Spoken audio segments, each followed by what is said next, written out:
Would the clerk please take attendance? Chair Hall. Here. Representatives Riley. Here. Weber. Here. S. Johnson. Here. LaFave. Here. Schroeder. C.A. Johnson. Here. Camilleri. Here. LeGrand. Yes. Mr. Chair, you do have a quorum. All right, thank you.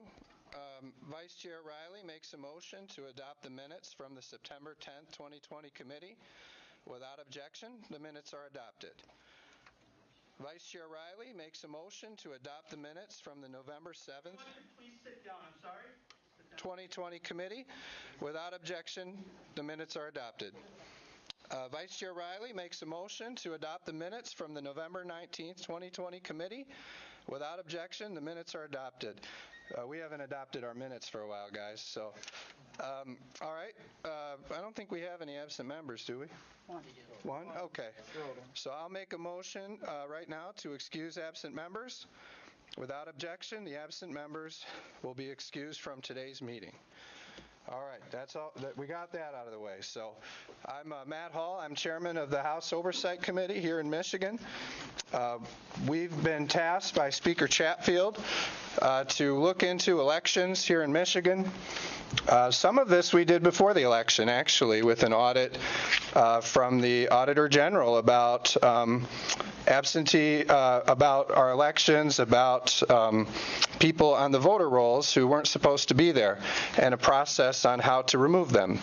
And we've been working through that. We've been working through this audit that found that there were people who weren't trained that were administering elections, and we've worked together in a bipartisan way to to pass laws to publicize that they need to post. We're going to publicize the people who don't do their training, because I think they need training. And we had the Antrim County Clerk in, and it's clear she needs a lot of training, trust me. So we got that going.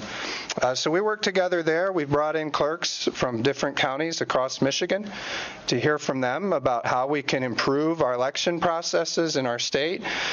You probably know our last election was the first time in a general election that we had Proposal 3. And Proposal 3 led to widespread absentee voting in our state. And that is something we need to evaluate. That's very much within the role of an oversight committee, is to look at how these laws are working. So we've done that. We've listened to Republican and Democrat clerks to hear their ideas on how we can improve our laws moving forward. We've issued subpoenas to our Secretary of State. You probably know that millions and millions of these mailings went out to people, unsolicited absentee ballot applications. And I've got calls and emails from people who say that this person died. This person moved out of state 10 years ago, but yet they got these applications. And so we took a pretty much unprecedented step to issue subpoenas in order to get to the bottom of how this list was created, why did they send this, so we can look at that and we can improve moving forward. So that's been a lot of the role of this committee. Citizens have serious concerns about the election in Michigan. They've expressed that concern to myself and other legislators. We've received thousands of phone calls and emails. Elections must be trustworthy and accurate. That includes access and transparency for observers, correct tabulations, and proper checks to ensure votes are legally cast. Citizens become frustrated and demand answers when a large number of precinct tabulations don't reconcile, or when election observers for one party feel they were treated unfairly, or when an independent audit is not performed. Elections are the cornerstone of our system of government, and we have a responsibility as legislators to ensure trust in voting results. Mr. Giuliani will be coming before our committee today. He's expressed concerns with how Michigan conducted its elections, and he's President Trump's personal attorney. This hearing allows the people of Michigan to go straight to Mr. Giuliani to evaluate evidence presented by him and get answers that we're seeking. We'll also be able to talk to people who have firsthand experience with alleged voter fraud in our state, and we want to hear their stories. We want people to listen to those and an opportunity to ask questions and to learn more about those things. And then ultimately we can make a decision decision about whether it's true fraud or not. But we have to have these discussions. When certifying the election results, Michigan's Board of Canvassers is made up of 2 Democrats and 2 Republicans. They unanimously asked this legislature to look into issues that have arisen from this election and to hear public testimony. The Board of Canvassers, in a bipartisan vote earlier, requested the Secretary of State demand processes are better followed in Detroit. We are fulfilling the board's request by holding this hearing, and we will request the Secretary of State improve election processes when problems are found. So I hope today's hearing will be constructive as we examine our state's election system and work to reestablish trust. I feel strongly that our democracy depends on discussions like the one we're about to have today. With that, I'd like to welcome up Mr. Giuliani and Jenna Ellis, the attorneys for President Trump. Yeah, wherever, that's right. There's one there, and I think there's wherever you want to sit. There's Mr. Chairman, Mr. Chairman, Mr. Chairman, Mr. Yes. Chairman. Yes, thank you, Mr. Chairman. Hold on. Do you have a point of order? Yes, I do, Mr. Chairman. What's your point of order? I would like to ask Mr. Giuliani to please stand and raise your right hand That is not a point of to order. please be sworn before Not a this point of committee. order.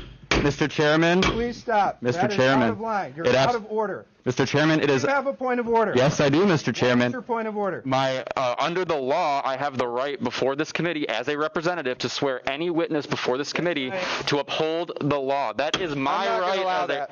It's my right as a representative. That. Let's continue. And let Well then, Giuliani Mr. Chair, testify. I appeal the rule of the chair, and I'd like to ask the committee to please take a vote on this ruling because it is my right as a representative to make sure that anybody before this committee is truthful, and we have the right as members to swear anybody. All right, then let's call the roll. Point of order, Mr. Chairman. Point of order, Mr. Chairman. A motion to swear a witness in requires a vote of this committee. No, it does not. All right, we're gonna go at ease.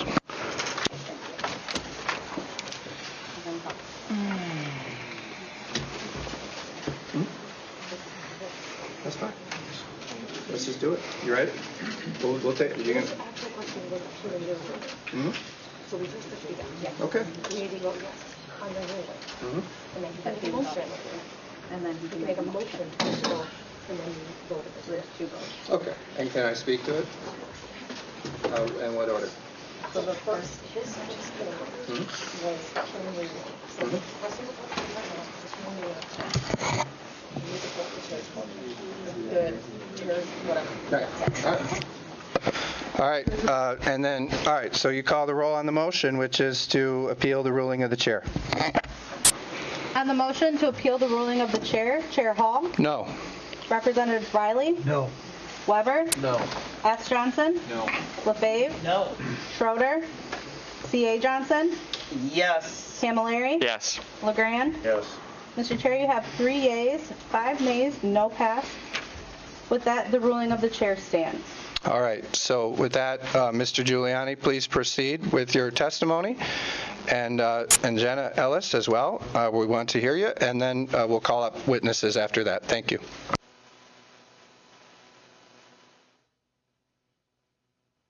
Mr. Chairman and members of the committee, it's my understanding that I'm here in my capacity as an attorney, not as a witness. If you want to question me as a witness, that's a different matter. But also, I'm the attorney for the president. Ethically, I don't know what that would mean if you turned me into a witness. Yeah, you're here to testify. No one's under oath. This is like any committee hearing, sir, where we're just taking testimony from members of the public to talk about what happened here in the election. Just my understanding from appearing before Congress many times is when I appear in the role as a lawyer, I'm not under oath. When I appear as a witness, I am under oath. Yeah, and sir, When I appear as the attorney for someone, and it's a case involving then, it would be unethical for me to be a witness. But yeah, and sir, here in Michigan, we don't administer oaths to people who testify. It's almost unprecedented in this All right. legislature. Well, thank you. It is our right, to be clear, though, to do so. You're out of order. I'm sorry. I'm going to be very brief because I have a number of witnesses, and the whole purpose of asking for this hearing is because for 4 weeks, 5 weeks, 6 weeks, all we've heard is that there are unsubstantiated allegations of fraud It began as unfounded allegations of fraud. Then it became unsubstantiated allegations of fraud. Then it became allegations of fraud, but not big enough to overturn an election. And then it became allegations of fraud that really couldn't be completely investigated between now and the election, but are going to require substantial investigation after the inauguration. So it's changed a great deal, but in that period of time, no one's bothered to look at the evidence. No one's bothered to listen to the witnesses. I'm not a witness. I didn't witness any of this. Everything I'm presenting to you, I'm presenting you as a lawyer.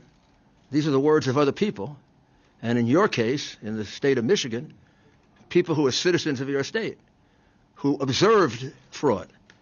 And I must say, observed fraud on what I would consider, I would also consider myself an expert on prosecuting fraud. I would consider a massive amount of evidence. What I'm holding in my hand are affidavits. These are sworn under oath. They have the power of evidence because they're sworn under oath. These are the things on which you bring indictments. And they allege massive cheating, particularly on the part of the Democrat Party of Detroit, to the extent of easily 500,000, 600,000, 700,000 illegal votes, calculated many different ways. The second part of the case is an analysis of the voting machine that you used in much of the state, I believe much of the state, not all, Dominion, which broke down in Antrim County. That alerted people to take a look at it, and lo and behold, it became a tremendous surprise to the people of America. Did you want this closer? I'm sorry. It was a very big surprise to me that our votes are sent out of the United States. It's also a big surprise to me that our votes are counted by a foreign company. And it's even a bigger surprise to me that if you do the slightest bit of due diligence, you will find out that this company has been in trouble many, many times, was just disqualified in the state of Texas, under another name was thrown out of Chicago, in its infancy had ties with Hugo Chavez, Venezuela, conducted fraudulent elections in 2 South American countries, and have been disqualified in several other countries and states. It appears as if whoever your elections officials are selected this without the slightest bit of even Googling the company, where if you did, you would find out that it's considered to be the most insecure voting machine available to us, and has resulted in enormously terrible problems. I'd like to put into the record a letter written by my congresswoman many years ago, Carolyn Maloney, who pointed out all of the problems with this company, Dominion.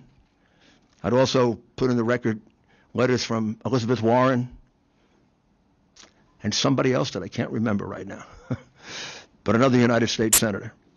I have no idea what you were doing with this company, and one of the things I would suggest is you take a good look at just how you came about taking on a company that has this terrible record.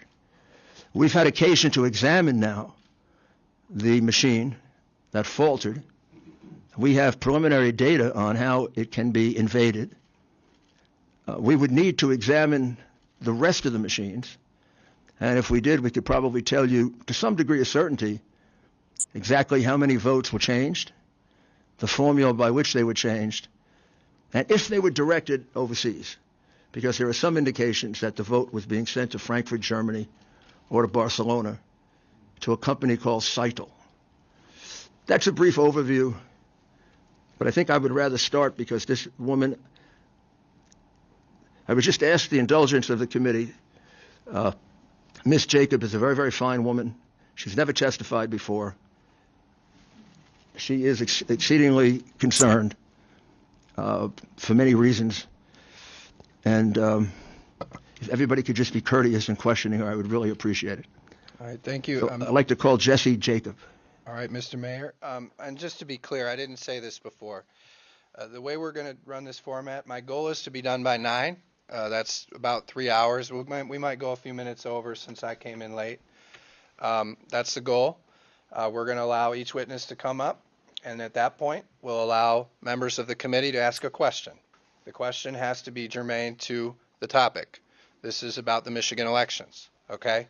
I'll allow one question per member, no follow-ups, one question, okay? That's how we're going to do it for each witness. And you know, that's because of the shenanigans. I was going to allow a little leeway, but I'm not now. All right, we're going to do one question per witness. We're going to go through each one. I call them witnesses, but people who are testifying here. And then lastly, at the end, Mr. Giuliani will take those questions. That's how we're going to do it. So I understand Jesse Jacobs is first. Could I have Jenna say a word or two? Yes, of course. Why don't you go ahead?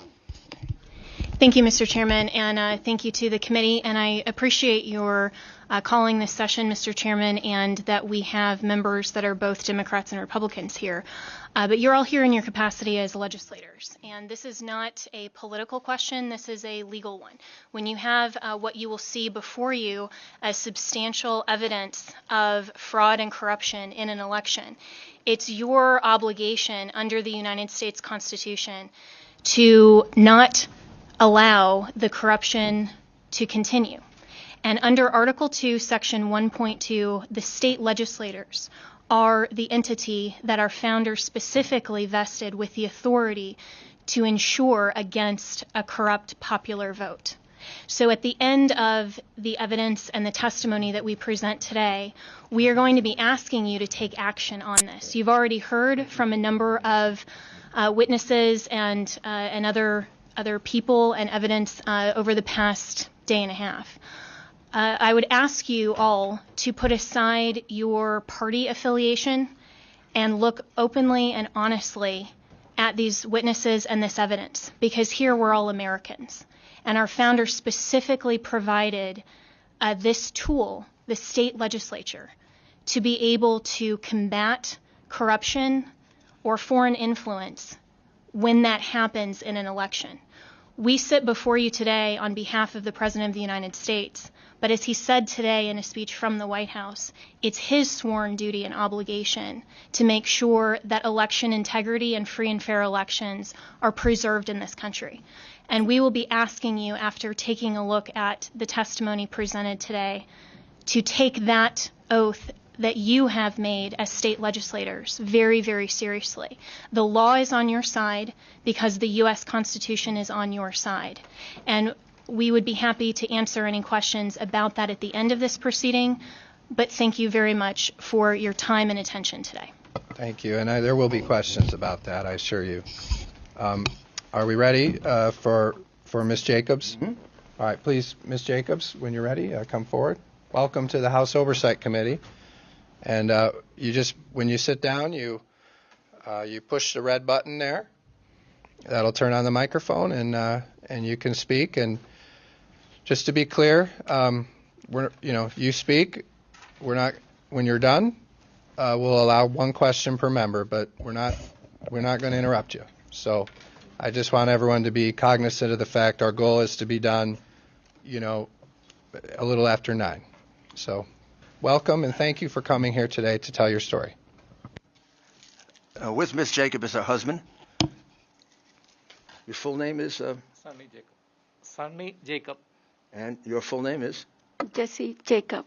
And Jesse, you're a resident of Detroit? Yes, I am. And you were born in India, is that correct? Yes, I am. And you came to the U.S. in 1985?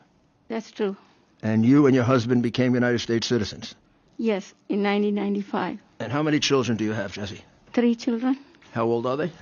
The older one is 36, and the second one is 32, and the third one is 24. And what do they do? The older one, she's my oldest daughter. She's practicing in the emergency medicine physician at Washington, D.C. since 2014, yes. And my son, your son? He's doing his fellowship in child and adolescent psychiatry at Dallas Southwestern University Medical Center. And your youngest daughter? She's a third-year med school student at Wayne State. Congratulations. So let's get right to it. On September, you've been an employee of the city of Detroit for many, many years. Is that correct? That is true. Approximately how long? Since 1986 August. And you have the title of head engineer? Yeah, that's my current title. And on September 8th, you were assigned to election duties, were you not? That is true. And you were assigned to the third floor of the election department. The fourth floor of the okay. election department at West Grand Boulevard location. And what were you told you were supposed to do? The first day, basically, we were all, it's about, let me see how many people, about 40 to 60 people on that floor. We were, first they were, giving all kinds of instructions, how this training is going to be. And then in the afternoon, we started opening the mails that was received to the headquarters. That is the mail for application for absentee ballot request. So basically, that's what we were doing the whole week, first week, starting from September 8th. I started at 9 a.m. It was 9 to 4 p.m. So the entire group was working from 9 to 4, opening the mails, sorting out the mails. And we were asked to sort out according to the counting board, 134 counting boards. So there are 134 counting boxes set up, so you can sort out the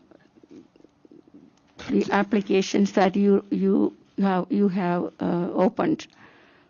Did there come a time, Ms. Jacob, in about the third week of September, when you were asked to change date? So about I think they're around September 20th or 22nd. Yeah, I would say 22nd, third week of September. We were kind of started packing, making the ballot packages to be sent to different citizens.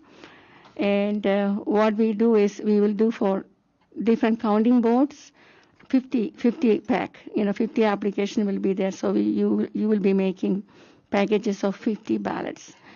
And on the floor, they will let you know what date need to be put on that package, the mailing date for that ballot. So I notice time to time, basically every day, whenever you prepare that package, the ballot package is always either 3 days, back date, 3 days, not the same day, always days before that date. So starting on the 20th of September. 22nd. 22nd? Yes. 22nd of September. Yes. For some days thereafter. Yes. Each day you were given a different date? Yes. In order to backdate? Yeah. Yes. The application. Is that right? Yes. And it was a different date each day? Sometimes you use the same date. Maybe consecutive days, maybe you will use the same date, but it was different. But it was never the correct date. It never be the same day, the day you are preparing the package. In other words, it was a false statement.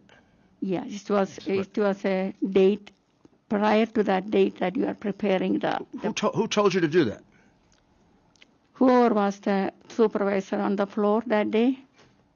Was it one supervisor or more than one supervisor who told you to backdate it every day? There were more than one supervisor, not just one, more than one. So I would say 1 to 3 supervisors. And how long did you have that position? Until you left that position after a short while. Yes. Can you tell us how long you held that position? Yeah, I worked at the 4th floor of the election department till October 2nd, that's a Friday. September 30th, I was sent for training, for the QVF trainings, September 30th and October 1st. I was at training. Then October 2nd was my last day working at the election headquarters. And from October 5th onwards, I was asked to work as a processor at one of the satellite sites. Out of 23 satellite sites, first I was sent to Cromwell Recreation Center at Lasher and 6 Mile. Then I was asked to go to Common Air Recreation Center at Bradbury Drive near downtown from October 12th. Well, up until the time you left, Yes. how many co-workers did you have when you were backdating the documents? You mean at the election headquarters? Yes, at the original place that you worked. Okay. After, I think about around September 15th or so, they started the second shift. Until then, it was only from 9 to 4, one shift. Then they started another shift from 5 to 11. So 2 shifts. So I would say, if you add all of them, let me see. I would say around 80. About 80 workers. Yes. And to your knowledge, were they all instructed exactly like you were? Yes. To falsify the document? Yeah, when they were preparing the ballots to be sent, the ballot package. So the ballot package had a false date on it when it was sent out, deliberately? I mean, what basically is that date that you put on that ballot package, that will be entered to QEF as the ballot mailing date. And that's what it is. And then the law requires, doesn't it, you correct me because you know it much better than I do, that within 24 hours of your receiving the application, you have to respond. Is that correct? Yeah, per the State of Michigan's official manual, you are required to issue a ballot within 24 hours of the request, the application request. That's what I read in the Michigan official's manual, the chapter 6. That's what it is written.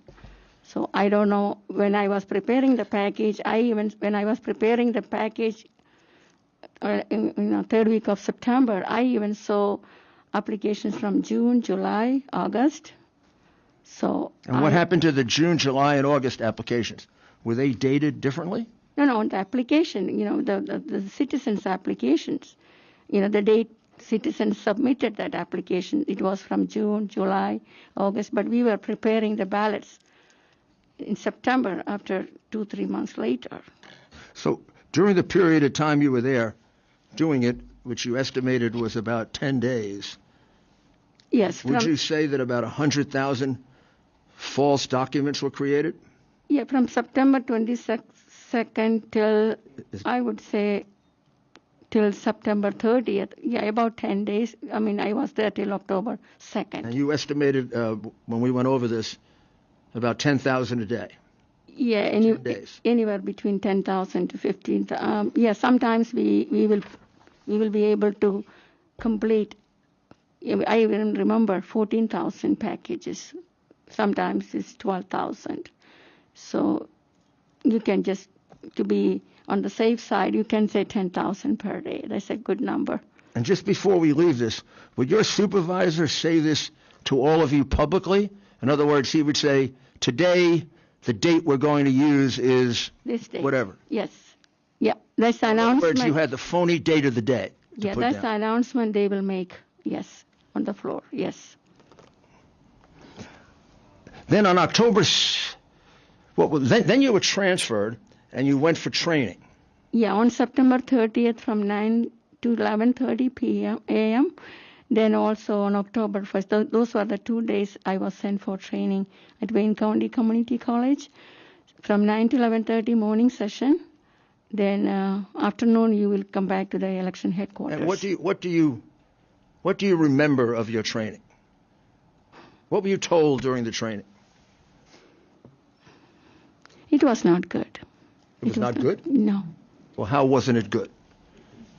I mean, first of all, when I was at the Wayne County Community College from 9 to 11:30, it's about, I would say, around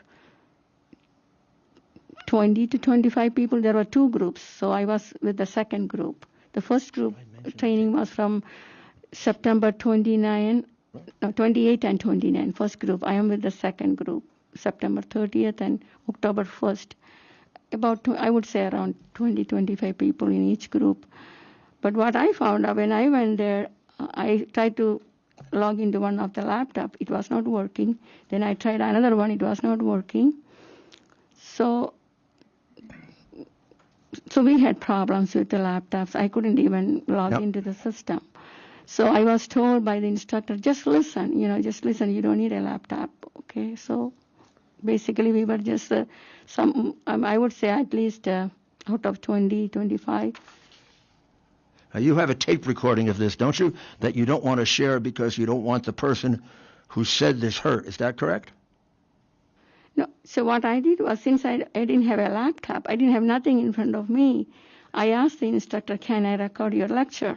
Because I have to be from October 5th, I have to be by myself.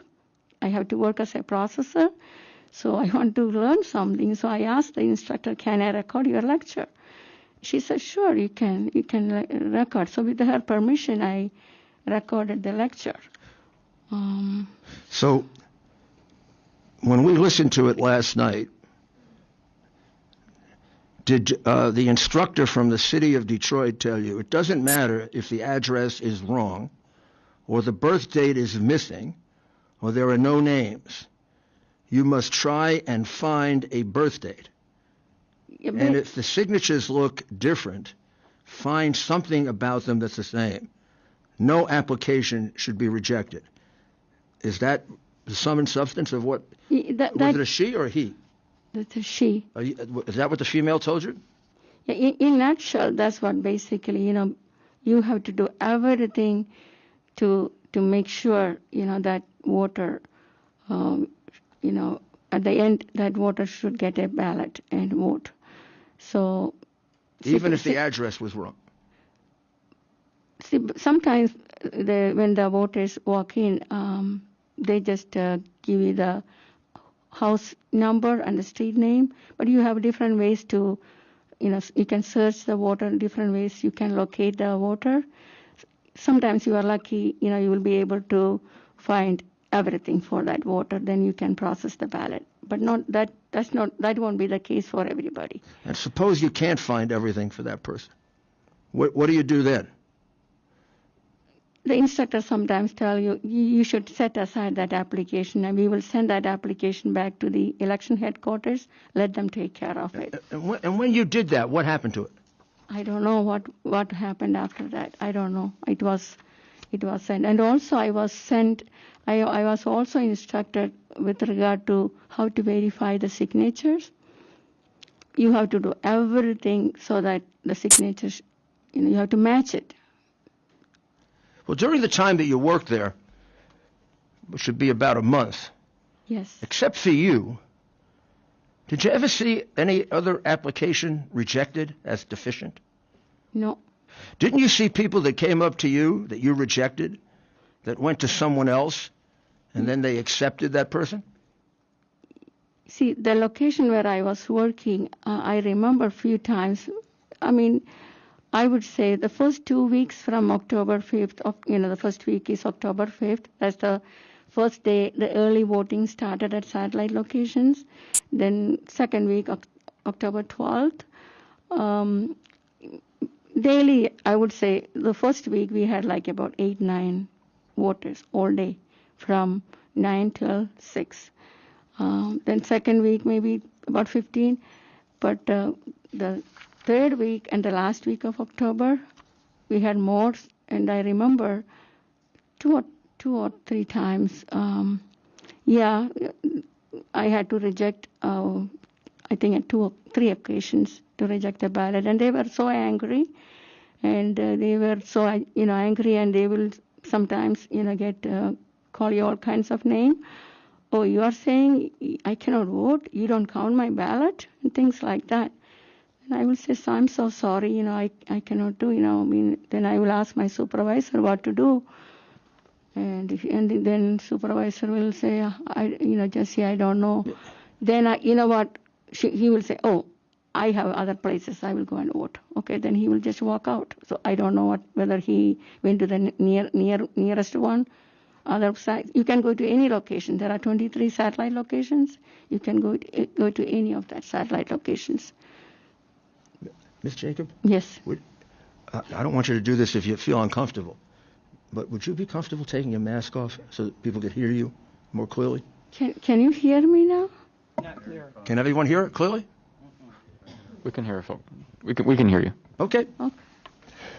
Now, the supervisor you originally had when you first were there, did you observe her coaching voters to vote for Biden and the Democrat ticket?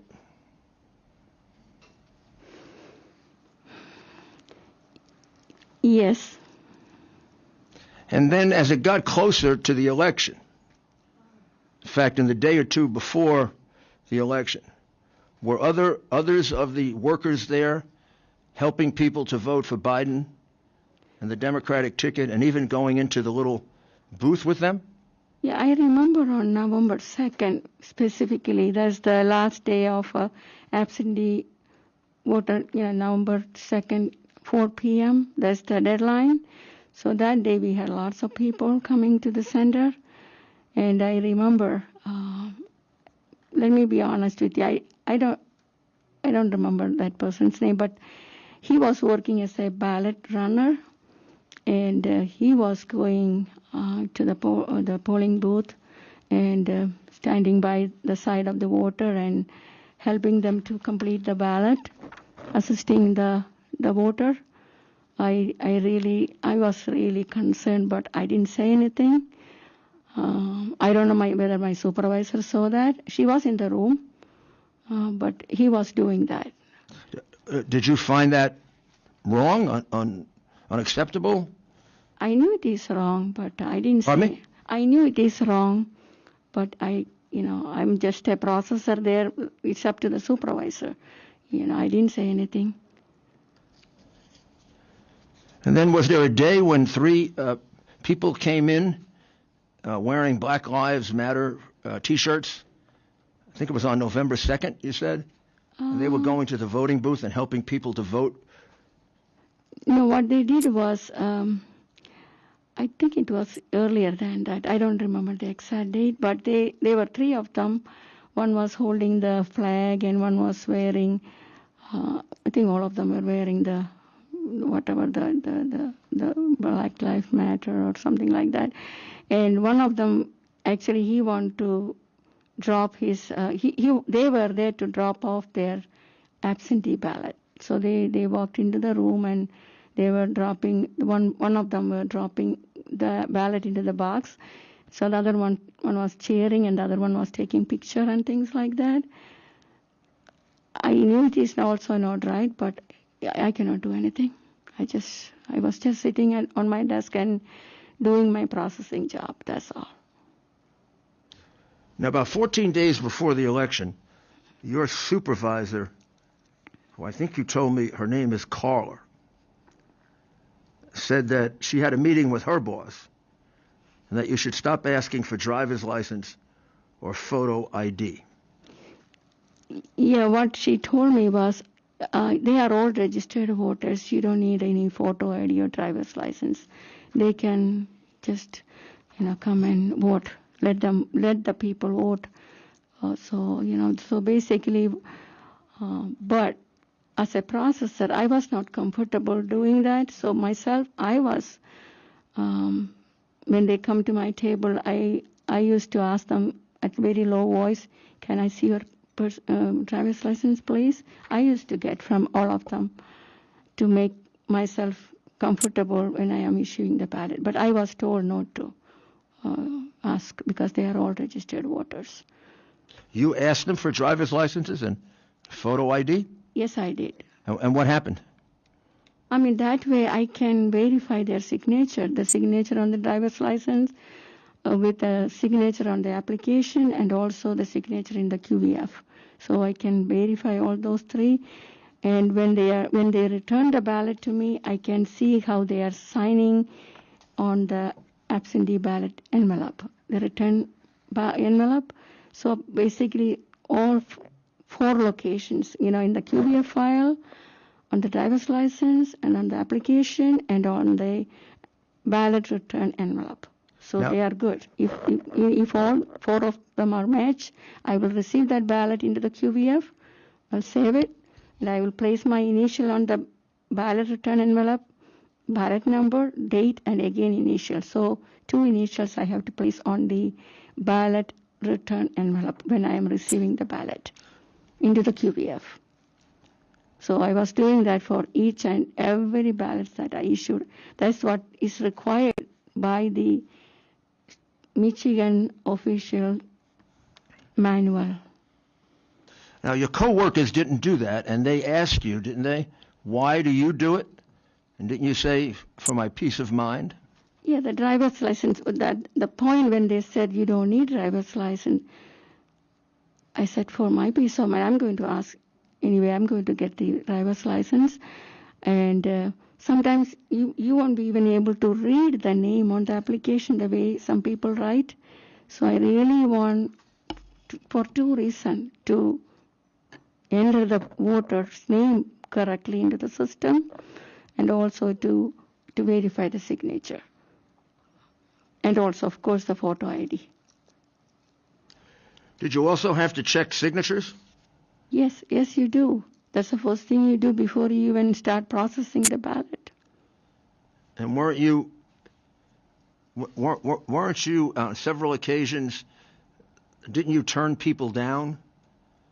Yeah. Got very angry at you, and then they went to one of your coworkers, and your coworkers accepted them?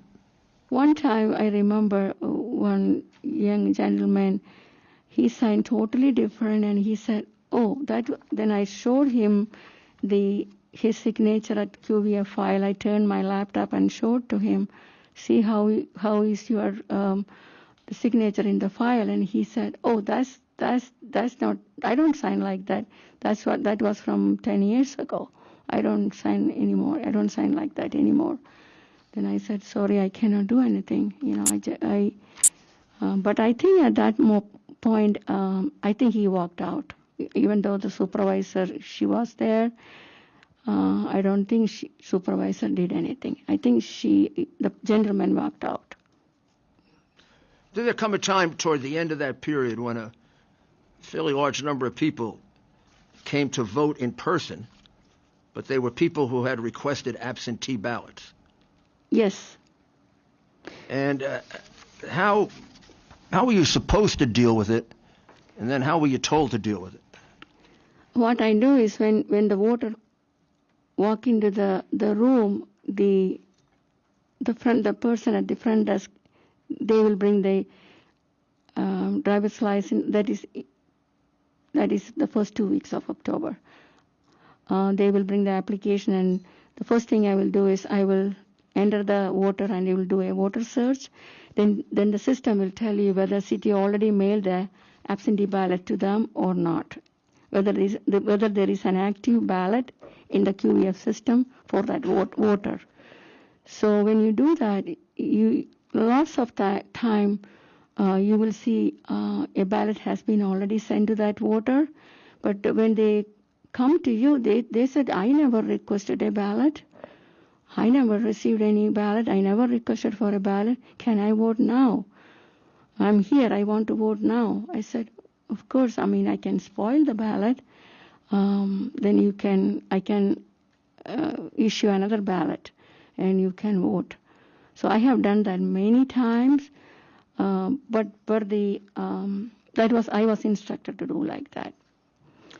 But per the Michigan officials manual, you are required to get a affidavit from that person, stating that I couldn't find my ballot, or I didn't receive the ballot, or whatever. I don't know, but an affidavit need to be submitted.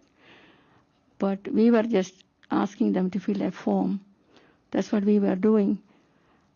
But they didn't have to bring that ballot back to you. The first ballot that was already mailed to them, they didn't have to bring it back. I remember during that 1 month period, maybe I got some of them voluntarily bring. I got maybe around 5 or 10 of them total. That's all. But you are not required to bring it back. Just fill out a form, then you will get another ballot. You complete the ballot in person and you're done. Then I will receive that ballot into the system. So now the other people that worked in your center, did they require the original ballot or an affidavit before they issued a new ballot?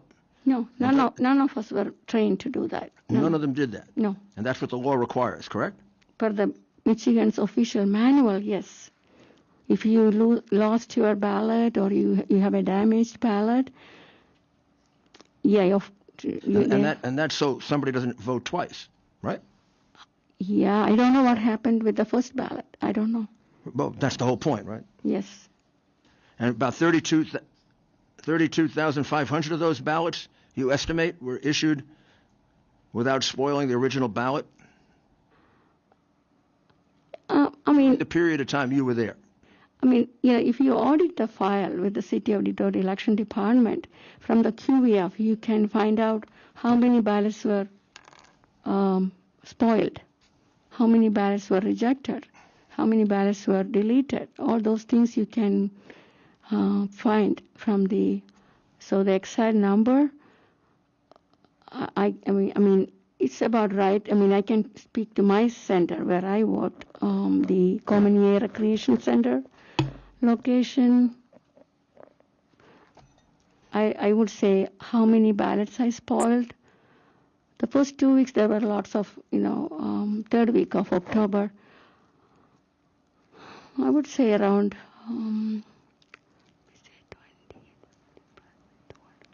100 ballots maybe I spoiled.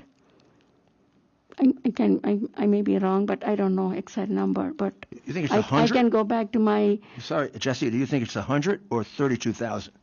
For the end, there are 23 satellite sites. Okay, some satellite sites are more people, depending on the area. So, yeah, you can say around 30,000, about 25,000 to 30,000 maybe. And in any event, those would be. Please, you're out of order, members. You're out of order. Representative LeGrand, you're out of order. Let them continue. Representatives, you're out of order. Please continue. And those would be, whatever they are, Please those would be continue. totally illegal ballots, correct? I don't know what happened to the first ballot that was made to the citizens. I don't know. That was not returned, but we were issuing a second ballot and they were voting in person at these locations. I really don't know what happened. Whether they shredded those ballots or they trashed it, I don't know. But it was not returned to the center or to the satellite sites. November 4, 2020, which is after the election, you were assigned now to the TCF Center. Is that correct? Yes, I am. And you arrived there at 8:30 in the morning. Yes. And what were your duties there? When I got there, at the front door, actually it was on the ground level of Cobo TCF Center. I think that's where the auto show usually takes place, the big one, about 1,000 by 1,000 square feet maybe, big one, yeah. So it was packed. So when I went to the front desk, I talked to the person at the front desk. I showed her my badge. I had a badge from the election department. I talked to her and told her I was asked to come and report here 8:30 by my supervisor. And then she said, okay, wait, let me go and get the supervisor on this floor. And she went and came back with the supervisor. I forgot that supervisor's name. So and he asked me, what were you doing at the election department? Then I said I was a processor. And he said, oh, we need you. Come follow me. Then he took me to the podium, the middle of the Cobo TCF Center podium. And he gave me the laptop, and also just gave me some. Okay, then I was waiting there I logged into the to the laptop. And at that point, I noticed Mr. Chris Thomas. She brought to me and she said, Jesse, enter date November 2nd and receive this ballot into QVF. This is, and also some of the ballots, the envelope has sticky note, cannot find in the poll book. Some of them had it. So I took the first ballot and started, opened up the QVF file, and I noticed that ballot was not received. The processor, whoever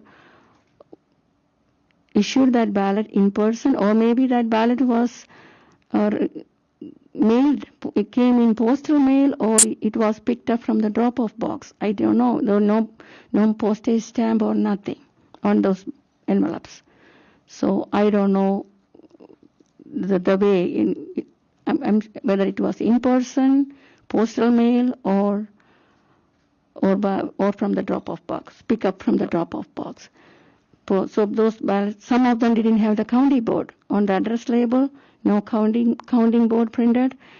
Some of the envelope didn't have ballot number printed on the address label. So, but the thing really concerned me when I saw those ballots, all of them were opened. Some of them were upside down. What does that mean, that they were all open? What's the significance of that? You are not supposed to open. You have to receive the ballot into the system first. You cannot open the ballot. It should be. What do you have to do first before you open the ballot? So when you receive the ballot, the first thing you should do is, first you have to search the voter. You enter the last name, space, first name of the voter at QV scan, and then you will locate that voter. Then you will get the absentee voter details. You will match the signature on the absentee ballot return envelope with the signature in the file, QVF, qualified voter file. Once it is verified, then you have to receive it. You have to receive that into the system. Once you receive it, then you have to place your initials, ballot number. Actually, you have to place twice your initials on the ballot return envelope. One for the date you received, one for the ballot number. So that's required. You are required to do that as a processor. Was that being done? No. Was that being done by anyone else that you could see in that entire facility? No. Actually, I was told... Were you the only one doing it? No. When I was trying to do that, the required, step-by-step process, I was told by my supervisor, Ms. Aldridge, no, don't look for anything. Do not check anything. Just enter the date, November 2nd, keep going. We have lots of ballots. We have to finish this. I need you to do as fast as you can. Just enter November 2nd, keep going. Then I did one or two of them like that. But this is a really, I felt so bad because once you modify the QVF file, you can see the username, who modified that file, the last day that data was modified. So if you click, you will see who modified. So when I clicked that, it was my username and the date. It will show. So basically, even though the received date was ended as November 2nd, when you click the QVF file, you will see username, my username, and the date I ended is November 4th. That's not right. I'm sorry, Jesse, I didn't quite get that. What did you say? See, when you, okay, I did just like my supervisor told me. This is at the TCF center. At the satellite sites, my supervisor there never instructed me anything like that. We were receiving, the minute I get the ballot, we were receiving the ballot into the system, same date. And everything was doing. The person who was sitting next to me, she was doing the same thing. And she kind of told me, oh, Jesse, we were doing this since 9 p.m. yesterday. That's November 3rd. We didn't even go home. We were doing. We really need your help, to complete this, to finish. So basically what they were doing is entering all these ballots into the QVF so they can count those ballots. That's what I thought. But they were not following the procedure. Okay, when you are receiving the ballot, and also backdating, why you are doing that on November 4th? It should have been done. The deadline was November 3rd, 9 p.m. That's the deadline for you to receive the ballot, absentee ballot, into the system. As a matter of fact, on November 3rd, I had to stay till 8:30. Even though the polls were closed at 8 p.m., I had to work till 8:30 to complete receiving all the ballots that received into the satellite sites. So all the processes, they are required to do that. 9 p.m., November 3rd. At 8 p.m. is the poll closing time, and you will get 1 hour grace period. So 9 p.m. it should be completed. For that, we were asked to collect absentee ballots from the drop-off box every hour. Every hour we were doing it. And we were receiving the ballot to the QVF on November 3rd, every hour. So every hour you were doing what? Receiving the ballot. We will go to the drop-off box in front of the satellite location, and we will collect the absentee ballots. We'll bring it to the table, and whatever you are doing, you will set aside all the work that you are doing. You will make sure the ballot is, because per the Michigan official manual, this is written. Immediate recording of the ballot is required into the QEF. Immediate recording. Once you receive the ballot, immediate recording is required. Not after 3 days or after 2 days, no. Your supervisor, Carol Aldridge. We were doing that. We were doing that in our satellite sites per the Michigan's, what is written in the manual. Was anybody else doing what you were doing? Oh, my center, there was another processor, my supervisor, all three of us, we were doing that. Your supervisor ordered you, though, not to invalidate any ballots, not to look for deficiencies, not to check signatures. And then when you did it, she got angry at you, didn't she? That's the one at TCF Center, Miss Aldridge. Miss Aldridge, yes, Miss Aldridge, I'm talking. Yes. Oh, she was so angry, and you know what she did? It was around 11 o'clock. She said, Ms. Jacob, you can take your lunch break. I said, I just had my snack. It's only 11 o'clock.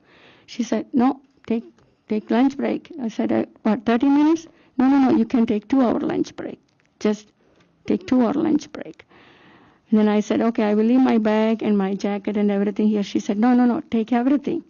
And you can go upstairs. And she showed me where is the escalator. Go to upstairs. That's where the lunchroom is. So I had to go. I left my laptop on the table there. I went there upstairs, and there were lots of people. And because of the COVID, I didn't eat anything. I just actually there were free lunch for everybody, so I just ate applesauce. Then I came down. When I came down, Jesse, before we get there, why don't you tell us what that dispute was about? You put a sticky on the ballot saying that it was an invalid ballot. Yes. Because it was issued after the deadline. Yes. And she wanted you to backdate it, correct? Yeah, let me explain. What happened was when I was told to enter November 2nd as the receive date, I noticed one of the ballot, the date was November 3rd, absentee ballot. The deadline for absentee ballot issuance is November 2nd, 4 p.m. So it was issued on November 3rd, election day. It was received received everything on November 3rd. Then I checked whether that voter is a new registered vote, newly registered. No, he was not registered on November 3rd. he was registered in, sometime in 2010, 10 years ago. So you are not supposed to issue absentee ballot on election day to already registered voters. So I right away I talked to Mr. Daniel Baxter. He was standing next to me. I put a note. Please tell us who Mr. Baxter. So, Mr. Baxter was right nearby. Yes. And you gave the ballot to him. With that sticky note. And is his name Daniel Baxter? Yeah, Mr. Daniel. And what's his role? What's his title? I know he. I don't know whether he is the director. I know he was in charge of the operation on that floor. One of the senior most. Well, okay. We'll find out what his role was. And what about, wasn't his boss there too? A gentleman named Chris Thomas? Yes. So when I gave that ballot. What did they conclude about this invalid ballot? So with a sticky note, because with all this noise and everything in the TCF center and with the mask, when you talk, they won't be able to hear. So I always used to write down the sticky note so that they know exactly what I am trying to convey to them. So I wrote invalid so-and-so reason. It was issued on November 3rd, absentee ballot after the deadline. So I showed to Mr. Baxter, and he took that to, Mr. Chris Thomas was standing nearby. So he showed that to Mr. Thomas with a sticky note. And after Mr. Thomas read that note, he said, yeah, she's right. But why should we punish voters for processors' mistake? Okay, that's what he said. Why should we punish voters for processors' mistake? But was he in charge of the effort for Detroit? Was he the person in charge? That's what I found out. Mr. Thomas? Yeah, that's what I found out later. I knew. I see. Yes. And then, what? Maybe we can summarize some of the. Yes. And then after that, after that statement from Mr. Chris Thomas,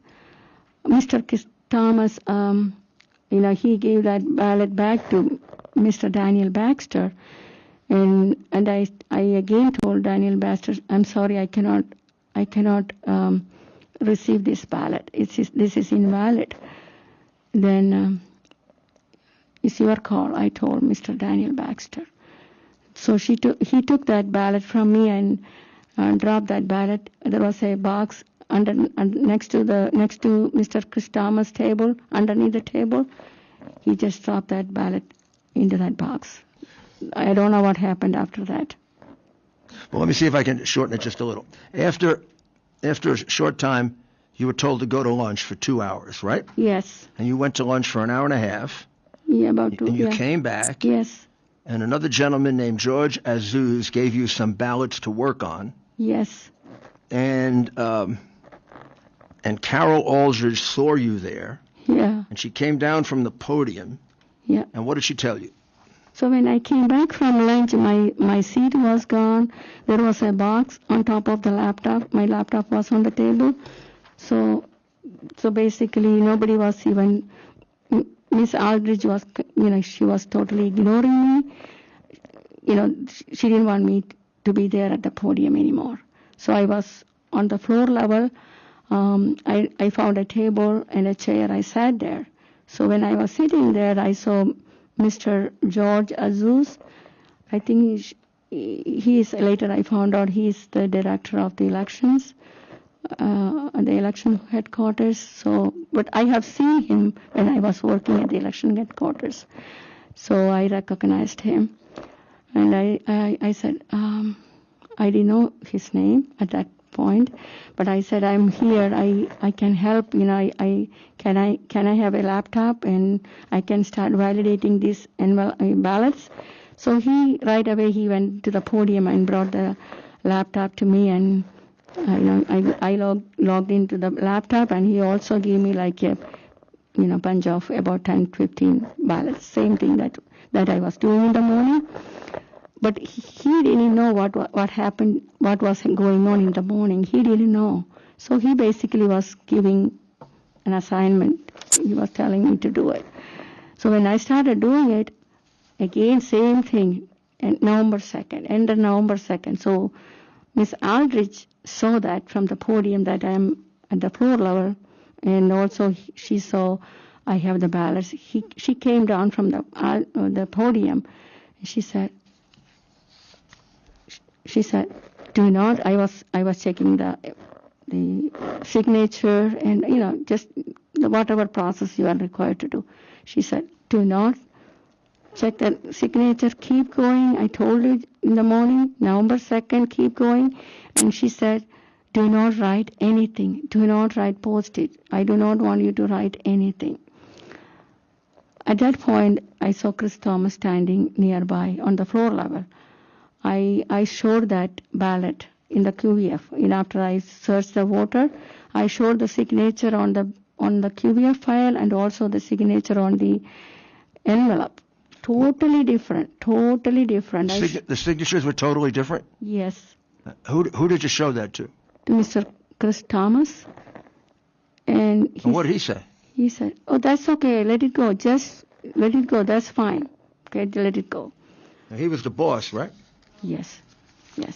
So, but at that point, I couldn't do anything there, because when I am entering the ballot, when they are telling me to enter November 2nd, the date to be received November 2nd on November 4th, which date I will initial on the ballot? November 4th or November 2nd? I couldn't do it. So how would you describe how they treated you and how you reacted to it? Oh, it is. They treated me like a criminal. Humiliated me, harassed me, so intimidating. I mean, I couldn't. It was so bad. I really want to serve the city of Detroit, very truthfully and sincerely. That's what I was doing all these 34 years I've been working with the city. My whole family, we are proud that we are working, me and my husband both are working for the city of Detroit. I never expected this kind of treatment. It was really, really bad. So then at that moment, then George Azus told me, come up here, take all your stuff from there, come up here to the podium. And then I went back to the podium. Then he told me, he gave me another chair to sit there. Then I saw the state representative, Miss Pierce, Carol Pierce. She was sitting there, and I went to her and I asked her for more ballots to validate.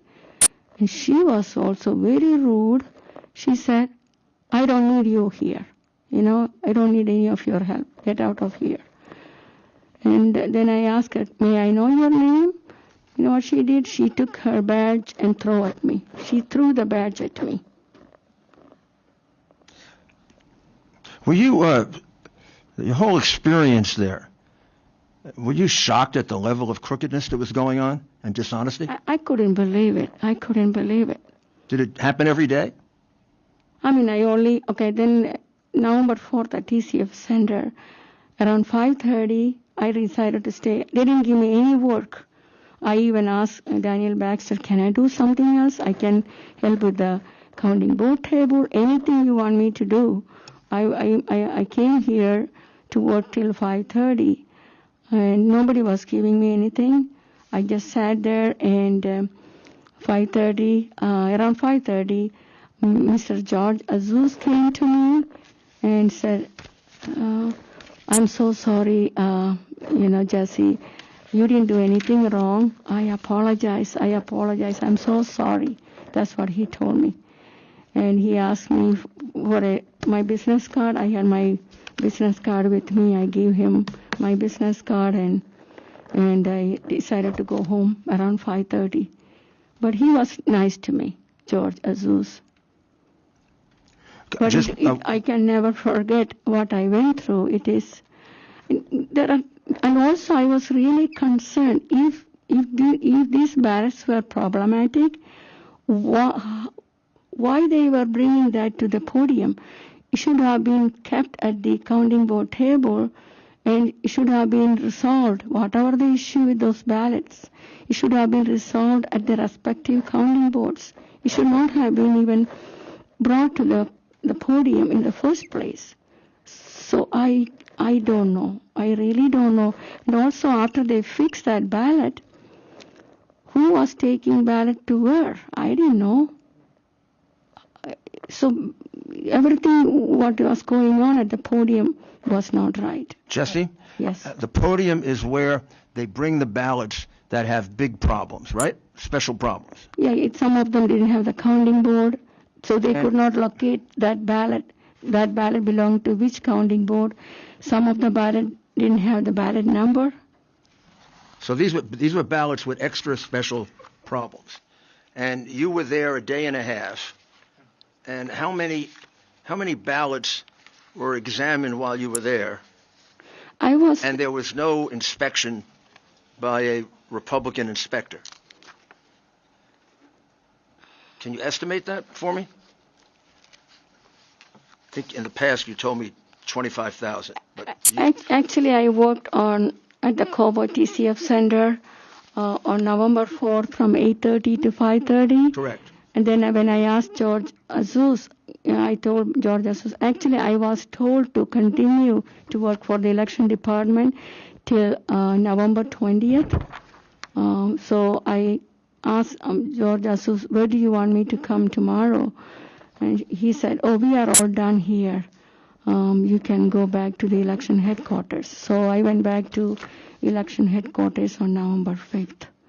So basically they allow me to be there only on one day, not even one day, maybe for 2 hours, but I was there till 5:30. But I had to go through this so inhumane. I mean,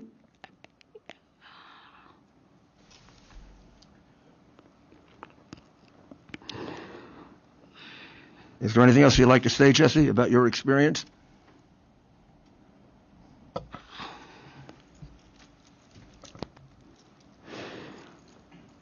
I just want to be so thankful. I've been in this country for 35 years.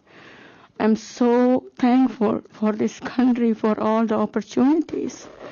And I am who I am because of this nation. And also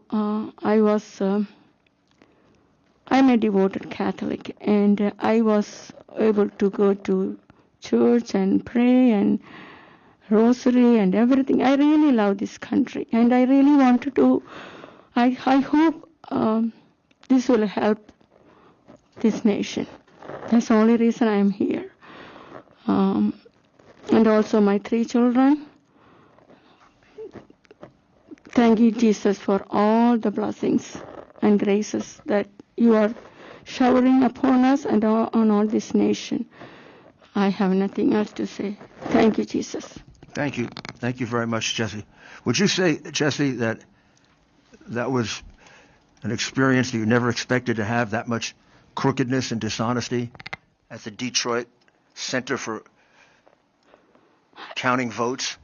Were you shocked at the level of dishonesty and crookedness there? Yes. I mean, the whole center was so kind of noisy. That's my city, okay? And Representative. I know that's not true. Representative. I'm not. Oh, I love my city, Detroit. I've been with the city for 34 years. I've been serving the citizens of Detroit, so I'm so happy. They are all nice people. I'm not saying they don't deserve this. They are nice people. My supervisor at the engineering department, I've been with the city for 34 years, from 2007 through 2010. I was the city engineer appointed by Comey Kilpatrick. And now I am the head engineer. I'm working with my supervisor and my director. They are all very nice people. Please don't misunderstand me. I'm talking about this my experience when I worked at the elections, first time in my life, for 2 months, about 2 months, what I experienced. But as an employee of the city of Detroit, I am so grateful to them. I'm so thankful to each and every of my coworkers. They are all very nice. So please don't misunderstand me, Miss. Ma'am, please direct your question to the chair. Miss Johnson, please don't take it. Yeah, so I'll, if it's all right, we'll start here now. And Mr. Mayor, I do want to remind you, I mean, we're not going to go till 1 or 2 a.m. So I understand that, you know, this is somebody, I mean, obviously you're very brave to come forward with your story. I can tell you care a lot about your job, your work. And I appreciate you sharing it here today because I know it's been difficult for you. Yes, it is. With that, I'm going to open it up to questions. We'll do one question per member who wants it. Then when you're done, we'll move on. And Mr. Mayor, with the next witnesses, we're going to have to move along faster, sir. Sure, we will. All right. With that, I'll move on to Representative Lefebvre. Thank you, Mr. Chairman. Thank you for coming and testifying today, and I'm very glad that you decided to be a part of our country. Welcome. Thank you. I have one question, as per the rule, and it might sound like a series. If anything that I say is wrong, please correct me, okay? Sure. You were told to enter the ballots at the TCF hall as received on 11/2, Yes. and that was not the date. You also were told by Mr. Chris Thomas, why should we punish voters for processors' mistakes? And Chris Thomas identified a ballot that you showed him within a signature that did not match the qualified voter file. Yes. And directed, Chris Thomas said, let it go. That's fine. That's right. Thank you, Mr. Chairman. Thank you. Thank you. Representative LeGrand. Thank you, Mr. Chair. And, ma'am, thank you for being here today. I'm going to refer back to my notes here, and this is about, I don't know, maybe around 6:30 we got to this. You said that about, and I'm reading from my notes here, so if I get this wrong, again, feel free to correct me. But if I understand your testimony, you're saying that about 14 days before the election, your supervisor, Carla, told you that people could vote without ID. And you said that for your peace of mind, you insisted that people provide ID. Are you aware that people in Michigan can vote without identification? In fact, I've always voted that way.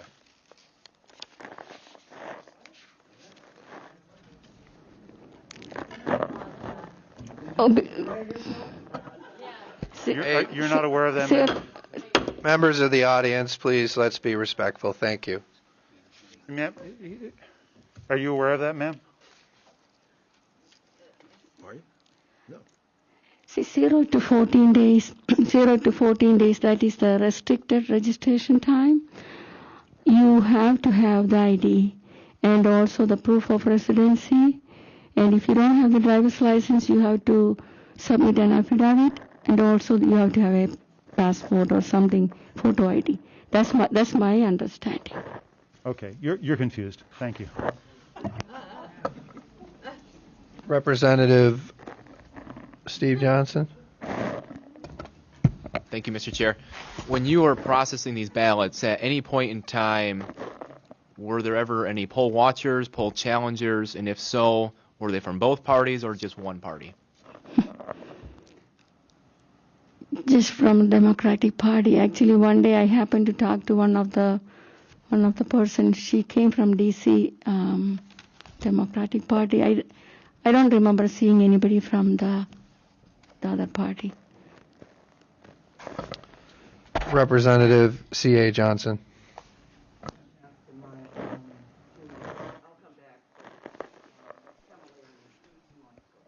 Representative C.A. Johnson, why don't you go ahead?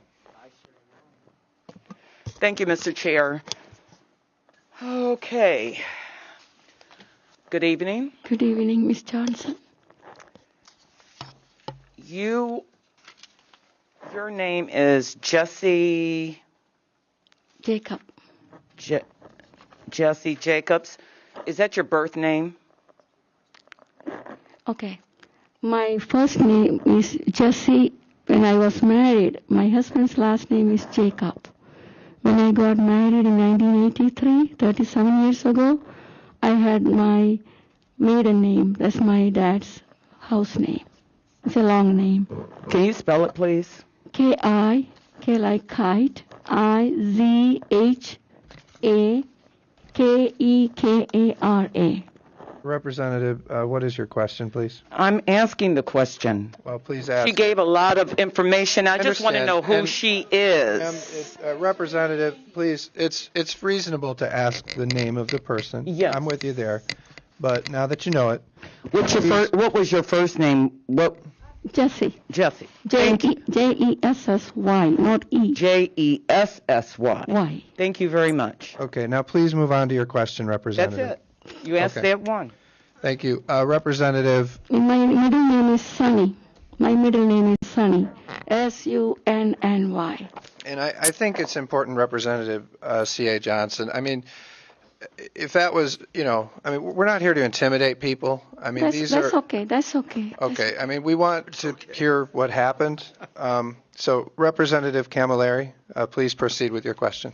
Thank you, Mr. Chair. Mr. Giuliani, before you I'm going to began. gavel this. The question is for the witness. As I told you at the end, you're able to ask a question to Mr. Giuliani. We have three people actually before our panel today. Each of them is before our panel, and I know that you gave your power away to Mr. Giuliani to ask questions during this part of the testimony. That's fine, but it is now my right as a representative to ask a question of the people before our committee. This is not for. This is you're not out of order. This is not Four Seasons Landscaping. This is a committee of the state legislature. I should have a right to ask a question of who is before us. I will allow you to ask a question at the end of Mr. Giuliani, as I stated at the beginning. If you have a question for the witness, Ms. Jacob, please ask it. If you don't, then I'm going to move on. Ms. Jacobs, I know that you've given testimony previously. We've heard your story in the media. I know that you gave testimony yesterday as well. Judge Kenny in Wayne County Circuit Court. May I ask? Did not give testimony yesterday. I apologize. Okay, Representative, please tell us your question. Very misleading. You've asked a lot of misleading questions yourself, Mr. Giuliani. Representative Camilleri, please, what is your question? My question, Ms. Jacobs, is Judge Kenny has ruled that your testimony in court is incorrect and not credible. So why should we believe anything that you said here today? I'm not aware of any such ruling. She's never been a witness in court. It would have been impossible for a judge to Your rule. affidavit was ruled May I please finish? incorrect and not credible. May I have the courtesy of finishing? No. What? She has never been a witness in court, so no judge could ever have assessed her credibility. What is your question, Mr. Camilleri? Why are we listening to your story here today if it has already been ruled incorrect and not credible by a judge in court? It has not been ruled. Objection. It has. Well, this is not a courtroom, Mr. Giuliani. This is a committee. Why do you keep objecting to what I'm saying here? Representative, is there an answer to that? Okay, you can go and ask the judge who denied that. Okay, I don't know anything about it. Okay, thank you. We're going to move on. Vice Chair Riley with a question. Thank you, Mr. Chairman. My question, I noticed you said you looked at some of the signatures. Well, what percentage of the signatures would you say did not match or did not look right? No, when I was at the satellite sites working as a processor, I always made sure the signatures matched. This was at TCF Center on November 4th. And at that point, did you look at any of the signatures? Yes. And I showed that to Mr. Chris Thomas, and he said, let it go. It was totally different.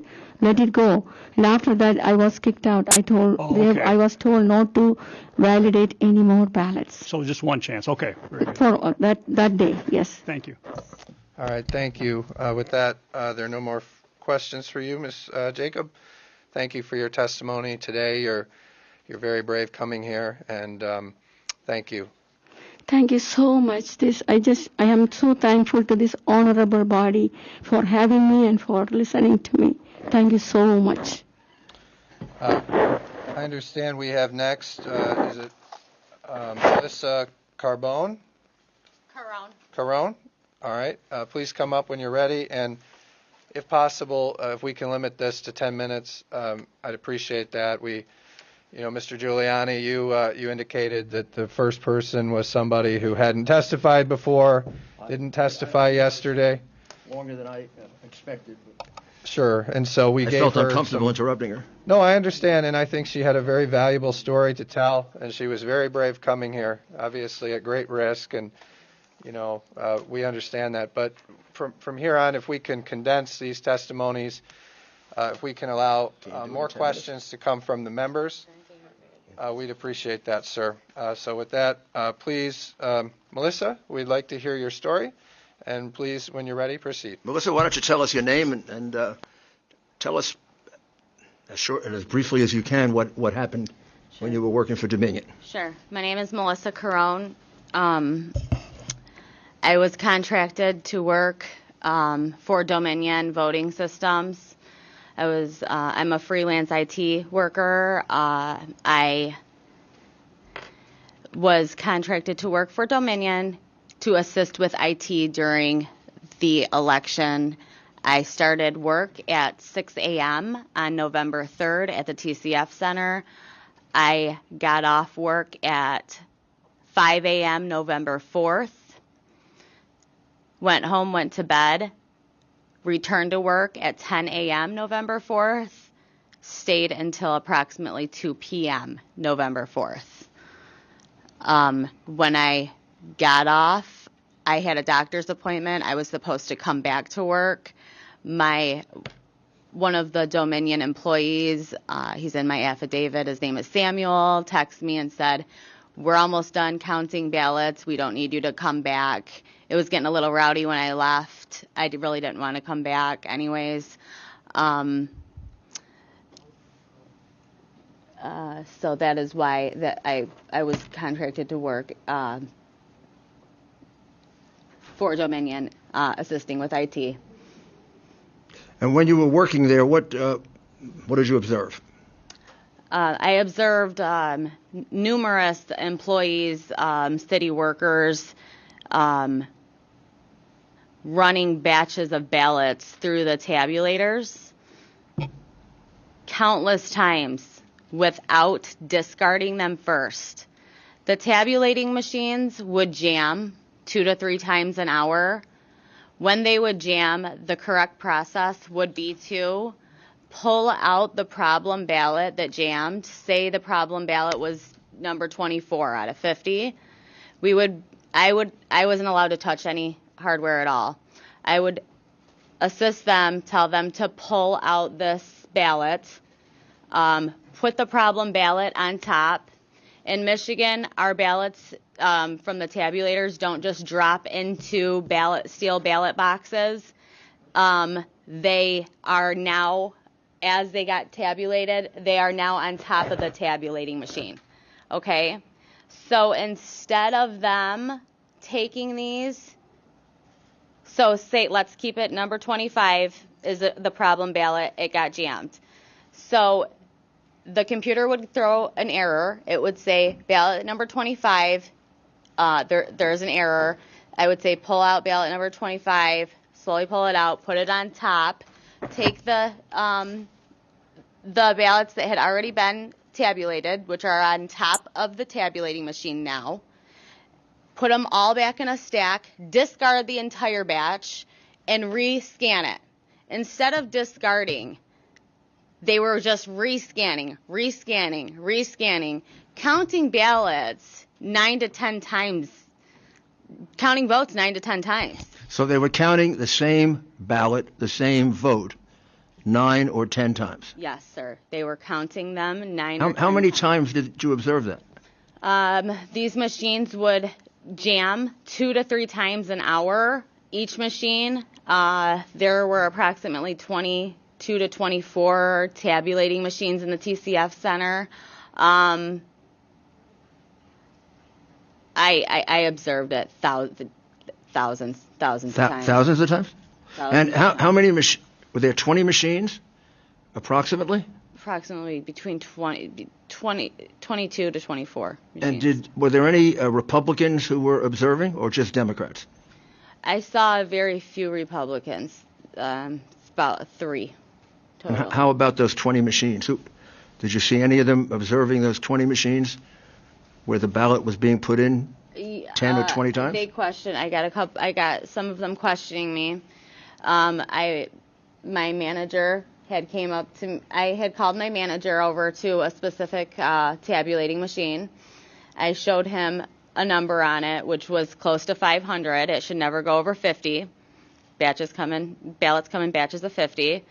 I said, we have a severe problem here. Nick, Autonomous, which is a part owner of Dominion. And he said, Melissa, I don't want to hear that we have a problem. He said, we are here to assist with IT. We are not here to run their election. That is exactly what he said to me.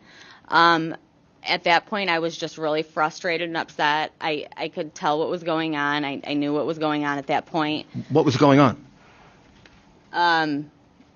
He was in on it. They were all in on it. In on what? They were cheating. It was very, very apparent. It was apparent he knew. It was apparent that he was in on it. And when he caught on to me knowing that he was in on it, he just wanted nothing to do with me. Now, did there come a time when 2 vans pulled up Yes. in the back Yes, sir. late at night? Yes. Tell us about that. Approximately 4 o'clock, the garage door of the TCF Center opened. The counting room in the TCF Center is in the basement. So when the garage door opened, a van pulled up, one on day shift, one on night shift. They were supposed to be for food because they were short on food for the workers. That's what they said over the microphone. That's what Daniel Baxter said. He said they had food for 1/3 of the workers, and that they would provide food and it would be there shortly. Well, food never came out of these vans. Yes, what's your point of order, Representative? We have these people coming in here testifying, making claims. They should be under, we should have them under, what do you call it? Oath? Under oath. Representative, we don't do that. Here. Representative, Here's my affidavit. we're not going to do I'm that. under oath. You're out of I order. have an affidavit. I'm under You're out of order, Representative. We don't do that here in Mr. Michigan. Chairman, We've never done that. I wrote an affidavit. Mr. Chairman, We're gonna move on. she has an And Biden affidavit. never has done. She has an affidavit under oath. And it should not Representative. be under oath. Please continue, and if we could have fewer back and forth, and maybe you can tell your story. No, I'm talking with Mr. Giuliani. We really want to get through this, and this is sort of a format that is a little unusual to our committee. So if it's possible to tell a little more of your story, and I understand you're trying to speed it up, but we want to make sure we get through everything today, Mr. Giuliani. Good. And read some from your affidavit. That's your affidavit. Sure. Under oath. So I have 19 things in my affidavit. I was at the TCF Center for 27 hours. I'm a mother. I have 2 children, and I have 2 degrees. I'm very, I would never, I don't know any woman in the world that would write an affidavit under oath just to write it. You know, you can go to prison for this. So anyways, I want to make this very clear. I was initially supposed to work at the Detroit Department of Elections building. That was an order by my manager, Nick Economagounis, part owner of Dominion. I have it all in emails. I was trained on the adjudication and tabulation process. So in the email, it says you are to park in a parking lot and get shuttled over to this, they referred to it as the Chicago warehouse. I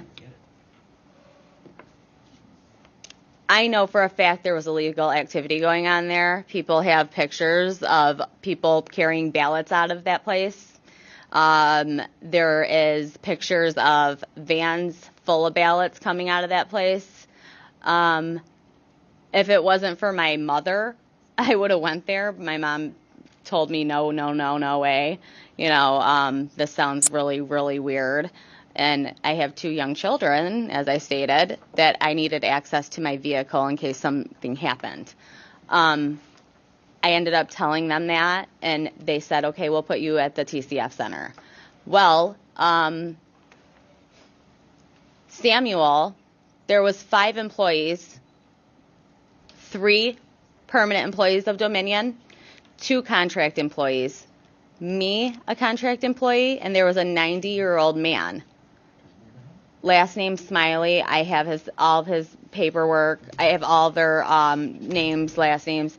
4 employees that were scheduled to work in the city of Detroit that were not at the TCF Center were all at this Chicago warehouse, which was the city election department building. Anyways, so I also witnessed there was a point in the night where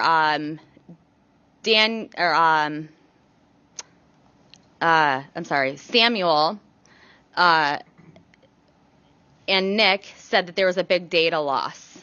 They started freaking out, stepped off the stage, got on their phones. I asked them what was going on. They said it was taken care of. Nick sent Samuel over to this warehouse for about 3 hours. When he got back, I said, where were you? Where'd you go?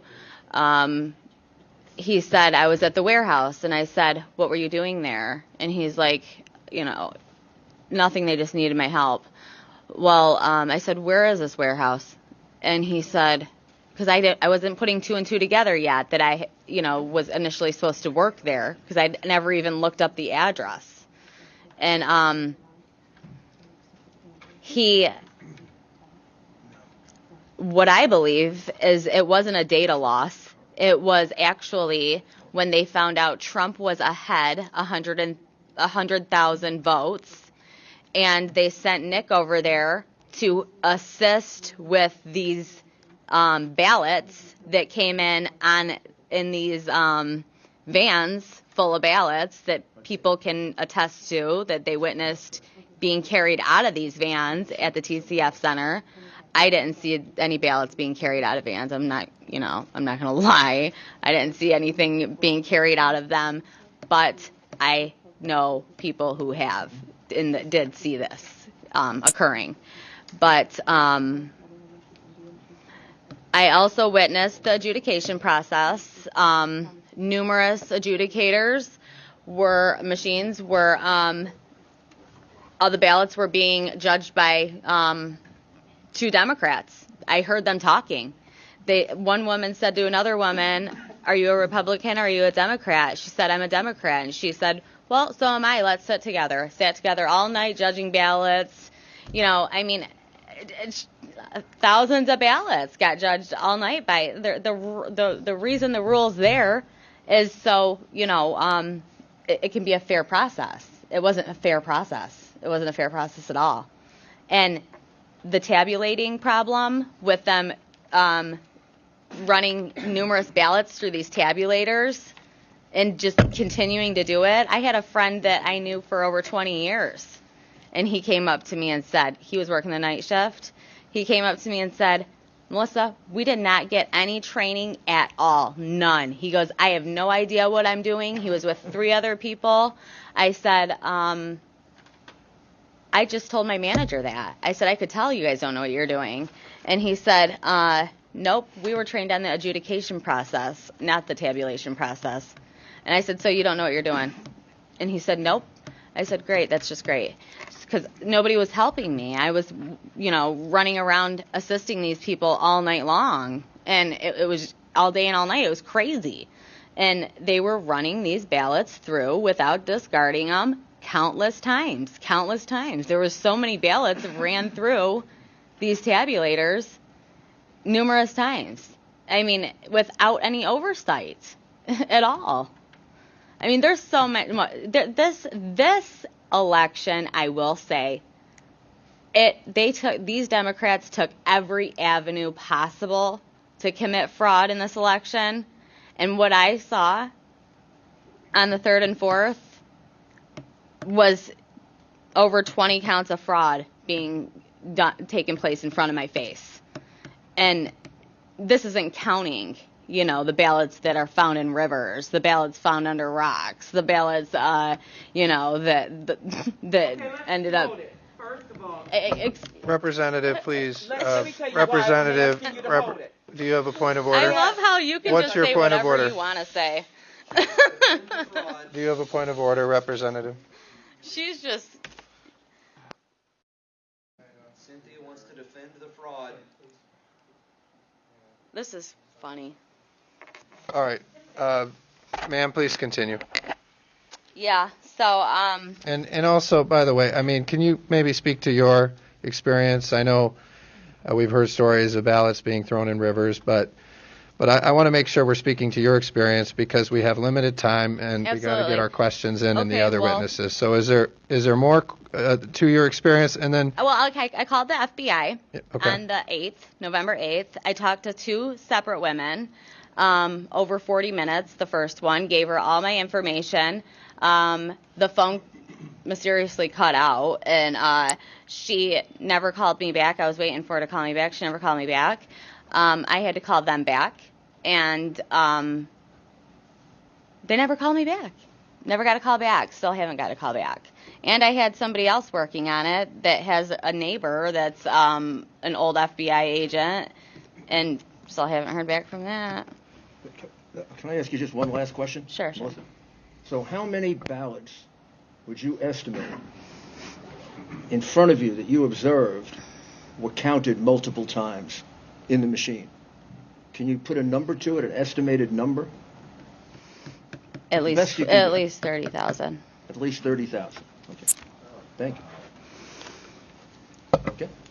Thank you. And I guess I'll ask a question. I just want to understand. So what is your role with Dominion? Can you clarify that? Hey, you're welcome. My role with Dominion was to assist with IT for the election. So are you're some kind of contract employee? I was a contract employee, yes. Okay. Of what organization? I'm sorry. So were you were like a contract employee of Dominion, or was there some? So I have my contractor? resume everywhere, Yeah. and because I was laid off from Ford, Mm-hmm. so they just found my resume and called me and said, "Do you want to work the election, the 3rd and the 4th?" I see, but you were employed directly by Dominion.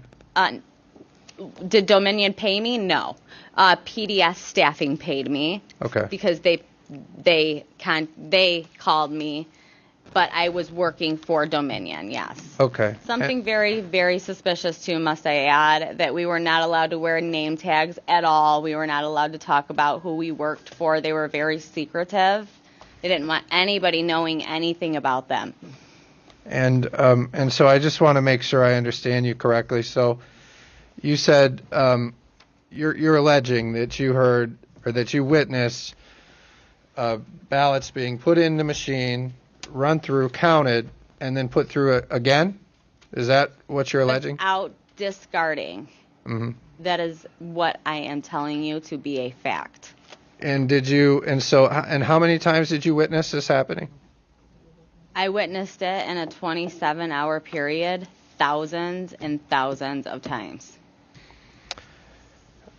Yeah, that's very interesting, and I will note, Dominion won't come before this committee. I've asked them, and so far they've refused, and I do want them to come before this committee because we need answers from them about how their machines missing.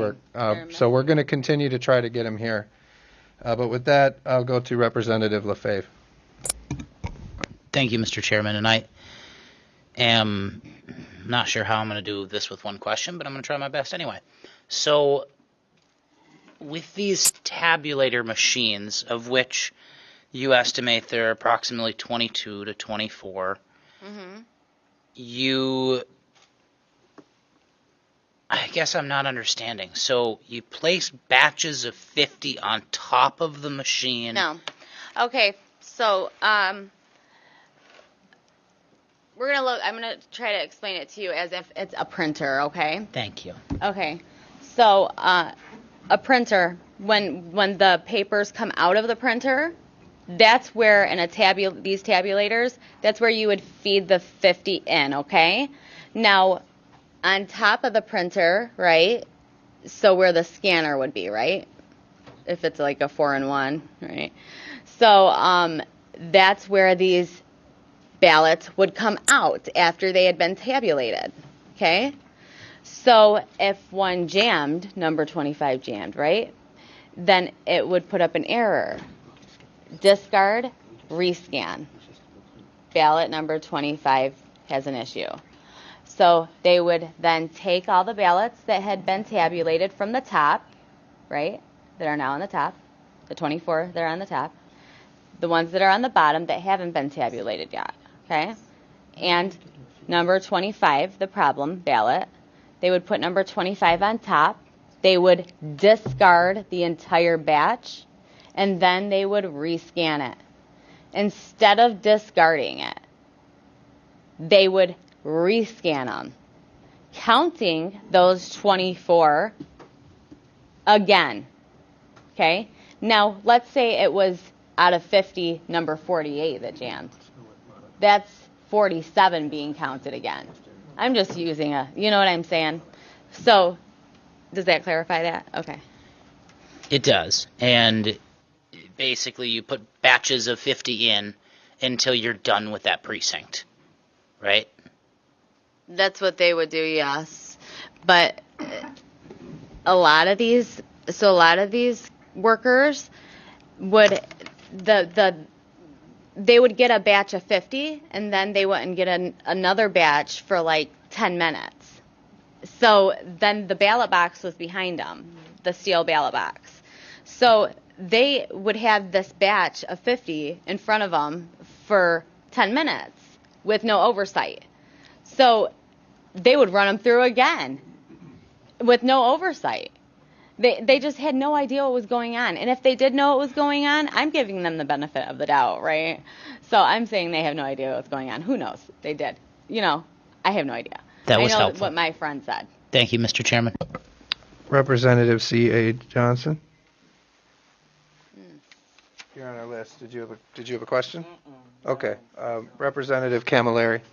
Thank you, Mr. Chair, and thank you for your testimony. Going back to the ruling from Judge Kenny, Timothy Kenny, he writes that your description of the events at the TCF Center does not square with any other affidavits. Yeah. He says that there are, Can I say? excuse me, I'm speaking. Please, Thank you. let's let the representative finish, and then you can answer. He writes that there are no other reports of lost data or tabulating machines that jammed repeatedly every hour during the count. He also writes that neither Republican nor Democratic challengers nor city officials substantiate your version of these events.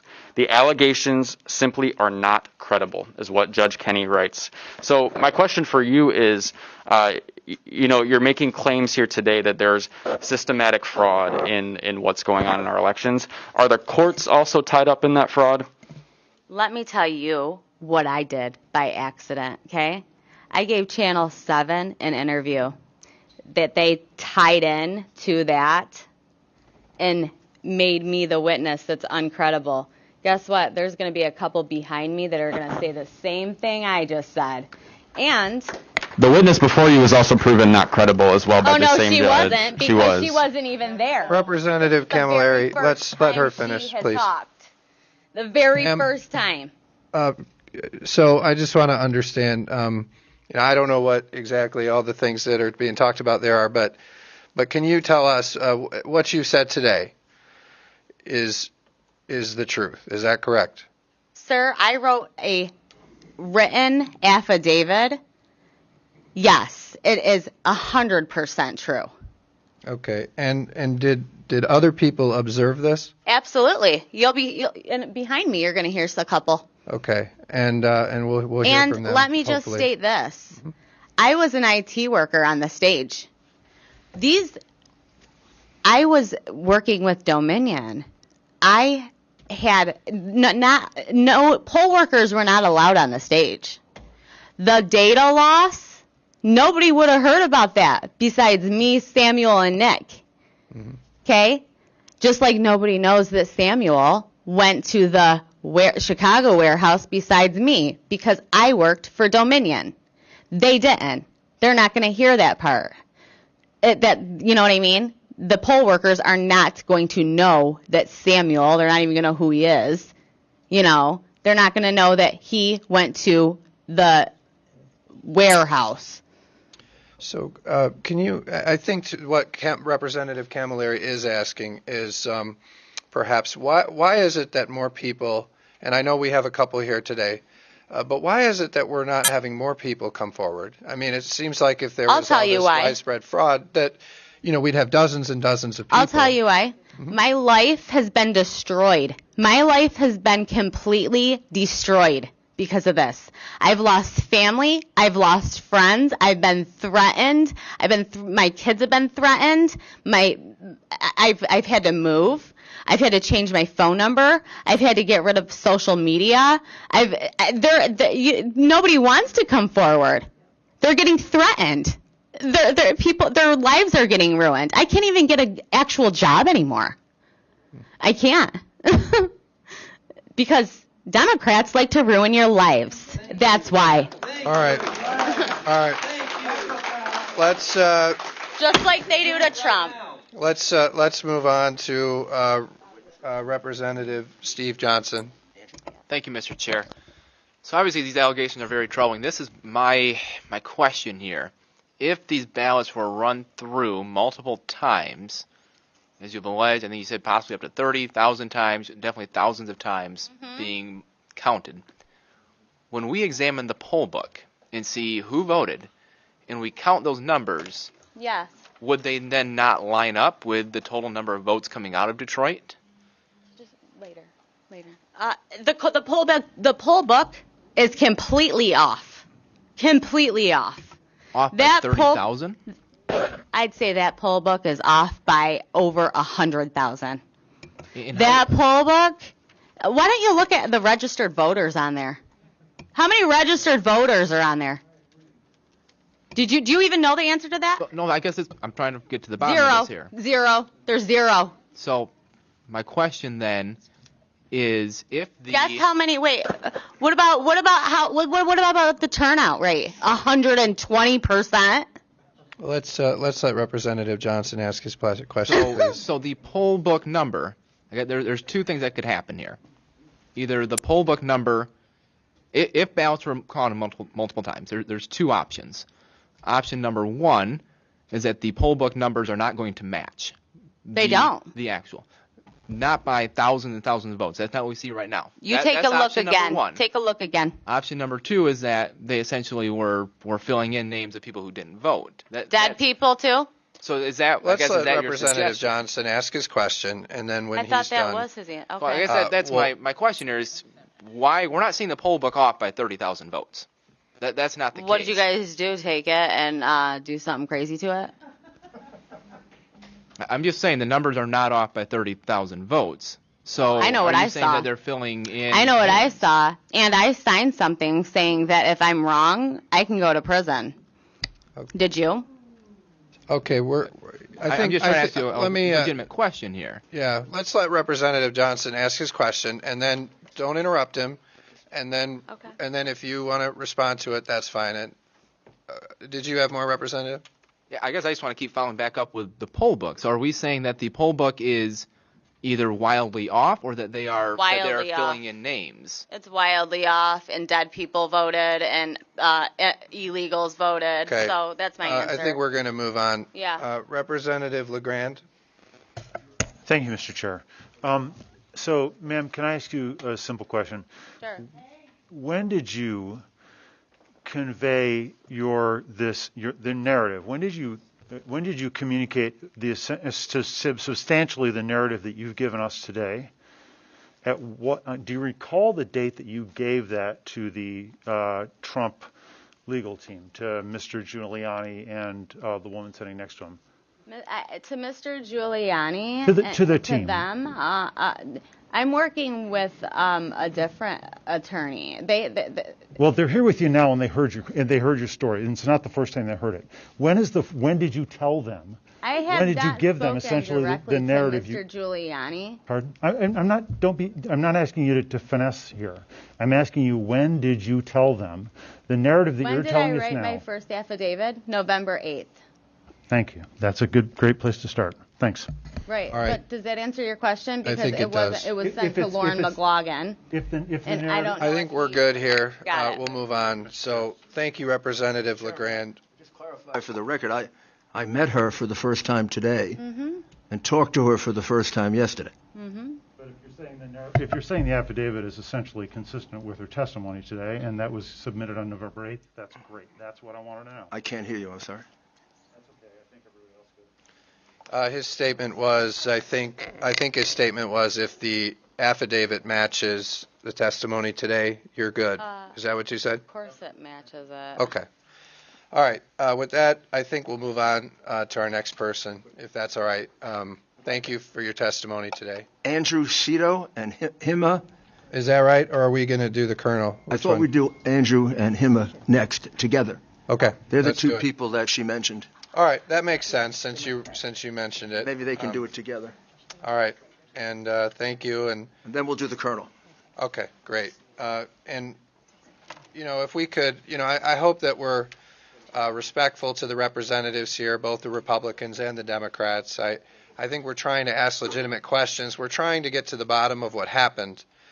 And I know the Senate had 7 hours of testimony yesterday. They heard from a lot of people. We've asked, a few more to come today, but we really, truly have, most of us at least, have genuine questions about what happened. And I think they're sincere in many cases. There were a couple that weren't in the early part, but I know with Representative S. Johnson and Representative LeGrand, they were legitimate, fair questions. So we just want to make sure we're respectful to the representatives. I'm also asking the representatives, be respectful to these people. I mean, these are regular citizens of Michigan who've seen things, please, who've seen things that they want to talk about. And you know what? It's pretty intimidating, I'm sure, to come to a legislative committee. Please, everyone. But it's difficult to come to a committee like this and to tell your story. Please, everyone. When you come to a committee like this, it can be tough. It can be intimidating. I know these are very hard stories for people to tell. I just ask that we try to be respectful of one another. And also, we can't, we don't want everybody to hear people yelling in the back. So with that, can you please say your names and tell us why you're here? And we look forward to hearing your stories. My name is Hima Kolanagi Reddy. My name is Andrew Cito. And can you tell us why you're here? I was a poll challenger, and I got trained by MIGOP and also... Where were you a poll challenger? At TCF Center. In Detroit? Yes. And were you too? Yes, I was a volunteer at the TCF Center on election night. Okay. I got trained by MIGOP and also by the Election Integrity Fund, but then I received my credentials from the MIGOP. So on the 3rd of November, I was representing MIGOP on the floor. And all I was doing that day was just stand behind the tabulators. I do IT. I have an IT staffing firm, so IT is my specialty. I was standing behind the tabulator machines, and I could tell right away that most of those people did not know what to do when a ballot gets jammed. And I had to literally stand behind them and say, you need to discard when a ballot gets jammed. And just like the previous witness, what she was saying, yes, those tabulators were getting jammed, at least, like she said, 3 or 4 times an hour. And if they knew what to do when there is an error, they were doing it right. To explain to the other person who was asking, when you take the jammed ballot out, you have an option to discard the number. There is a column that says That's actually tabulating. That's incrementally tabulating every time a ballot gets scanned. So when a ballot gets jammed, you have an option to go and say discard. Then it makes it 0.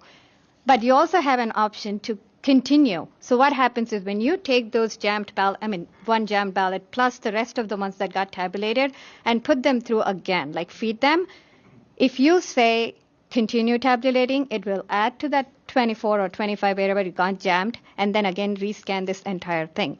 Like she said, the number only has to be 50. There were machines, at least not the machines I was guarding. I was behind tabulator number 5 and 6. And because I was on top of them, telling them every single time, stepping forward and saying you didn't make it 0, those machines were doing okay. But I did come across a couple of other machines where the numbers were 300, 400. It's not supposed to be. But I could clearly tell that some of those people didn't know how to discard and start again. So was there an overcount? Yes.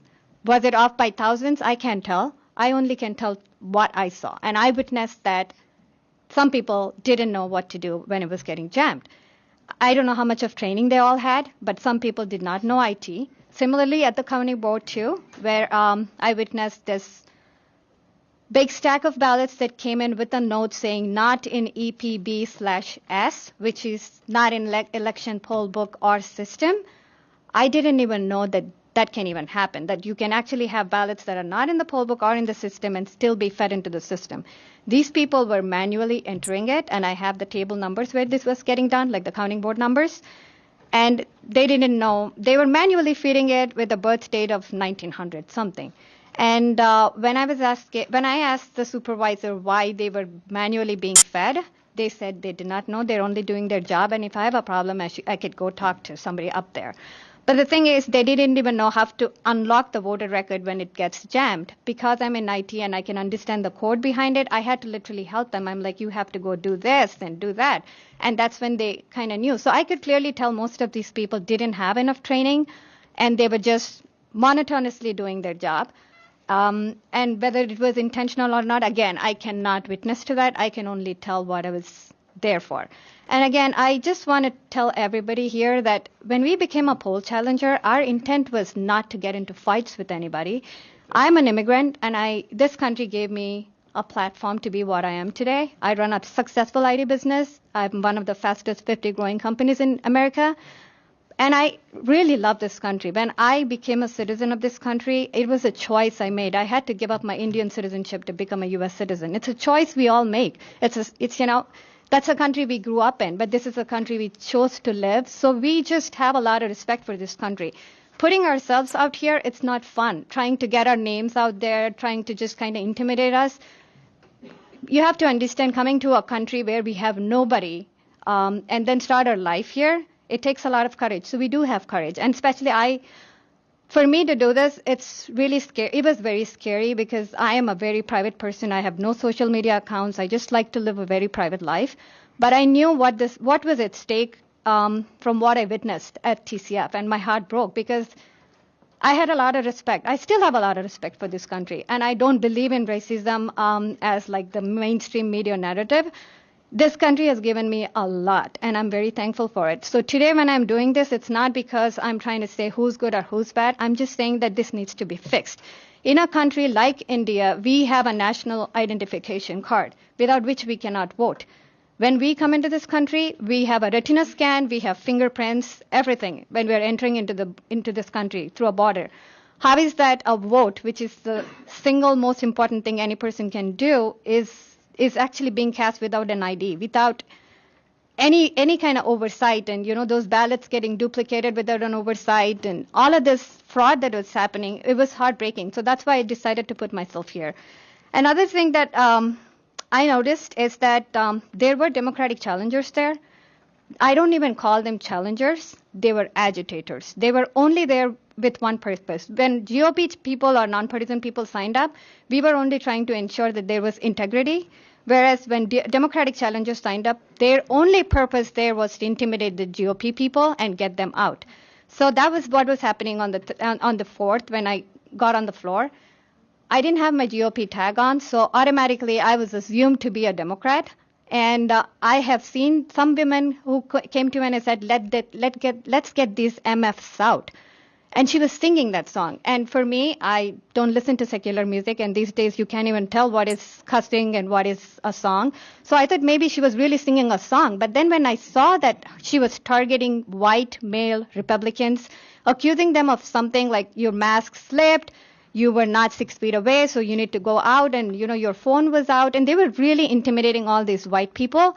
And I put myself out there, tried to help them, saying, why are you getting them in trouble? And they said, why are you taking their side? Then I showed my GOP tag, and then she said to me that I am on the wrong side because I had a GOP tag on.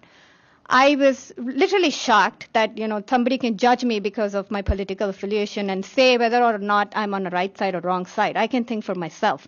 But then at that point, I saw that Republicans were getting escorted, and so many people got escorted that we became pretty scarce. We couldn't even man, we had only one person manning 4 or 5 tables because we were so low on numbers, and there were so many Democratic challengers there. So I just went to Election Integrity Fund and got my nonpartisan tag. And the reason I did that was not because I was not there for my party or trying to do something on behalf of my party. I'm just trying to ensure that the right thing is being done. So when I got the nonpartisan tag, at the counting board, the poll workers were very respectful because of my nonpartisan tag. But when I had the GOP tag, the first thing they said is 6 feet. You know the rule or you will be sent out. And I'm like, when I had the nonpartisan tag, a lot of rules didn't apply to me. So that just told me that, those poll workers, the Democratic challengers, ACLU, and so many other people that were there, their only job there was to block the GOP challengers from doing their job. And when I was with the nonpartisan tag and talking to Democratic challengers, most of them didn't even know what to challenge in a ballot. When I asked them a question, when I was asking supervisor a question, those people were literally confused because they didn't even know what I was asking. And then when I asked one lady, where did you get trained? She said, trained for what? Because they didn't know what they were there for. Their only job, I could tell there, was to block the GOP people from challenging or intimidate them and get them out. And did you have something to say also about your experience? Yeah, so because I was a volunteer, I came in for my training around 9:30 p.m. at the TCF Center. 10 o'clock, we went down to the floor. I was stationed by the center of the room. The center of the room, they have all the boxes lined up, and then they have one table full of the duplicate ballots. As I'm sure you're all familiar with duplicate ballots, so they have a table for duplicate ballots. Throughout the entire night, many employees were conducting theft of duplicate ballots. So they would come up to the table of duplicate ballots, grab 3 or 4 duplicate ballots, run back to their table, give one to another person at another table, and never complete the duplicate process. They would stash the ballots under boxes, and I would have to stand there for about 5 minutes and just wait for a duplicate process, and they would just look at me, and it was never ever completed. So that happened throughout the entire night.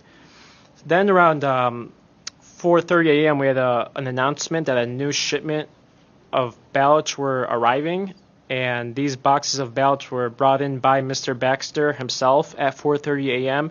from the rear of the room. So I personally witnessed Mr. Baxter carrying boxes from the rear of the basement of the TCF Center into the tables. So each box, I approximate 600 ballots, and it was like a full. What you have to know is that these tables, there's about 7 tables. They were 10-foot tables each. Every table was full of boxes of ballots. It's not tens of thousands or 20,000s. I approximate 50,000 ballots were brought in. Now, were all of those ballots brought in from the rear entrance to the TCF Center? I don't know. They were brought in from the TCF Center, but there was a lot more than just the ones that were brought in from the rear entrance to the TCF Center. And I'm talking, this is the 6 a.m. This is when we're starting at 6 a.m. The 4:30, 5 a.m. It was 50,000 ballots on the table, equal to the 2 rounds that we did before. We did a round around 10 p.m. to about 1 a.m. and then 1 a.m. to about 4 a.m. And then the boxes were brought in from the rear around 4:30. Then they had the shift change from around 5 to 6. So with the shift change, most of the volunteers were tired at this point. They only expected to be there from 10 p.m. to 5 a.m. So 90+% of them left at 5 a.m. I decided to stick around. So they had the shift change. At 6 a.m., Mr. Baxter and his management team got back on the microphone and said, this is what the new shift change, right? The new employees says, this is what democracy is supposed to look like. Right in front of everyone, the whole room cheered. So this is how you know it's a good sign of a violation, that there's an imbalance of poll workers. This is the new shift. Even the first shift before that, I would say the same thing. But this shift, you can tell it's the same, again, another imbalance of poll workers, because the whole room cheered. So based off my sampling of a dozen duplicate ballots from 6 a.m. to about 2 p.m. the next day, because I was doing duplicates, from these duplicate ballots that I observed, none of them were for Trump. None of them. And from the other two shifts or 2 rounds that we did earlier, only one ballot that I witnessed from a duplicate was for Trump. So I'm talking just a dozen off my sampling from that one shift of 6 a.m. to 2 p.m., none. And throughout the whole night, I only saw one. 3 other challengers around me told me the same thing from their sampling. So also, we challenged ballots all night. Every challenge was refused. They never carried it out. They never issued challenge ballots. There's no track, no remedy, no records. No recording of any challenge ballots the entire night. So we challenged. Poll workers changed duplicate ballots to straight Democrat ticket. So for example, it would be like a mixed ticket, bubbles filled in everywhere. I witnessed employees taking their pen and filling in the Democrat straight ticket when it's not. And so you're going to have other people testify that when it goes to adjudication that they see 2 different parties filled in. And then 9 times out of 10, you're also going to have testimony too that says that the employees were saying it should go to the Democrats. That's true. Because there's 200 tables, 150 tables, however many tables there are, 5 employees per table, and they all have pens. And I witnessed them writing a ticket for the straight Democrat ticket. So I also witnessed like duplicates of duplicate ballots, which was very strange to me. We were making a duplicate, take it back to the tabulator, and again, make another duplicate of the duplicate. I personally asked the employees, hey, why are we making, first verify, is this a duplicate of a duplicate? They said yes. I said, why? This is the tabulator says unknown reasons. Okay. So, and then I also at the tabulators did see the double counting on the jams. I saw that several times. They would take the ballots that were just scanned and just rescan them again once there would be a jam. And then around 2 p.m., I leave the room for about 5 minutes to grab a snack because they're saying, snacks are coming in, go grab a snack, go ahead. I leave the room 2 p.m. The minute I leave the room, they block out the whole room with coverings. They prohibited access back in for me, and they said it's because we're exceeding COVID capacity. Now I'm going to wrap up with this. Mind you, the entire night, this room was slammed. It looked like the New York Stock Exchange on its busiest day. And then at 2 p.m. the next day, after 70% of the employees have already finished their work, they left the room, now they're emplacing the exceeded COVID capacity rules, which was pure discrimination. All right, thank you. I just have to add one thing to this, the ballots that were an issue.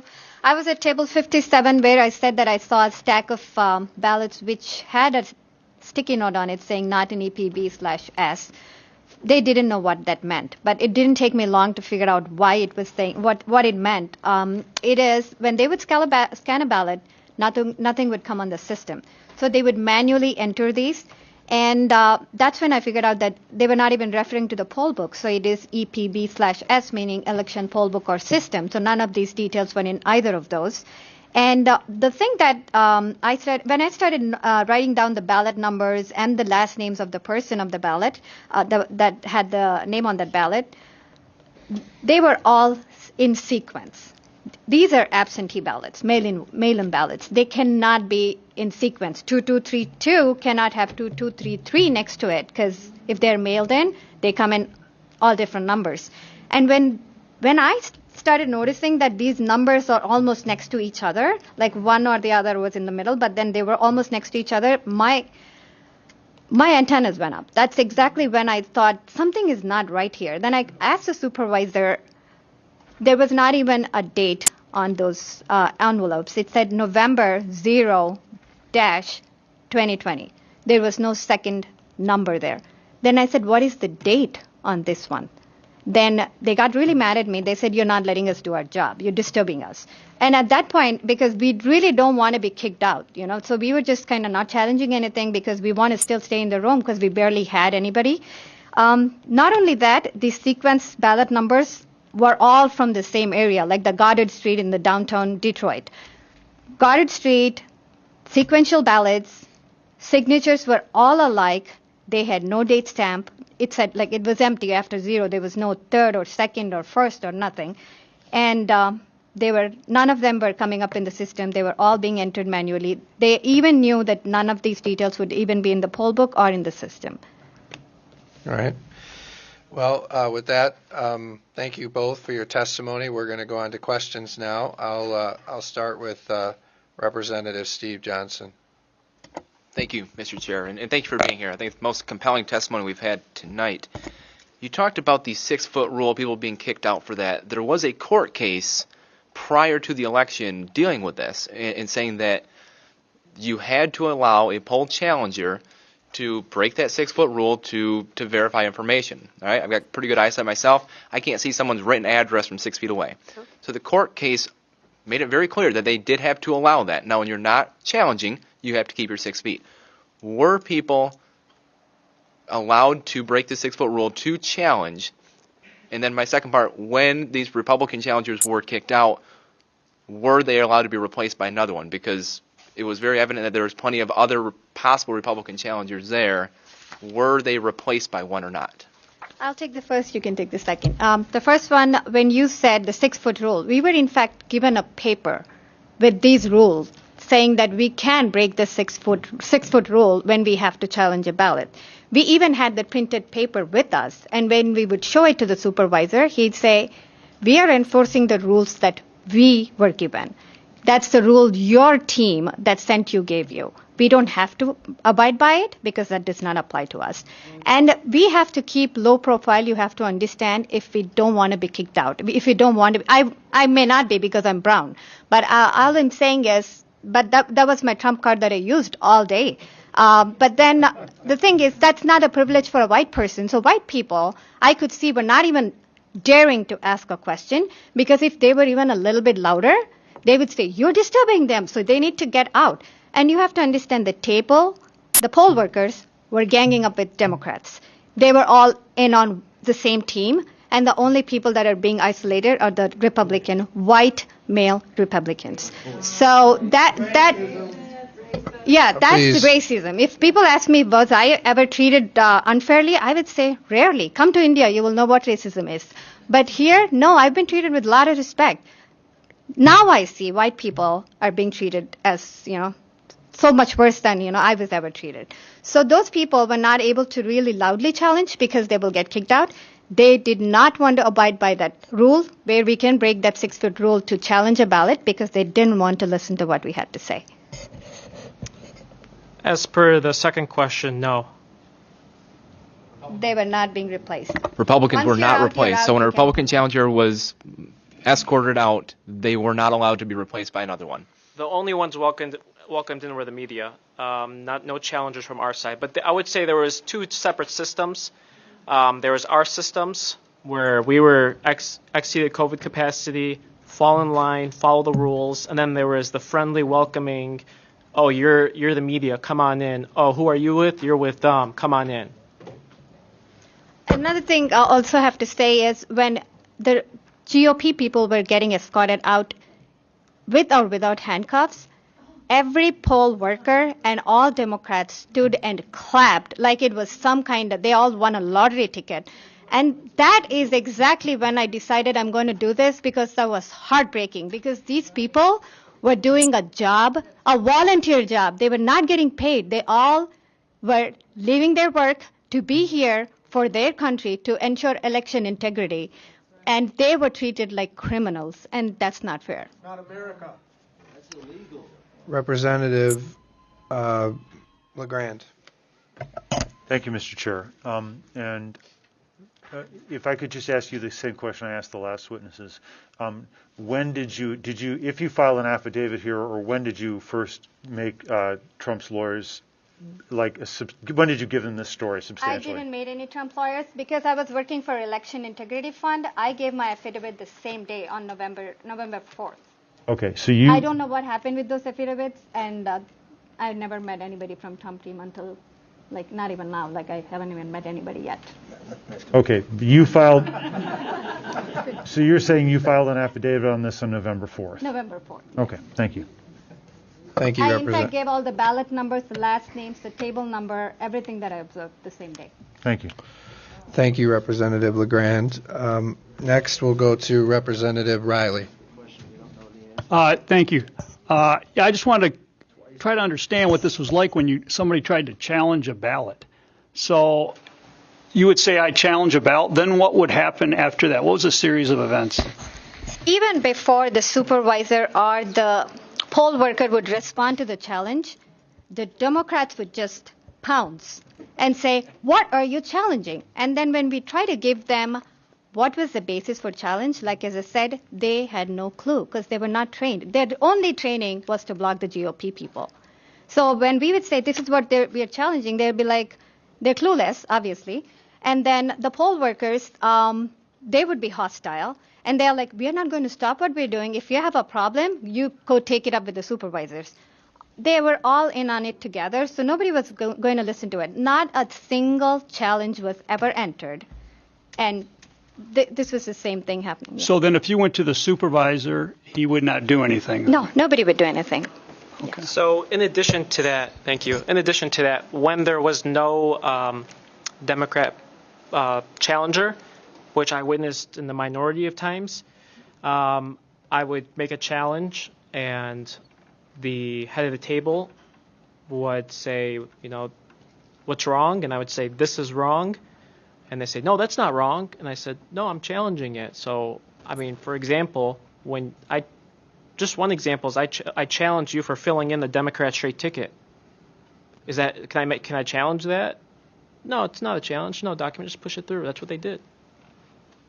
Oh, thank you. Representative C.A. Johnson.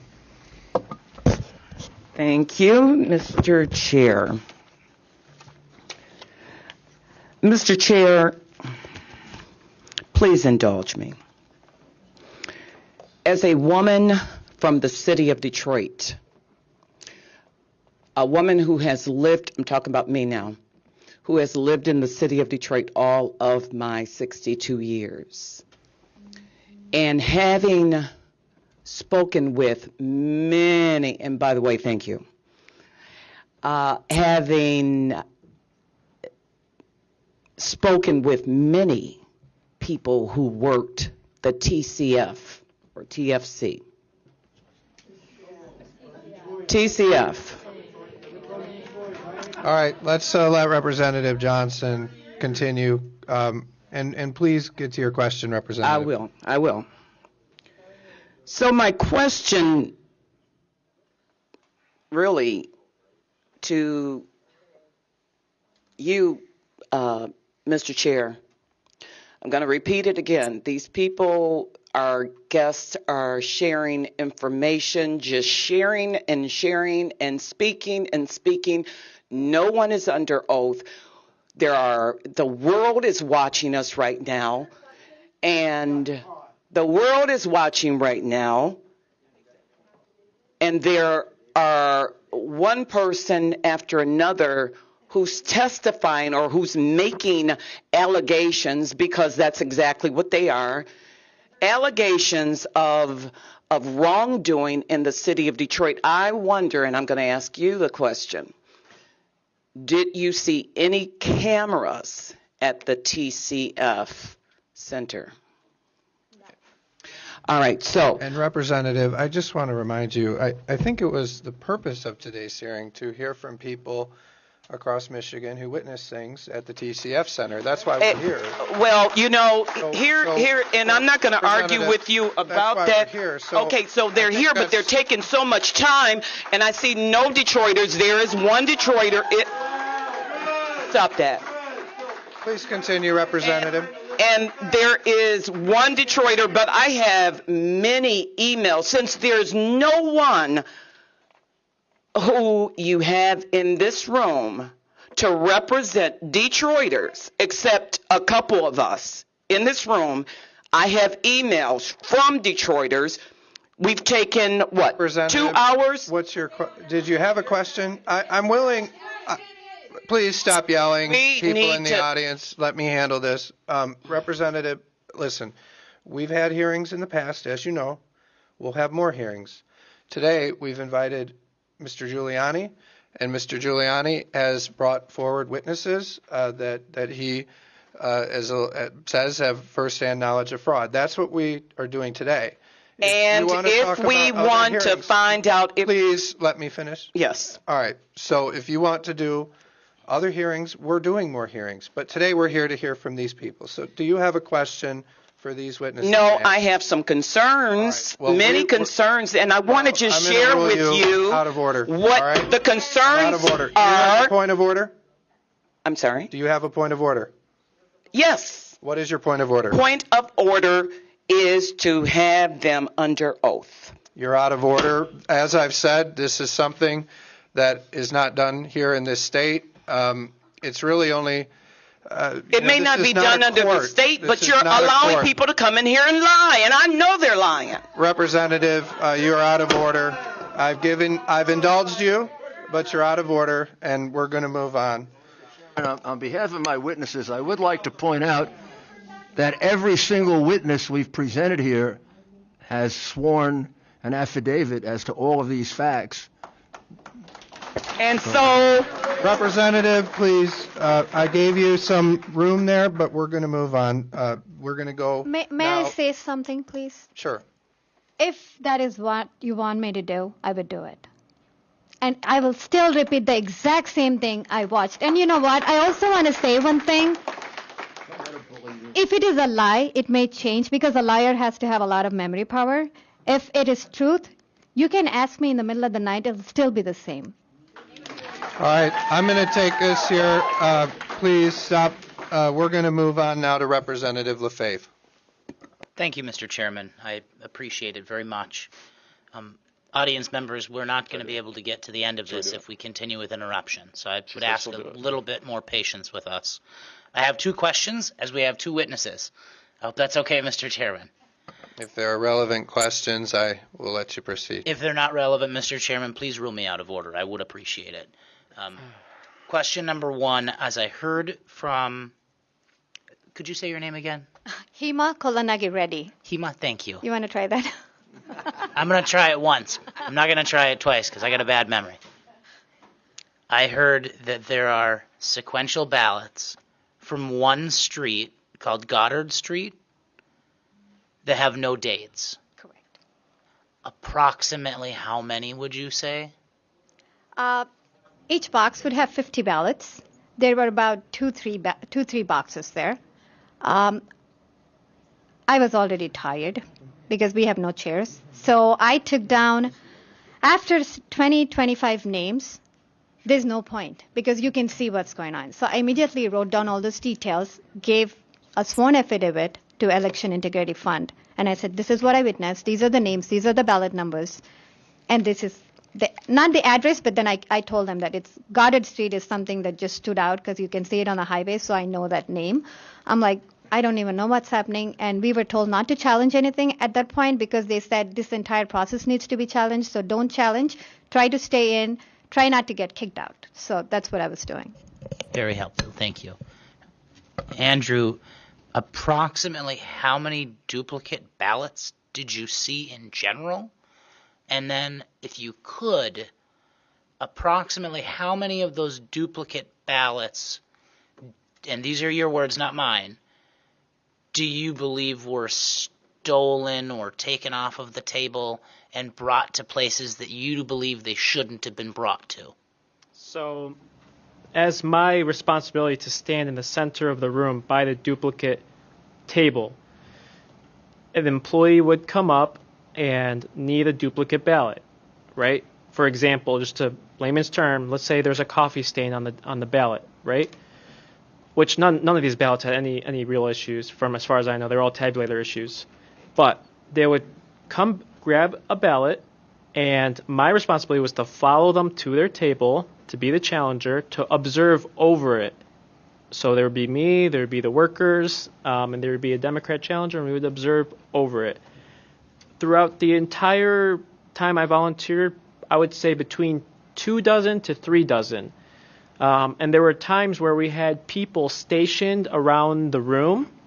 And so if there was someone who was stationed, like a Michigan GOP volunteer, right, was in a specific area, I would tell that employee, hey, watch over this duplicate ballot because I need to run back to the center of the room in case someone steals more ballots again. So they would do that. And if no one was there, then I would watch over it. And I watched over maybe 2 to 3 dozen throughout the whole night. So that's the first part of the question. The duplicate theft started in the beginning of the night. Roughly 10:30 p.m., 10:15 p.m., I saw theft of duplicate ballots where they would grab 3, 4. So no clear number. The number that I saw was probably in the first shift, I would say over 6, easy. Second shift, it was more hectic, and I would say roughly the same thing. But you also have to take and consider that the third shift from 6 a.m. to 2 p.m. the next day, and also the 1 a.m. shift, because people were leaving at 2 a.m. and 1 a.m. They wouldn't stay until 5 a.m. because we're less people volunteering because they're weeding off. That the table was guarded less, and we have less people, so there's more opportunity for theft. Does that help a little bit? Absolutely. Thank you very much. No Thank problem. you, Mr. Chairman. Thank you. Representative Camilleri.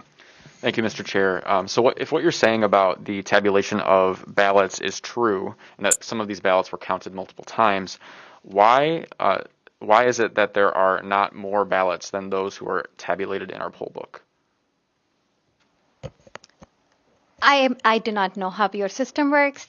I do not. One thing I know is there were several ballots that were not in the poll book or in the system, and they were being entered manually. So how are you finally taking a tally of it? I do not know that. All I'm here to tell is what I witnessed. I do not know, end of the day, how you put all of this data together and how you come up with the number. And if it's tallied like a balance sheet, great. I don't think we would be here if that tallied. My best guess is it did not, so that's why we are going through all this. So what I'm saying is that, in total, the registered number of voters in Detroit is about 500,000 around. The total ballots cast was around 250,000. Okay. And so we don't see multiples here, and many other people have alleged that there were far more people who voted than those who live in the city of Detroit, and that just does not add up. It just Thank doesn't you, add up. Representative. That was not part of my testimony. I know. I think you asked a question, and she said she wasn't familiar. I'm good. Thank you. Okay. With that, I think we appreciate it. I did want to ask you, though, do you have any? I mean, both of you have been there on the front lines. You've been there in the TCF Center. You've talked today about what you've witnessed. Do you have any suggestions for us as legislators on policies or things that we should look at in terms of how do we prevent some of these things from happening to people like you again in the future? Have you put any thought into that? Like if you were to see new laws or things that need to be looked at in terms of preventing in the next election some of these things from happening at the TCF Center? I would give you my perspective as being an outsider. Mm-hmm. I come from a country where a lot of things go wrong. Our countries are known for corruption. But when it comes to elections, there is, from what I've seen here to what we used to do back in India, it is a lot more organized now because we have an identification system. And the fact that now, as the other representative said, that you can actually show up and vote without an ID, it's shocking. How can you allow that to happen? Like, a lot of people think all Indians look alike. I think all Chinese look alike. So how would you tell? If some Chow shows up, you can be anybody and you can vote. And if somebody with my name, you can't even tell my name, anybody can vote on my behalf. So ID should be the basic requirement. Please, let's let her testify, everyone. We want to allow the witnesses to speak. Thank you.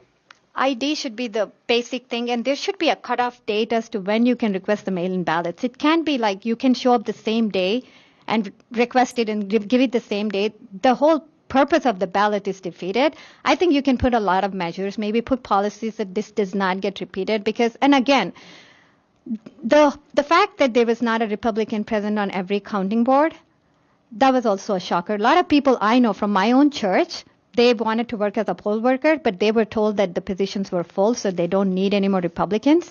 If only there was a Republican present at every table, maybe a lot of this would have been avoided. And also, I think, that the whole vitriol of the entire poll workers that were there, that to me was the shocking thing. I would expect a lot more respect. These are all fellow Americans.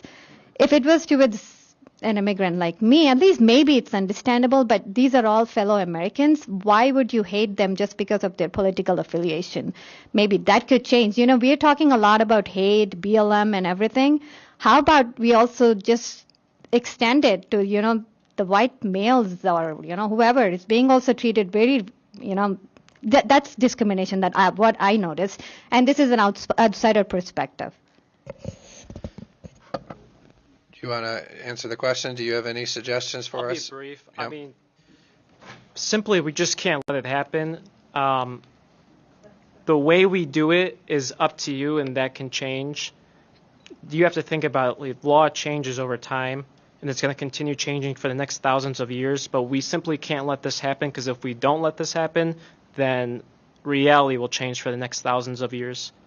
So I would suggest maybe better enforcement immediately after the election, because clearly we're now heading into December. We don't want to cut it this close. We need, in the short term, a body that can say the day after the election or 2 days after the election, there's 20,000 dead voters, wipe them out immediately. And this should be apolitical, not political. They're just clearly dead. Have the database, enforce it. Why are dead voters still nowadays? They're certified now. And I'm not trying to make a political statement, but we certified that knowingly.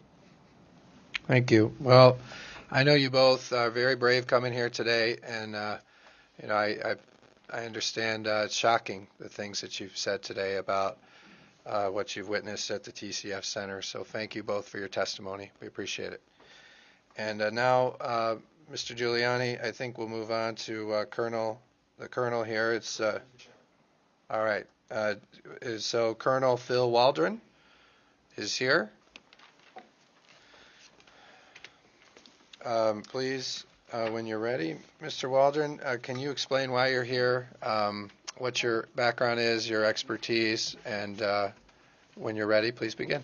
Mr. Chairman, ladies and gentlemen, I'm here to look at some statistical analysis. I worked with a team that's been looking at the voter manipulation, election manipulation since November of 18. I started looking at this issue in August of this year, doing a deep dive on several key areas with some of the electronic voting machine companies.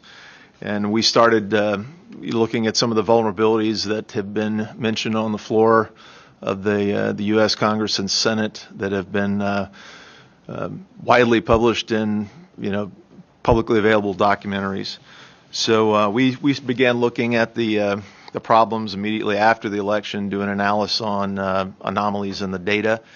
And then we also did some forensics on a couple of locations up in northern Michigan, in Central Lake Township and Antrim, and then talked to folks at Star Township.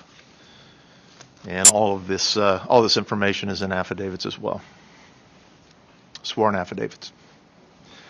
In a nutshell, we began to look at anomalies in the voting systems.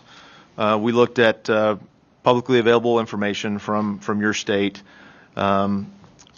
First thing we noticed was that there are 643 precincts in Michigan with a voter turnout above 80%, which is a little bit anomalous. There were 21 precincts that were over 90%.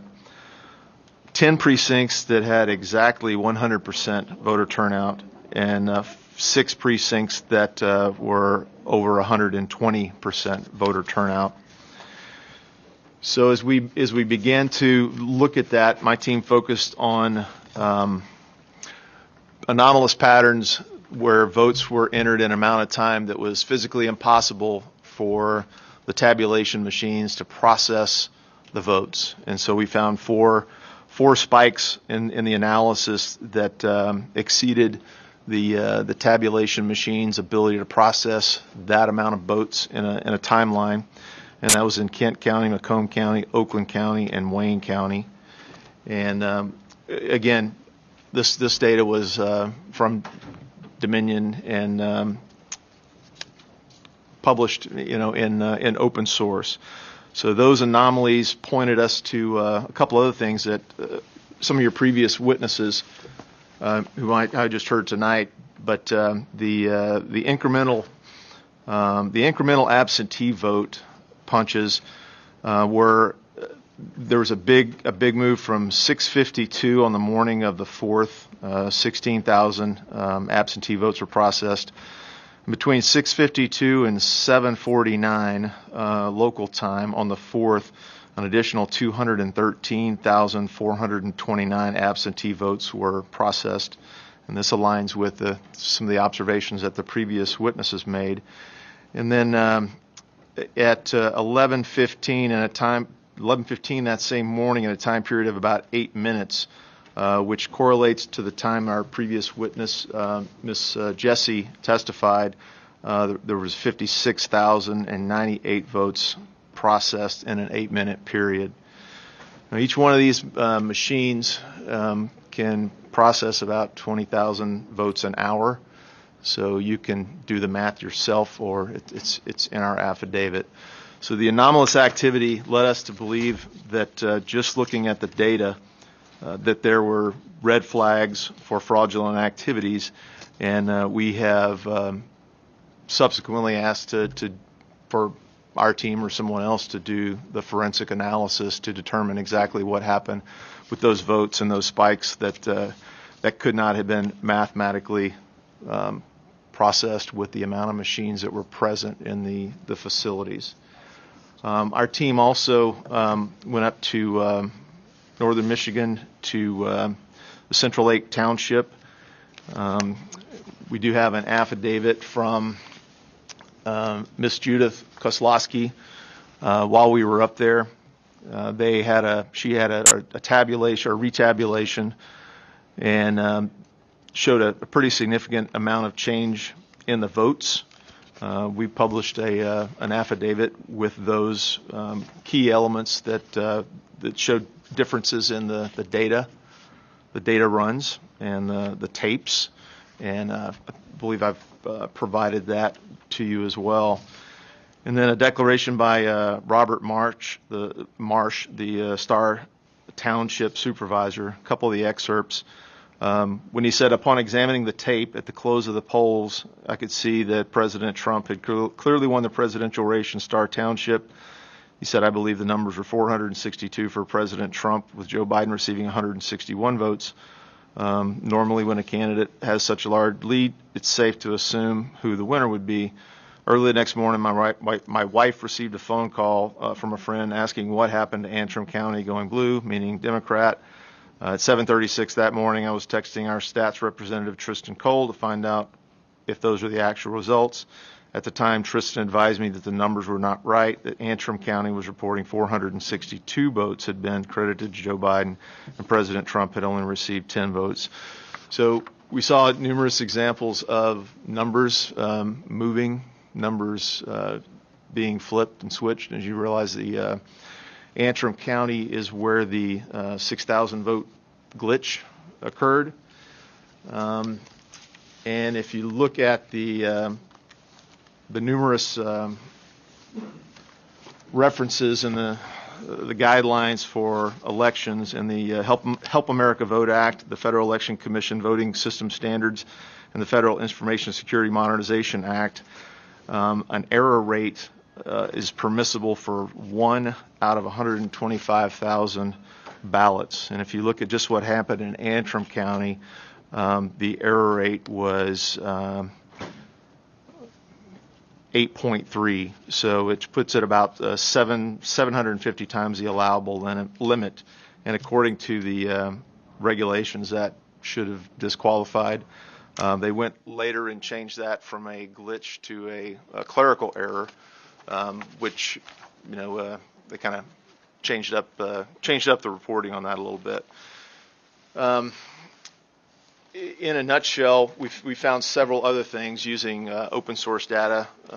There is a gentleman named Eric Lutzen, and he has matched up a list. He started looking at voters above the age of 80 that were registered for voting and did vote in Michigan, and 17,327 Michigan voters also had a corresponding obituary. And I didn't print that whole thing out, but I can give you that website for the tabular data, and it's about 350 pages or so. So in the essence of time, I'll close it out. We'd be happy to chat if there's any other specific information that I can provide to you about our findings. Sure. Thank you. So I just want to understand, I mean, I think you know we, was there something you were going to add? No, I was going to ask him to spend a few minutes on Dominion. Okay. The company. He knows quite a bit about it, and he's one of the few people that has examined their machine. Okay. Well, let me ask my question, and then we'll ask you about Dominion too. But I just wanted to understand. So we had the Antrim County Clerk in here, and we had her testify earlier this, in the last few weeks. And one thing that I found from her testimony is that she seemed not to be very well trained. Her clerks locally did not seem to be very well trained, and they basically they didn't seem to know how to work their machines. They didn't seem to run the proper tests from the testimony that would have discovered the mistakes. And then when the election happened, and we saw this 6,000 votes that went for Biden, and Congressman Bergman found that and reported it, and then they looked at it, and they said, "What happened here?" And she said it was a technical glitch or whatever she said. Well, that came from her office, and now a few days later or whatever it was, she alleged it was human error, and that's what she said later. So based on that, I mean, what we have to go on in this committee is the testimony we've heard. And based on what she said, that looked like it was human error. If we go off what she said that the tape matched. She said this would have been discovered in a canvas because the tape matched. So I just wanted to hear if you have knowledge of this, if there's anything you can speak to on this, because that was the conclusion that I had come to after hearing her, that this was limited to Antrim County. And again, like I said, Dominion won't come in, so I don't know more. But I know in Antrim County, it sure seemed like the clerk there didn't know what she was doing, and that caused a lot of this problem and confusion. So can you tell us more about what you've learned and address that for me? Thank you. Yes, our forensics team went up to the Central Lake Township. And can you clarify, is that in Antrim County? It is in Antrim County. Okay, yeah, thank you. And this was included in the forensics report on Central Lake Township in Antrim, Michigan. The report date was November 29th, 2020. And on the 27th, the ASOG forensics team, which is Allied Security Operations Group forensics team, visited the Central Lake Township in Michigan. The clerk presented to two separate paper totals tape from the tabulator with the identification number ID2, tabulator ID2. One was dated poll opened November 3rd, 06/38/48, which was roll 1, and the second dated poll opened November 6, 2020, 09/21/58, which was roll 2. She was asked, Ms. Kozlowski. I ask you, what does that mean? So was one, what were the two dates? The were actual two poll tapes? date, November 3rd, and then the second on November 6th. And there were two tapes. Two tapes. They ran the ballots and printed roll 2. She was asked by the county clerk's office to come in and do a retabulation on the 6th. Okay, so there was a one run through and a ticket printed, and we went through that with the clerk. There's a ticket that shows the result. Correct. On November 3rd on election day. Then a retabulation. On November 6th. Correct. And you're saying that was ordered by the county clerk? By the county clerk's office. She said she was notified by Connie Wing of the county clerk's office and asked to bring the tabulator and ballots to the county clerk's office for retabulation. Okay, so what did you find when you looked at that? They ran, roll 1 had a total of 1,494 total votes. Roll 2 had 1,491 votes. They had 3 less ballots because 3 ballots were damaged in the retabulation process. So Ms. Kozlowski said that she and her assistant manually refilled out the 3 ballots, curing them and ran them through a ballot counting system. But the final numbers did not reflect the inclusion of those 3 ballots. So the shifts in the votes from tape 1 or roll 1 to roll 2. On election night, President Trump received 566 votes. Vice President Biden received 340 votes. On the recount, Trump had 1 less vote at 565, while Biden was unchanged at 340. The other areas on the down ballot where we saw a lot of different number shift was a proposed ordinance to authorize marijuana and then a retail establishment within the village of Central Lake. So those were the ballot proposal to authorize marijuana went from not passing to passing by shifting votes and removing when the recount, the 3 ballots were not counted, the proposal passed with 1 vote. And then for school board, even though this was a ranked voting, and the top 2 apparently were going to be elected, there was a significant number of votes. There were 742 votes added to this total. Between the election, there were 1,068 votes, and then on the recount, there were 1,810 votes that showed 112 write-in candidates.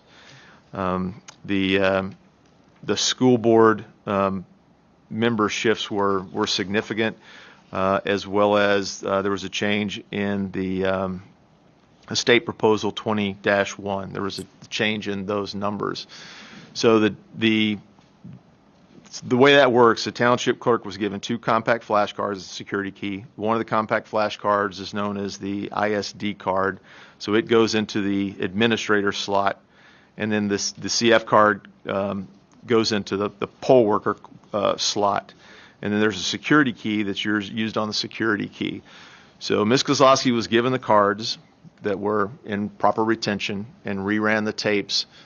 The difference in the administrator card, which is the software load, the poll numbers were pretty much the same, but votes in between those 2 runs shifted.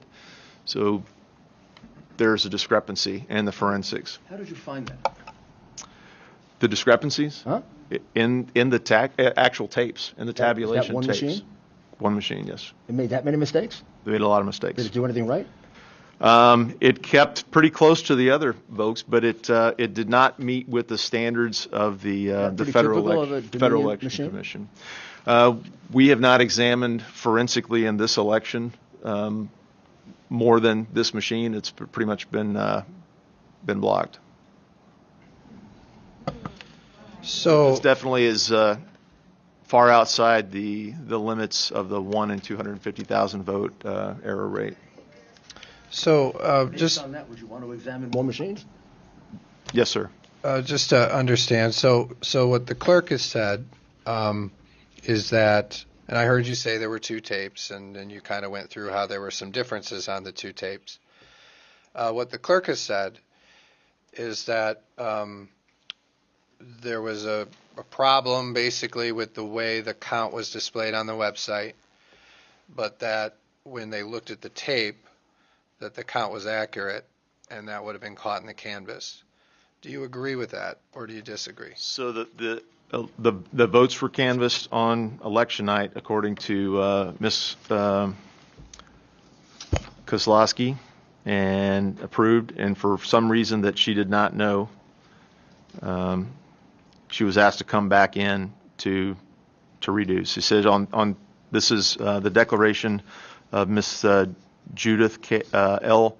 Kozlowski, and it's signed and dated, and this declaration is under penalty of perjury. She said on November 5th, I was contacted by, on election night, we close the polls after the absentee ballots have entered into the tabulator. We take our ISD cards to the machine and take them, the security fob, and the results of the electronic poll book to the county clerk's office that night. She said, I received my ISD cards when I went to the county building and received my precinct kits from Connie Wing prior to the election, and never received nor was made aware of an update, as I did not need any updates. On Thursday, November 5th, I was contacted by Connie Wing of the county clerk's office and asked that I bring my tabulated locked ballot container and tabulator to the clerk's office for retabulation. Because of time constraints, a retabulation did not occur, and I was asked to return on Friday, November 6th. I was given the ISD cards and security fob. We set it up, and the retabulation began at 9. We finished at 8:55. The retabulation was done in the presence of the Antrim County Board of Canvassers and the Antrim County Sheriff, along with the Deputy Clerk, Patricia Marshall. At the completion of the retabulation, all the voted ballots from November 3rd, I asked that the Board of Canvassers was ready for me to close the poll and run the tally tape, which I did. It was at this time that I noticed a number of votes cast on November 6th had changed from the tape on November 3rd. So I stated to the board that the numbers had changed. The board did not respond to my comment. To this date, I still do not know why Central Lake Township was the only township that had to retabulate. Other township clerks asked me why I had to do this, and I could not explain. And that is item number 5 on her declaration. So that's what I know. Okay, thank you. Well, next we'll go to Representative Steve Johnson. Thank you, Mr. Chair. So in your analysis, you talked about how the number of votes coming in were at a rate higher than they could actually be processed through the machines. Correct. And this is after the polls have closed? Yes, sir. This is... So forgive my ignorance here, but the way I understood it is that the numbers don't get counted one by one. A precinct will count all their ballots, and then they submit all their numbers. So the fact that there's a lot of numbers coming in within a short period of time isn't because a bunch of ballots all of a sudden got counted. It's because machines from all over the state that had been counting for hours all day long finally decided to upload their information. I mean, am I missing something here? That's how I always understood how these things work is, I live in the city of Wayland. I vote. They, I think 7 to 8 o'clock, they shut down, they do everything, and then they upload it. They didn't all of a sudden run through 1,000 votes. No, those 1,000 votes were counted over hours and hours. So the timeline of the reporting, which is it's got timestamps on the data files, the data logs, where it's uploaded. Those show 4 spikes that totaled 384,000 votes in a combined interval of 2 hours and 38 minutes. So those. Why is that not possible? Because they're not running 300,000 ballots through that quickly. That's just Correct. Machines from around the entire state. So if you have the city of Detroit with 250,000, obviously Detroit came in later, but hypothetically, there's big cities in Michigan, big precincts, and they start filing at the same time. It seems to me like that's actually quite logical that you would have a lot coming in a short amount of time. As someone who's a political candidate, as I watch the numbers come in, Usually there's nothing, and then all of a sudden you get a bunch of spikes. Oh, we got City of Kentwood. Oh, we got Gaines Township. You start seeing things come in. I don't think that's proof of fraud or anything. I think that's just how it works. Am I missing something here? So if you look at the total number of machines, and the machines can count about 2,000 ballots per hour per machine, the calculation sum would yield about 100,000 ballots as a maximum number of ballots that could be processed. But they're not Tabulation. processing that ballot in that time frame. They've been processing those ballots all day long. They are just uploading the total number at that time. Well, they're actually uploaded at various intervals along that timeline throughout the day. Say that again? They're uploading those results at various, across that timeline throughout the day. I don't think that's accurate. I don't think they upload results until after everything is done. I mean, that's actually a pretty big deal with Republican, at least. We actually have been very clear of, you don't start reporting the ballots until everything is done, everything is closed out. So I don't think that's actually accurate. If that is accurate, that's something we need to look into, that they're continuously uploading the numbers throughout the day, but that's not my understanding. Yeah, so if you look at the Edison data provided to the New York Times, it shows pretty much of a continual upload throughout the day. And then there are spikes that occur at specific times that are bump loads, but I can provide this to you. The question is, did you give us that? As I know you gave us a packet. That's not in it. It should be in the affidavit that Okay. I We provided don't have to you, that. Mr. Okay. Chairman. Did he answer your question? Okay. Next, we'll go to Representative Camilleri. I'll pass. Thank you. Thank you. All right. Representative Lefebvre. Yeah, thank you, Representative Johnson. If you and I agree on the thing you were just talking about, that could be a real problem if something is different. But Colonel, I've got, tell me if I'm wrong, 10 precincts in the state you believe voted at 100% approximately? That was according to data from the state, yes, sir. 6 precincts at above 100%? Correct. Add those up for me. About how many votes is that? We just looked at voter turnout, so I didn't add up the votes from those precincts. Think you could send me an email? Let me know the total number of votes there. Why don't you, we'll have him send it to the committee. We'll work with that. We can send it to the clerk. Continue, Rep. Lefebvre. Did he answer your question? Yes, thank you, Chair. Okay. All right. And I wanted to, we had talked about Dominion. Was there something that you wanted to discuss about Dominion? I understand that perhaps you've examined these machines. I know for us, we can't get Dominion to come in and testify. And one thing that I would like to do is examine the machines to understand, because my belief is that if we could look at the machines, if we could examine their software, we'd have a good idea then of whether all this stuff is true or not. But the problem that I have is that because Dominion won't come in, they won't testify, they won't provide us machines, they won't do these things. It's hard for me to wrap around this Dominion theory because basically we're going off of what people are saying and we're hearing nothing from Dominion. So, as we're investigating, I think that would be very valuable to us. But from what I understand, you've looked at this. So what can you tell us about the Dominion voting system? We began looking at these companies, as I mentioned, the team that we joined that had begun studying this back in 2018 after the Kentucky governor's race, and then several races in Texas with the ES&S machines. We really started looking at the lineage of these companies and the code to the software, and they really seem all to go back to Smartmatic, or SGO Smartmatic. They do have licensure agreements between Smartmatic and Dominion, between Smartmatic and ES&S, which is another major voting machine. And really the core of these voting systems are rife with vulnerabilities. I was an information warfare officer, so I looked at ways to penetrate, defeat, and corrupt other systems, whether it was through electronic warfare, through other means. And these systems are highly vulnerable to penetrations at multiple levels throughout the system. The easiest way and the most discreet way is USB drives. In classified systems in the military, I worked with both secret and top secret and other special access programs. All those machines had the USB drives deactivated. You could not use them just because of the critical vulnerability.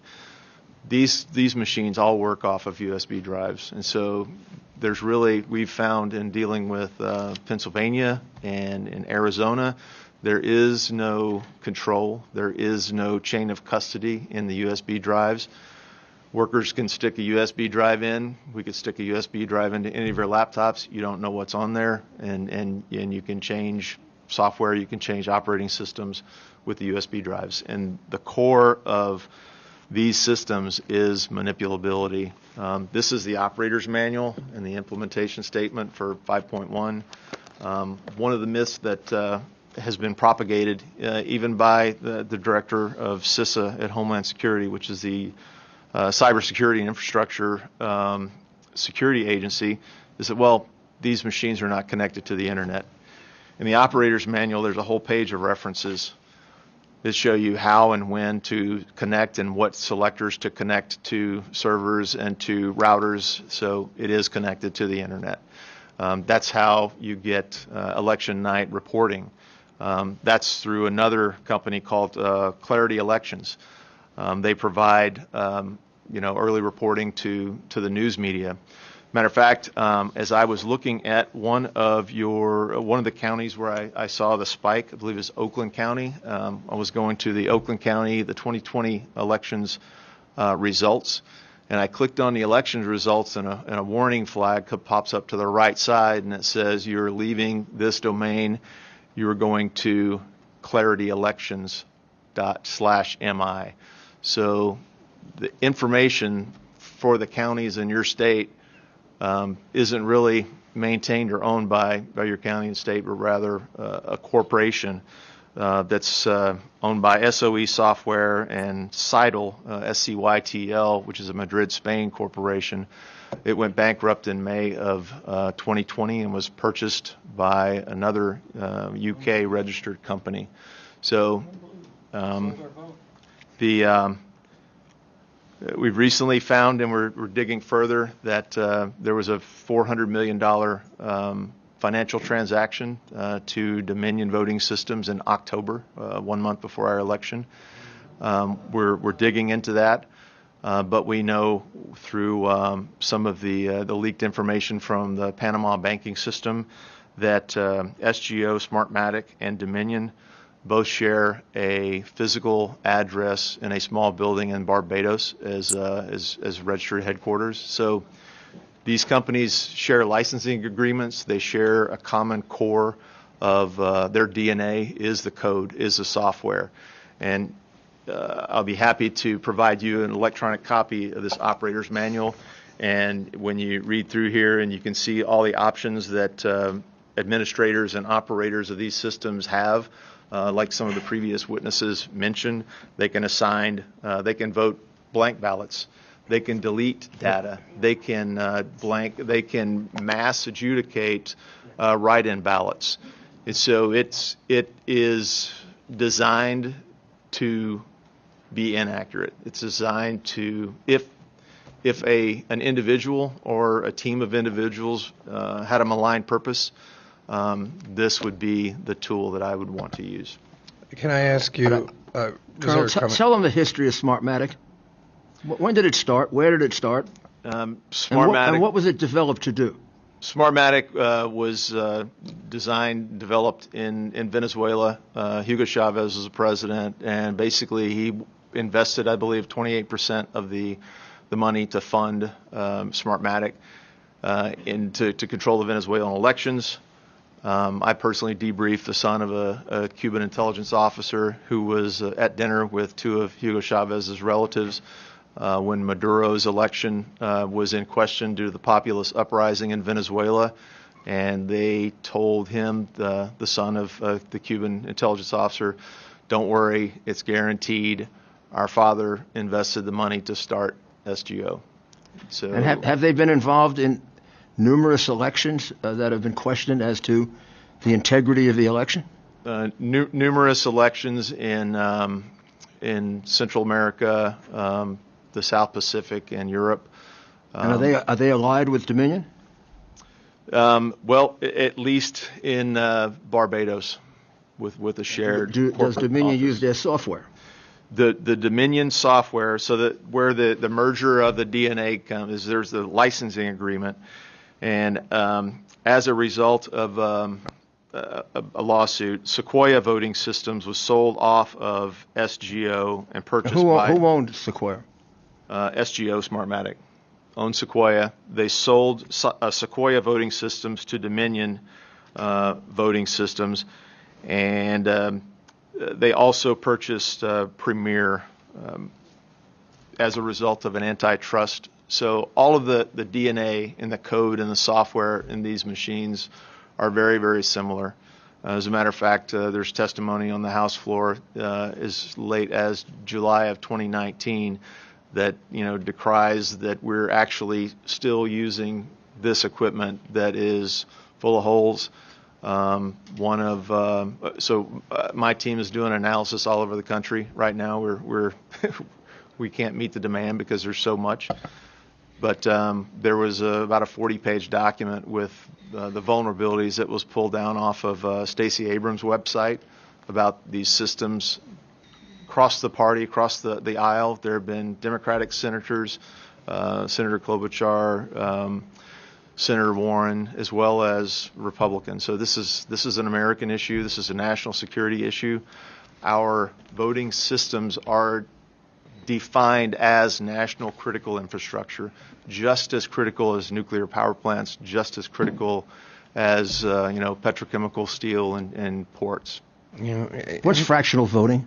Can I ask? I'm going to ask a question here. So I just wanted to understand why.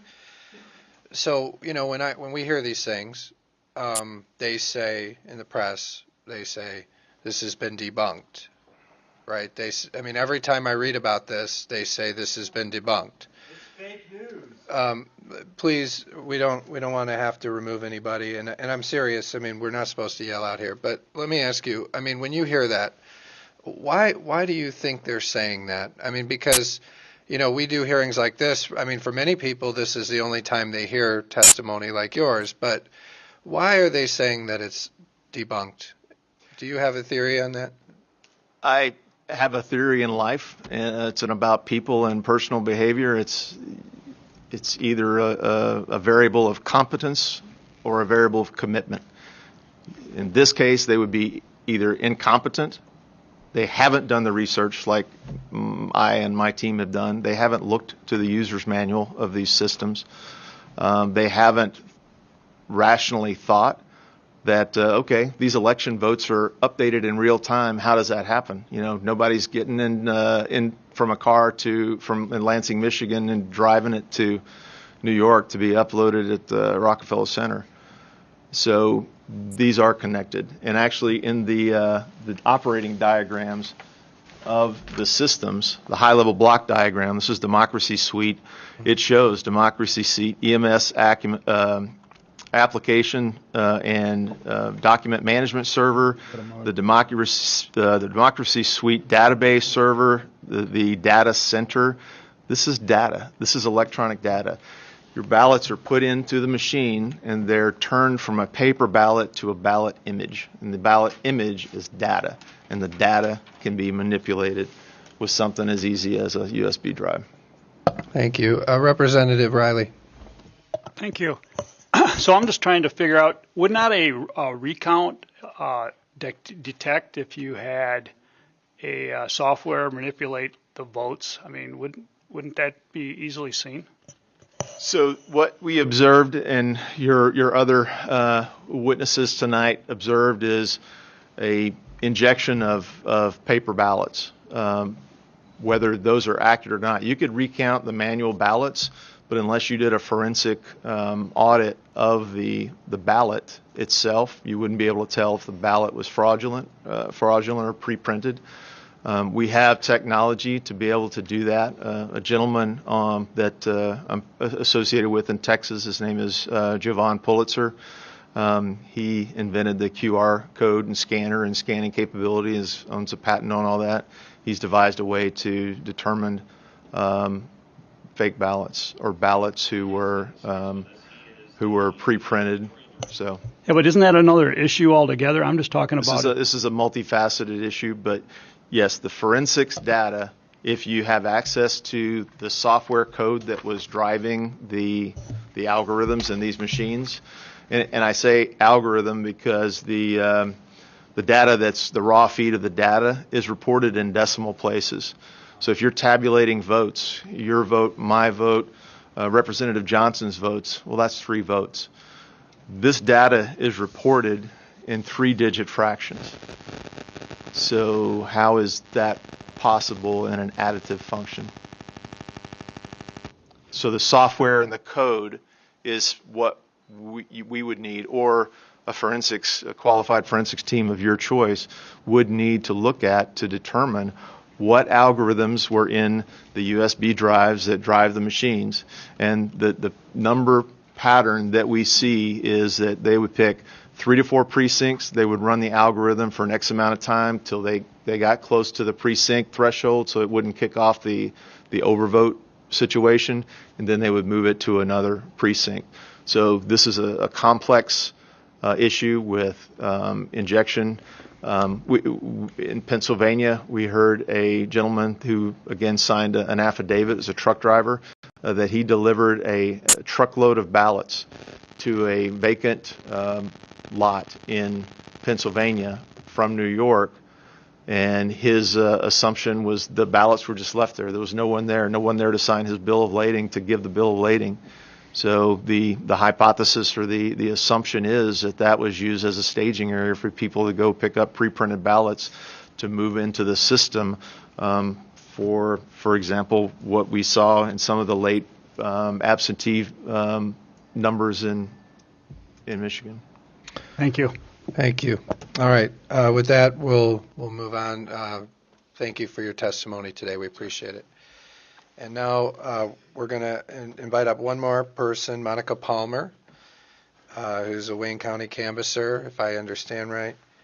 And then we'll let you testify for a couple minutes, tell your story, and then we'll let the Trump legal team close after that. So we ran a little long on that first witness, and we wanted to give some deference there because obviously she had been, she'd been through a lot, and she really shared a very powerful story, and you could tell. I mean, it's intimidating to come here to the legislature and to deal with what she's dealt with, but we appreciate that she came to tell her story. We wanted to give her some time. But we wanted to also allow you, Monica, to come in and testify. So when you're ready, please tell your story and explain why you're here. Thank you. You push the red button. Thank you, Chairman Hall and members of the committee. I appreciate the opportunity to address you this evening. I am Monica Palmer. I am the chair of the Wayne County Board of Canvassers. As you may be aware, after the primary, we had 76% of the precincts, the absentee precincts in the city of Detroit were unrecountable because they were out of balance without explanation. We had bipartisan support and a request for an investigation by the State Bureau of Elections, and we requested the Secretary of State to assist with administering the general election in November in the city of Detroit for the absentees. After the primary, when we had the 76% of out-of-balance precincts, I had people question me, Monica, is it fraud or is it human error? And at that point, I didn't know because I'd never witnessed the process before. So election night, 9 p.m., November 3rd, I went down to TCF Center. I was credentialed as a GOP challenger, and I went in to observe the process, hoping to see some improvements being made. I did not challenge anything while I was there. I was strictly there to observe. I did note one thing, the ballot containers, the metal boxes that hold the ballots once everything's sealed up at the end of the evening.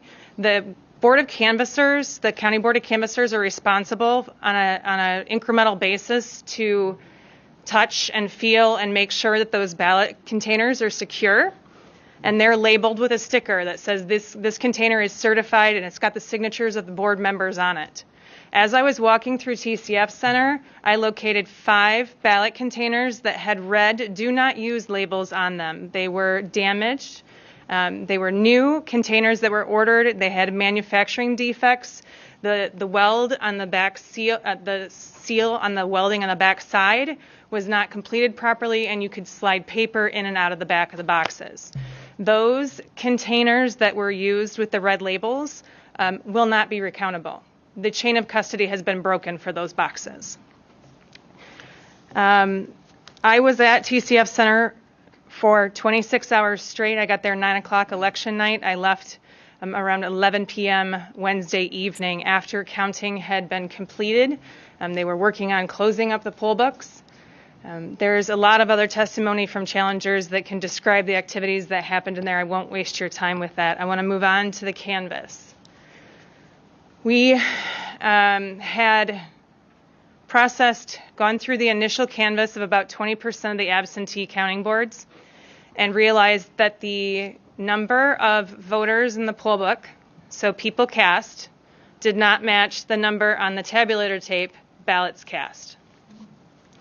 It is the job of the canvass, the county canvass, to correct any mathematical errors, to make those two numbers balance or reconcile the difference. The good news here is that the batches of ballots that may have been scanned multiple times, the job of the canvass is to catch that mathematical error and correct it. So if you have 100 voters, 100 ballots that were issued, and there's 300 ballots that were tabulated, you count the ballots in the box, it should match the ballots that were issued, 100, you retabulate them, and that's corrected. Things you cannot catch in the canvass. You cannot catch date stamps on envelopes. You cannot catch the validity of a voter, whether they're dead or not. You cannot catch signature verification. Those are things we do not look at within the canvass. Just a little point of reference to help you manage through the details you're hearing. An observation for TCF Center. In the primary, we had poll workers working long hours. There appeared to be a change in the general election, where there were shifts of employees. And I believe that was a positive change. It was good to see. So you didn't have people very, very, very tired trying to close these boxes out. What I did notice on the night shift, election night, 9 p.m. to 5 a.m. the next morning, there were 134 counting boards. They had 5 workers at each table and supervisors throughout. The majority of that shift, those workers were not processing ballots. They were sitting idle. So as you're looking forward to legislation and concerns about, do we need more time to process these ballots? The time is not involved in actually going through the ballots or scanning them through the tabulators. It's the adjudication process. And the adjudication process is a screen. If there's a ballot that the machine can't read, humans have to view that ballot on a screen and make a determination. That process is the bottleneck in the timeline that it took to get through processing the absentee ballots in Detroit. So as you move forward with potential legislation, maybe look at some funding sources to get the right amount of equipment to help them get through that. Back to the canvass and the numbers not matching. 20% into processing the absentee ballots, we realized we had a large portion that did not match. And it's standard procedure to contact the clerk when you have that happen to ask if they have any envelopes that may not be scanned, if they have anything stuck in an auxiliary bin, ask them for a corrected list if possible. We did not get corrected statement of voters, so people cast, until 13 days after the election. It was the afternoon, the day before certification, when a large black tote was brought into the canvas containing multiple precincts' new voter lists. Some of those voter lists managed to make the balances work out. At the end of the day, less than 24 hours later, the canvas was given a verbal report for the plus and minus. We were not provided with an executive summary written, even though I requested one. And that oral report, my quick math showed that 71% of the counting boards, and we've got to be careful because in the primary we were talking precincts, now we're talking counting boards, which are it's a different math formula. But 71% of those counting boards were unexplained were unbalanced without explanation. Having less than 24 hours to get corrected voter lists and going through 134 counting boards to make those differences is not a lot of time. And that is why I originally voted no on the certification, because I believe the state needed 10 more days to continue to dig through that to find those explanations. As you continue to move forward through legislation, with the information I was giving, I can't tell if there was an issue with missing scanning envelopes, if there's an issue with the voter file, with the poll books, with the supplemental lists, with the unlisted list. I don't have that information to be able to know to tell you how to fix that. But getting corrected information 13 days after the election is not the way to go about it. And one more item to note, in the State Board of Canvassers meeting, Daniel Baxter said that they did not issue any revised poll lists. I don't know if he was misinformed or misspoke, but there were clearly an entire tote of revised lists delivered the day before the certification. And I'm happy to answer any questions, and due to time, if you have additional questions, please reach out to me afterwards. All right, thank you, Monica. And I heard stories about how you were threatened and bullied and attacked by a lot of these radical left-wing people, and so I have my sympathies for that. And you have my sympathies for that. I know you've been through a lot, and it's courageous for you to be here and testifying today. So thank you. With that, I'll go to Representative Weber. Thank you. Thank you for being here, and thank you for your service on the Board of Canvassers. My question is, do you have any recommendations for this committee and the legislature with regard to empowering Board of Canvassers to maybe have a more substantial role in the process going forward? I know reading some of the media reports, you seemed kind of frustrated with the limitation of what you could and couldn't do in the canvass. Yeah, that's an excellent point. The Board of Canvassers across the state of Michigan, most of the other boards in the other counties, the 4 canvassers are the ones going through every poll book and looking at the number of voters and the number on the tape. Wayne County is huge, and it has different rules because there's so much work. 4 people wouldn't be able to complete it. The county clerk's staff is assisting the Wayne County Board of Canvassers. And I've only been on the board for 2 years. I roll up my sleeves and get involved, and I'm going through poll books with staff to help understand the process. I think if I'm going to certify this election, attesting that it's valid, I need to know what's going on.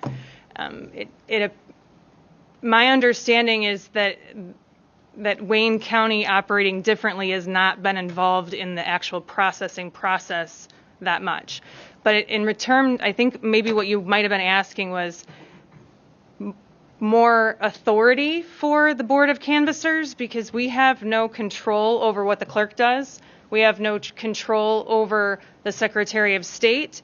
We have no authority to demand an audit. We have no authority to tell anyone how to change their processes. But at the end of the day, we're holding the bag for whatever results come out of the election. Thank you. Representative Camilleri. Thank you, Mr. Chair, and thank you for your testimony. I also first wanted to say thank you for doing your job and certifying the election. I really do appreciate that. One thing that I would like for us to just clarify here, as we know, the unbalanced precincts are not unique. It's not unique to this election. It happens in other elections in years past. The rate of unbalanced precincts in Detroit and cities like Livonia were roughly the same. So why did we have such a focus from your public statements as well as others that you've made to the media and at your Board of Canvassers meeting? Why was the focus specifically on Detroit's unbalanced precincts and not more so on other cities like the city of Livonia? I was not given a written executive summary prior to the meeting. If you watched the Zoom call, staff was listing off communities plus or minus in or out of balance. They're referred to Detroit or out of county. Livonia was specifically brought up because there were some troubles there. But when you're referencing out of county and Detroit, it's already separated into two different groups. I was doing the math on fly, scribbling, and referenced the percentage, comparing it to the primary because we already had identified that there was an issue that we were hoping to see some improvements in. The actual motion that came to certify the election, that came with a resolution for an audit, requested an audit of all of Wayne County, all of the unbalanced, unexplained precincts, not just the city of Detroit. It did get heated after the no vote, and there was some hostility from board member comments. There was some pressure from council. I did initially reference Detroit first. A few sentences later, I did bring up Livonia as well. I was not singling out one community. This is about making sure that we have accurate documentation that can be audited and that there's explanations, and that's what I was trying to accomplish. Thank you. Yeah, and I understand, like in Livonia, and this might not be related, but in Livonia, I heard because we had a state house race there that was pretty close, a couple hundred votes. And then what I understand happened is that somehow they can't recount most of the precincts. Can you explain that? Sure. So if you have 103 ballots that are issued, people cast. If you have 3 individuals who spoil their ballot, they make a mistake and they take it and they say, I need a new ballot. So you issue another one. So now you have 106 ballots that have been issued. You only have 103 that are counted, and you have 3 ballots that are in an envelope for spoiled ballots. 106 does not equal 103, but there are notes in the poll book and there are spoiled ballots that you can reconcile the difference. They're out of balance. It's a normal occurrence, not a problem. The problem is when you have 106 ballots cast, people, and you've got 135 in your total for the votes for the night. And if there's no explanation in the poll books how you get there, it's not recountable, and that is a problem. And specifically to your point in Livonia, where you've got a state house race, when you have communities that have this a high number of precincts that are unexplained and not recountable, it's going to hurt the recount for your mayor, your city council, the school board members. In Highland Park, the last time we had a recount in there, it was a city council recount, and half of the precincts couldn't be recounted. We had an entire community in there hoping to see the numbers and make sure it was right. The candidate was distraught when she filed to have all of the precincts recounted and half of them couldn't be recounted. We've got to figure out how to get it right. Yeah, I think just for me, that's always something I found very odd is, like for many years we have elections and then they say, well, we can't recount Detroit or we can't recount Wayne County because they say either the boxes are unsealed or the ballots don't add up. Was that widespread in Wayne County this time? Or was it limited to Livonia, or what? Again, if I had a written executive summary that showed me every precinct for the entire county, I could have prepared and highlighted and went, these 15 communities outside of Detroit all had problems. I don't have that information. I still don't have that report. Wow. Now what is being, in Wayne County, which is where you can speak to, do you know, why does this sort of thing happen election after election? And maybe it happens elsewhere, but you're the Wayne County canvasser, so I just want to understand. As a canvasser, what do you say to the elections people when they tell you this year again, the ballot boxes are unsealed, the ballots don't add up? What do you say to them? Because I can't figure it out. Why is it always that way? What do you say to them to improve that? Please, sir.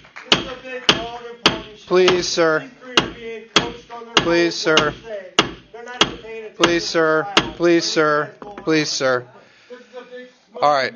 So my question, though, is on Wayne County and the city of Detroit. Do you hear from them to say what are they going to do to stop this from happening in the future, so we can recount these precincts and we're there is a trail? We made that request after the primary. And what happened? I have not seen a report from the investigation. I saw lots of press releases from Secretary Benson saying that she was going to help with staff, and it did look like there was plenty of staff around TCF Center, so that appeared to be an improvement. I asked for a meeting with Clerk Winfrey prior to the election to try to understand the process a little bit better, to see what kind of improvements were being made. I did not receive a meeting with her before the election. So would you say that in these election officials in Wayne County are not following the laws there? I can't say that. I Okay. don't know that to be true. But they're not communicating well. Would that be right to say they're not communicating what they're doing to why these problems are still happening with you as a canvasser? I have no authority over that position. The clerk is not required to communicate with me. Yeah, that seems like a problem. Yeah. Yeah. And Sure. Thank you for sharing that. I didn't know the answer to that. We'll go now to Representative Riley. Thank you. When it comes to the precincts that don't balance, is there a quantity that we know? Is that public knowledge? that don't balance or that don't balance unexplained. No, Because being out of balance, if it's explained, is okay, it's recountable. Okay, but do we know the quantity, when something is not balanced, do we know the quantity of votes? I believe, I ask for a cumulative total, because you have some that are higher and some that are lower.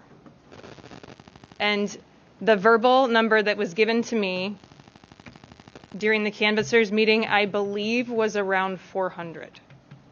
But again, if I had a written executive summary that showed me every precinct that was plus or minus, there would be a total at that bottom of the page, and we could look at it real easy. Gotcha. Okay, thank you. Mm-hmm. Representative C.A. Johnson.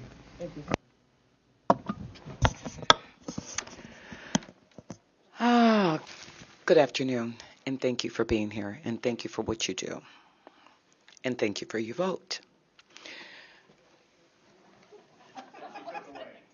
Please, let's let her ask questions. Mr. Chair, when we get a chance, I'd like to have this kind of even because we have a Detroiter. Representative, I think you made that point earlier, and as I said, we're going to have more hearings, but what is your question? No, I would like to have her address this body. Okay. She is a Detroiter. We're going to move on, Representative, if you don't have a question. I'll go now to Representative Johnson, Steve Johnson. Thank you, Mr. Chair. So you talked about getting a number of revised poll books. Could you explain what that is? Because I'm not an elections guy. Sure. Explain that to me. Thank you. Okay, in your poll book, there is a section that's the statement of voters. So for the absentees, it will show all the absentee ballots that were issued, requested, issued, and received. And you can see the dates in there for every person. And there's a total at the bottom. So on election, I believe it was Sunday that the poll books were printed. So all of the ballots that were received by Sunday when they were printed are in this list. There's a supplemental list for any ballots received after that. Okay, because you've got ballots coming in on election day while they're being processed.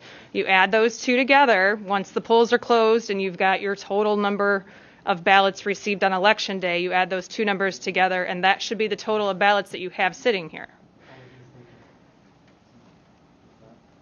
If they don't match, your phone call is to the clerk and say, why don't they match? Do you have envelopes that sitting on your desk that didn't get scanned? There is a method of going through the entire pile of envelopes to make sure every single one of them is scanned, and it does take some time.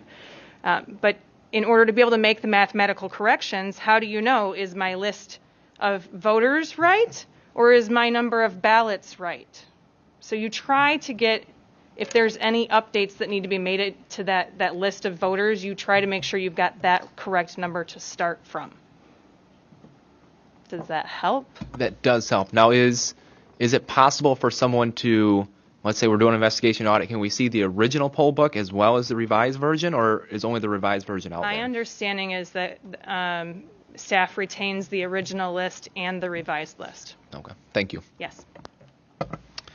Representative LeGrand. Thank you, Mr. Chair. So help me understand this, because I've been involved in recounts in my county, and we have exactly, this issue is pretty much universal. Like, it's a question of ratios change, but like nobody has 100% balanced precincts. And we heard testimony in the committee about that previously. My understanding was that you could recount if your tabulated number equals the number of paper ballots you have, not that it has to equal the poll book. Am I wrong on that? And if that's true, then I think you can recount a whole lot more than the 71. You're saying 70% of them roughly can't be recounted? Yeah, I don't think that's right. My understanding is that the votes, the people cast must match the votes cast. And then once you open it up, you count the paper ballots, and the paper ballots have to match the ballots cast.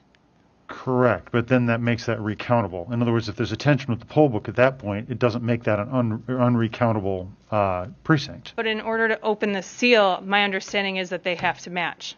Okay, that's not my understanding, but there's no point in us debating, since neither one of us, we'd have to appeal to our higher authority on that one.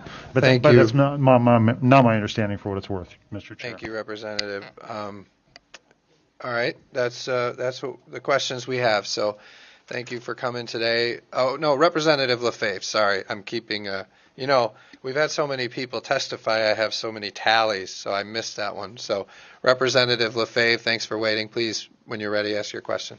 Thank you, Mr. Chairman.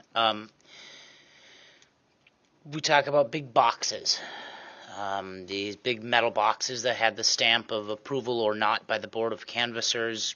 What are these boxes? What are they for? How big are they? This is multiple questions, I'm sorry. Tell me about the boxes, how big they are, how many ballots there are potentially in each one of them, and what they're for. Okay. So the boxes are about this tall, about this wide. There was a batch of 50 new boxes purchased by the City of Detroit from Election Source, and roughly 30 of those boxes were defective. They're metal, and there's two sides that meet along the back, and the welds were not done properly, so there's a gap along the back seam. We rejected about 30 of those. Sometime before the November election, they did bring us some repaired containers, and we went through them and and then took the red do not use tags off and put certified labels on those. But if I remember correctly, there were only 24, and I could be off by 1 or 2, 24 that came back repaired. As to how many ballots were in those containers, I would have to ask staff. I would maybe look online. I have the precinct number or the absentee counting board numbers, but I don't have the associated ballot counts with those counting boards. Does that answer all of your question? Well, I only get one, so I would just like to say, I mean, if you buy 50 boxes and 30 of them are defective, let's never buy from that company again. All right. Thank you, Monica. That's the last question for you. We appreciate you coming to testify. Thank you. Thank you. All right.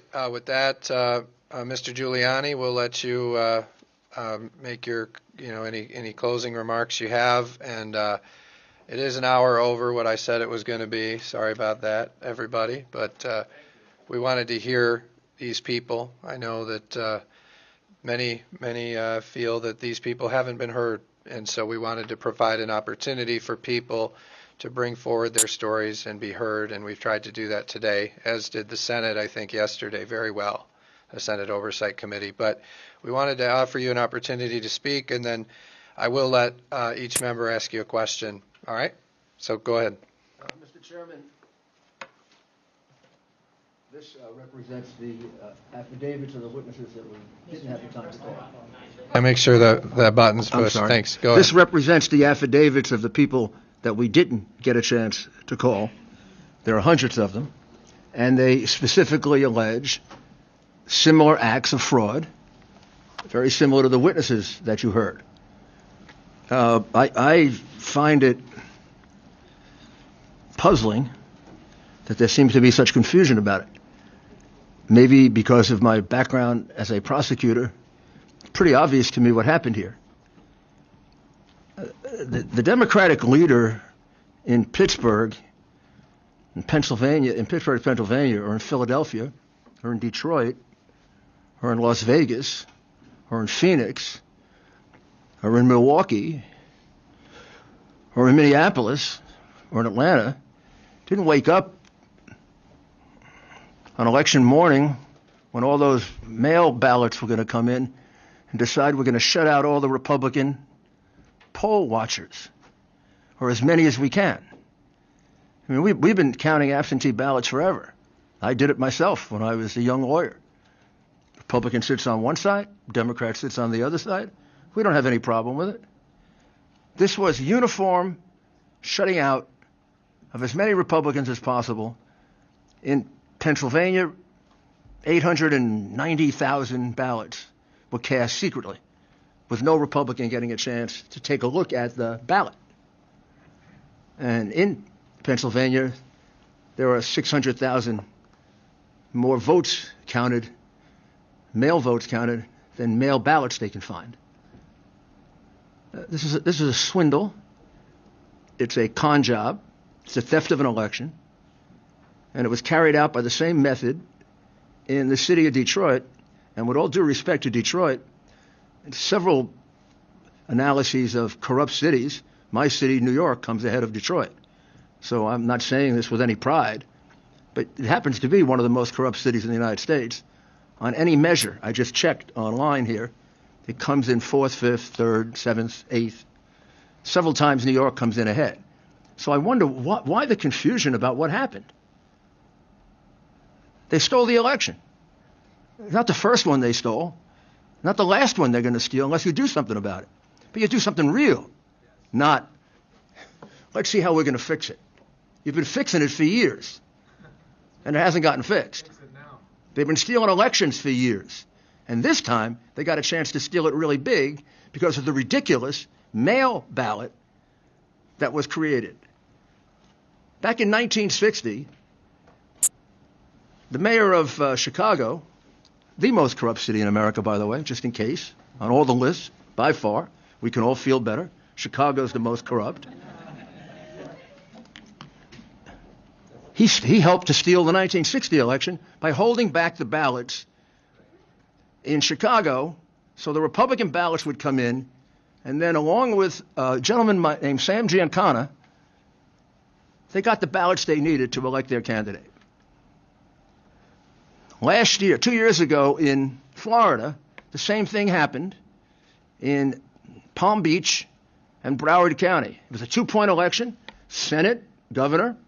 Palm Beach County took 2.5 weeks to report. And finally it ended when they caught a truck like the one coming from Bayport, New York to Philadelphia. They caught a truck in Jacksonville headed to Palm Beach with 100,000 ballots that pretended to be Palm Beach ballots, but they were done up in Jacksonville. And then they had to end the election, and they prosecuted the people in Palm Beach. And remember, this year, we had no problem in Florida. I mean, you were counting for an eternity. Florida was over with that night because the governor had the courage to straighten it out. He had the courage to prosecute the people who committed the fraud. You don't end fraud by prospective measures to deal with fraud. You know how you end fraud? You put criminals in jail. That's how you end fraud. You have the courage. You have the courage to say that certification that was done by your state is a complete phony. It's a false statement made to the United States government. Those are prosecutable, by the way. That's not the vote by any means in Michigan. That's not the vote in Michigan. I don't know what the vote in Michigan is, but it's at least 300,000 or 400,000 votes off from what the real vote in Michigan is. And you heard the anger and the upset of your citizens. They seem to have more passion about it than you do. They figured out what happens because they live on the street. They know what happens in Detroit. Don't scratch your head about what happens in Detroit. They steal elections in Detroit. Representative, you'll have an And opportunity they steal to elections ask a in New question. York, and they steal elections in Boston, and they steal elections in Philadelphia. And the Democrats were smart enough to pick 10 corrupt cities to play their game out. 10 cities in which they could get away with it. 10 cities in which they could go into court and find a hack judge that will decide anything they want. So, I mean, we can live in this strange world all we want, but we're getting at the point where our freedoms are beginning to be eroded. Our right of free speech has been eroded substantially by the censorship imposed by big tech, big media, big corporations, and the Democrat Party. Our right of freedom of religion,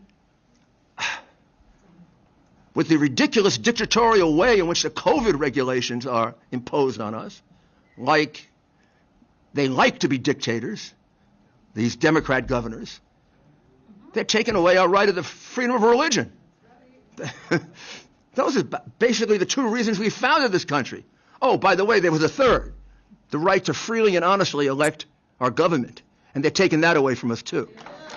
It should not go without notice. And you should spend time taking a look at Pennsylvania, look at Philadelphia, look at Pittsburgh, look at how eerily similar it is to what these people testified to. Read the rest of these and see that there are hundreds of people that back them up. That election center in Detroit was a disgrace. You should be ashamed of it as citizens of Michigan. I would be ashamed of it if it was in New York, and it could easily be in New York. And I would do everything in my power to make sure it never happened again. And I would never certify an election or have my name associated with anything that was false. Now, it is your responsibility to do that. Not the governor, not the Secretary of State. You were given that responsibility by our founding fathers. They decided who would be the final arbiter, who should overlook a presidential election. And in Article 2, Section 1, Clause 2, the power is given to you.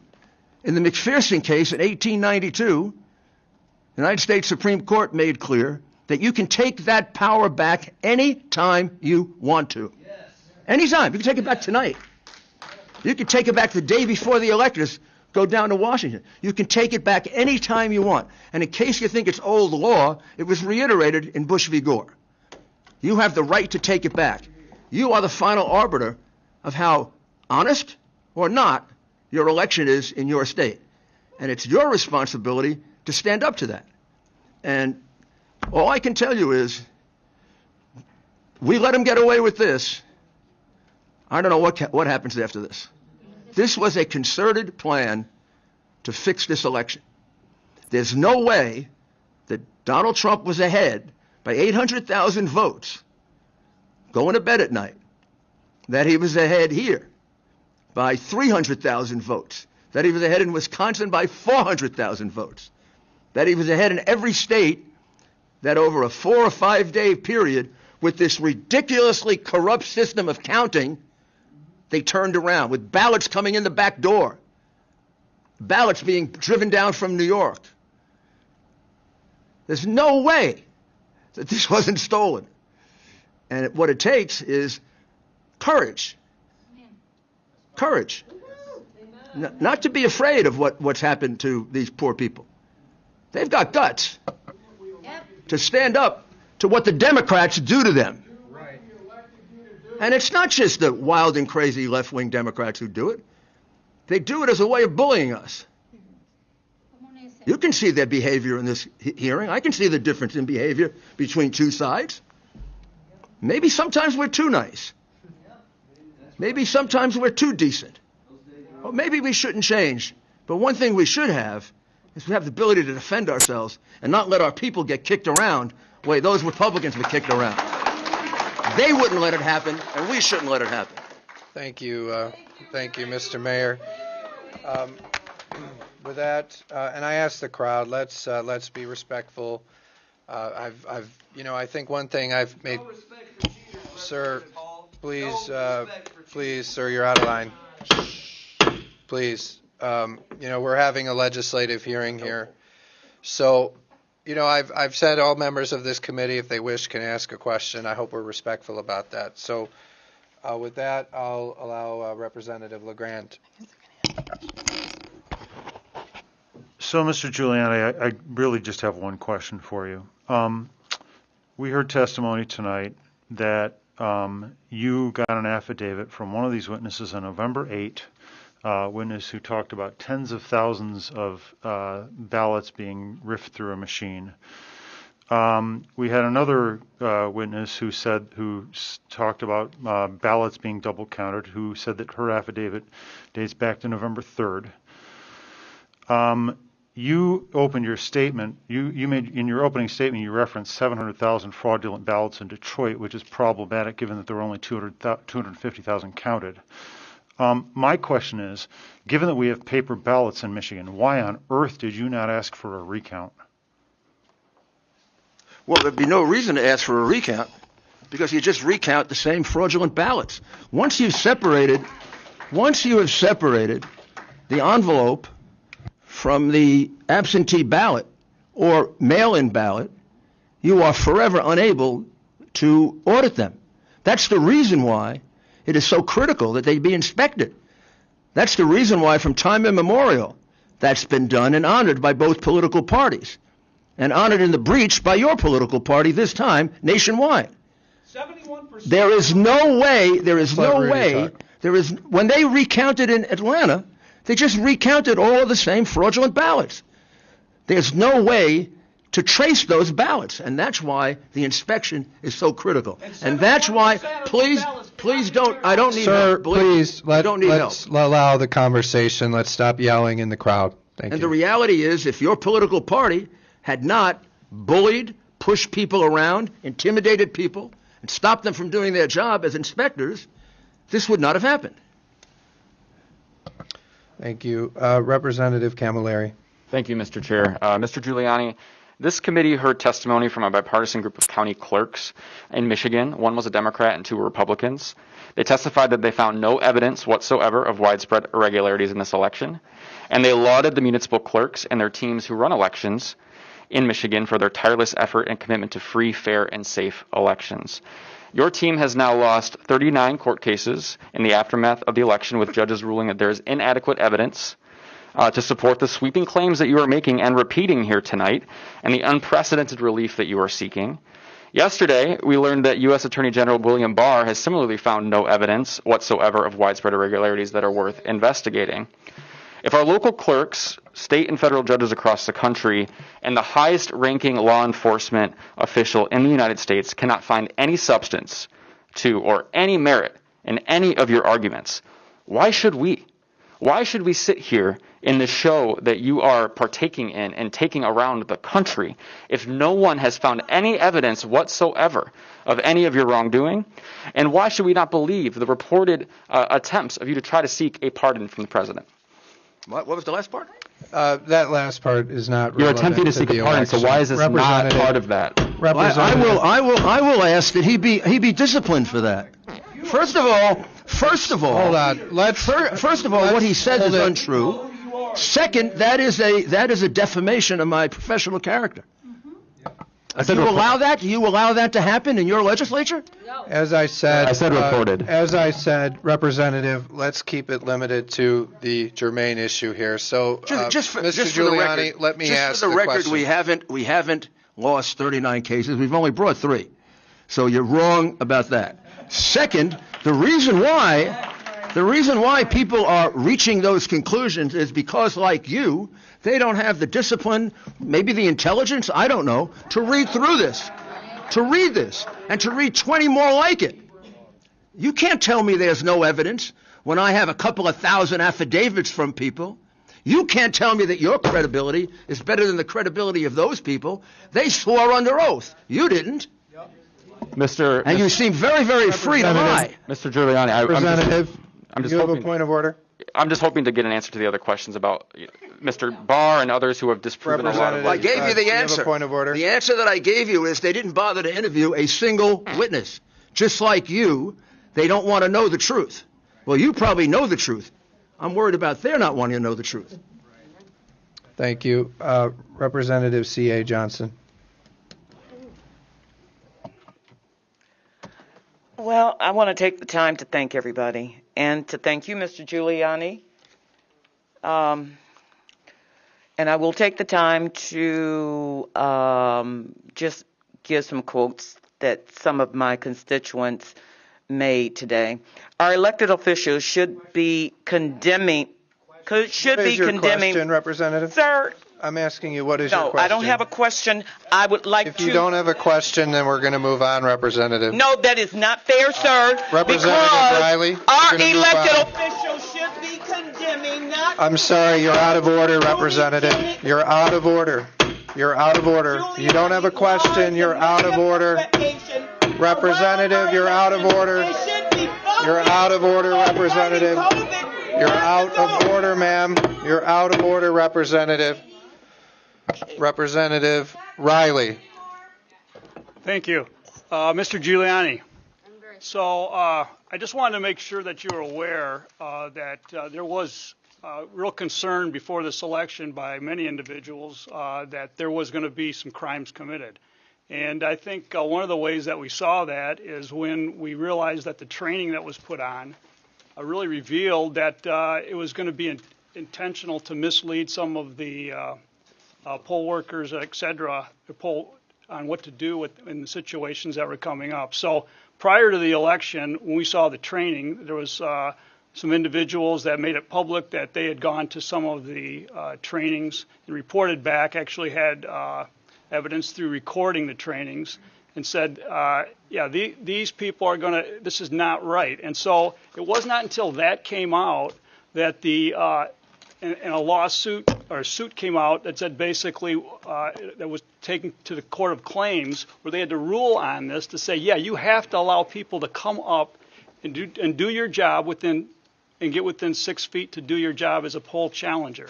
It wasn't until that court case had happened. I also submitted an investigation, asked for an investigation from the Secretary of State prior to the election on this very thing.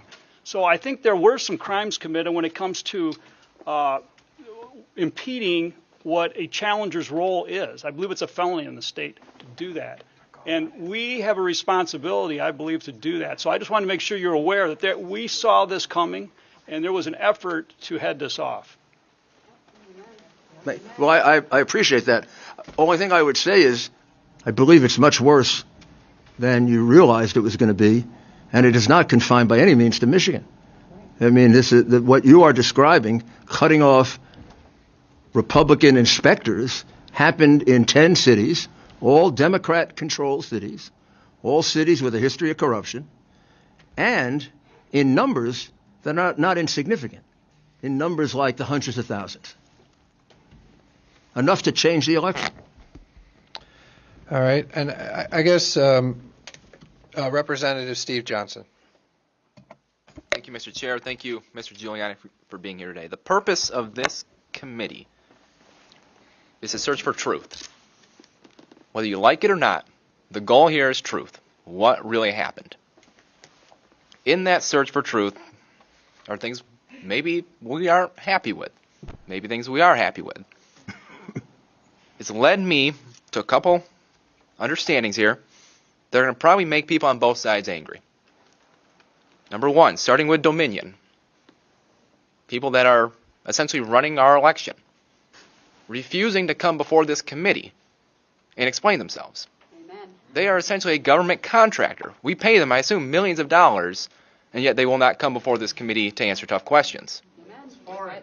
I think at the very least their contract should be pulled going forward.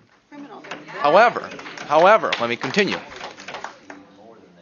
We could sit here and we could talk all day long about Dominion, about whether it's accurate, whether there's fraud, whether they're cheating, whether there's foreign influence. And your word is as good as mine. The only way we can actually know for sure whether Dominion actually changed the results of the election is through a hand recount. Now, I understand a hand recount would not... I understand Let's that let Representative recount Johnson speak, please. would not find dead people voting, would not find maybe illegal people voting, but a hand recount would determine if 20 votes went in for someone and the machine said 25 votes came out. A hand recount would identify that. And yet 48 hours, you have 48 hours after the vote certification to request the recount, and we never got that.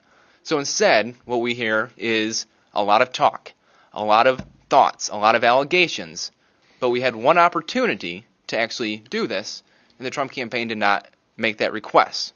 That's number one. Moving to Detroit, which is where a lot of this has been centered, and rightfully so. What we saw at the TCF Center was absolutely unacceptable. When you see where they are purposely violating a court order regarding the 6-foot rule, a purposeful violation. This isn't some old court order. This was right before the election. They knew darn well about that court order, and they purposely violated that. Chain of custody issues, absolutely huge.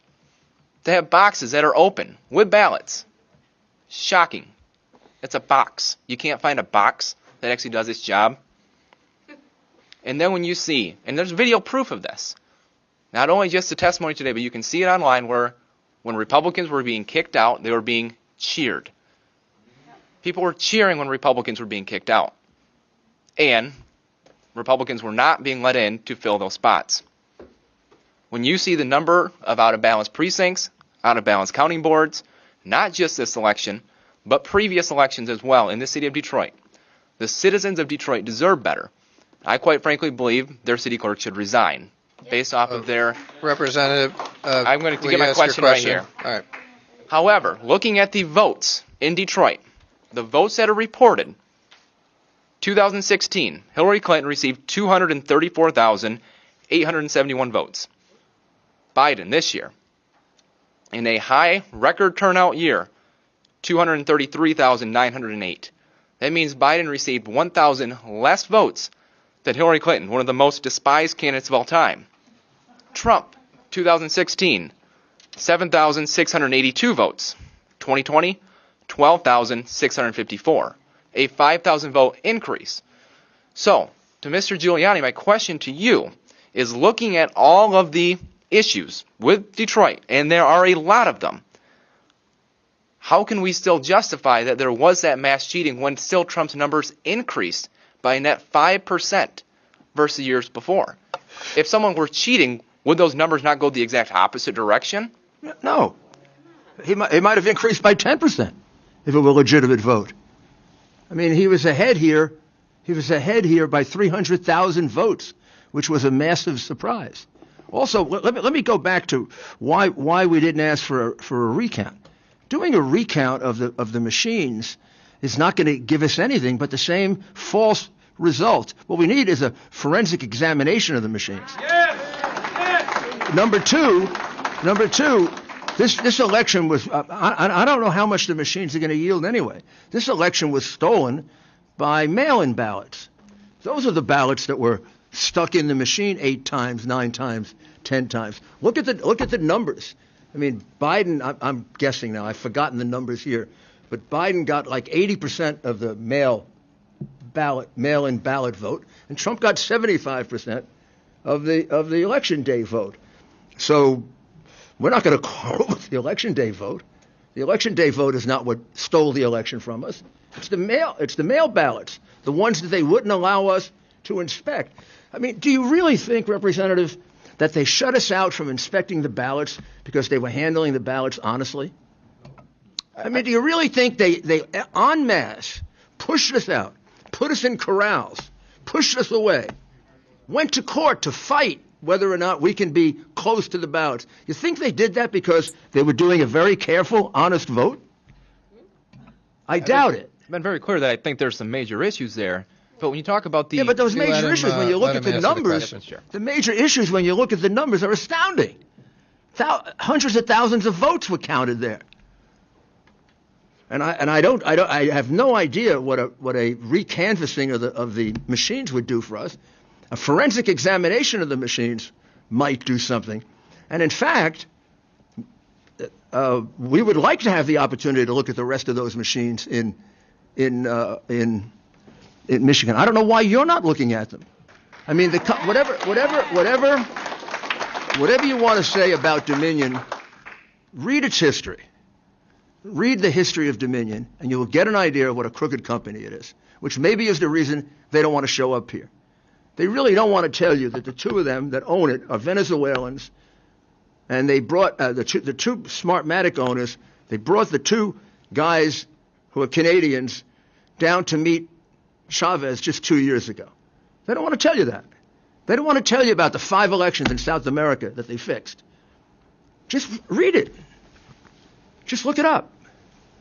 Now, I don't know if that really made the difference in the election. I'm not sure.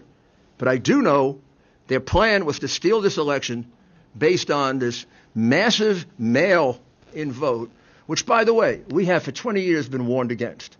For 20 years, people wiser than us have said, Justice Souter, President Carter, Secretary Baker, Columbia University. You read reports on what is the most dangerous form of voting. What form of voting can be manipulated, and where can you carry out fraud the most? And it's mail-in ballots. And we were stupid enough to go to mail-in ballots. All right. Representative Lefebvre. Thank you, Mr. Chairman. Attorney Jenna Ellis, Mayor Giuliani, all of the witnesses, committee members, Mr. Chairman, I appreciate everybody coming today. I think this was helpful. I've personally got a lot of things that are troubling as well. But my only question for this last witness is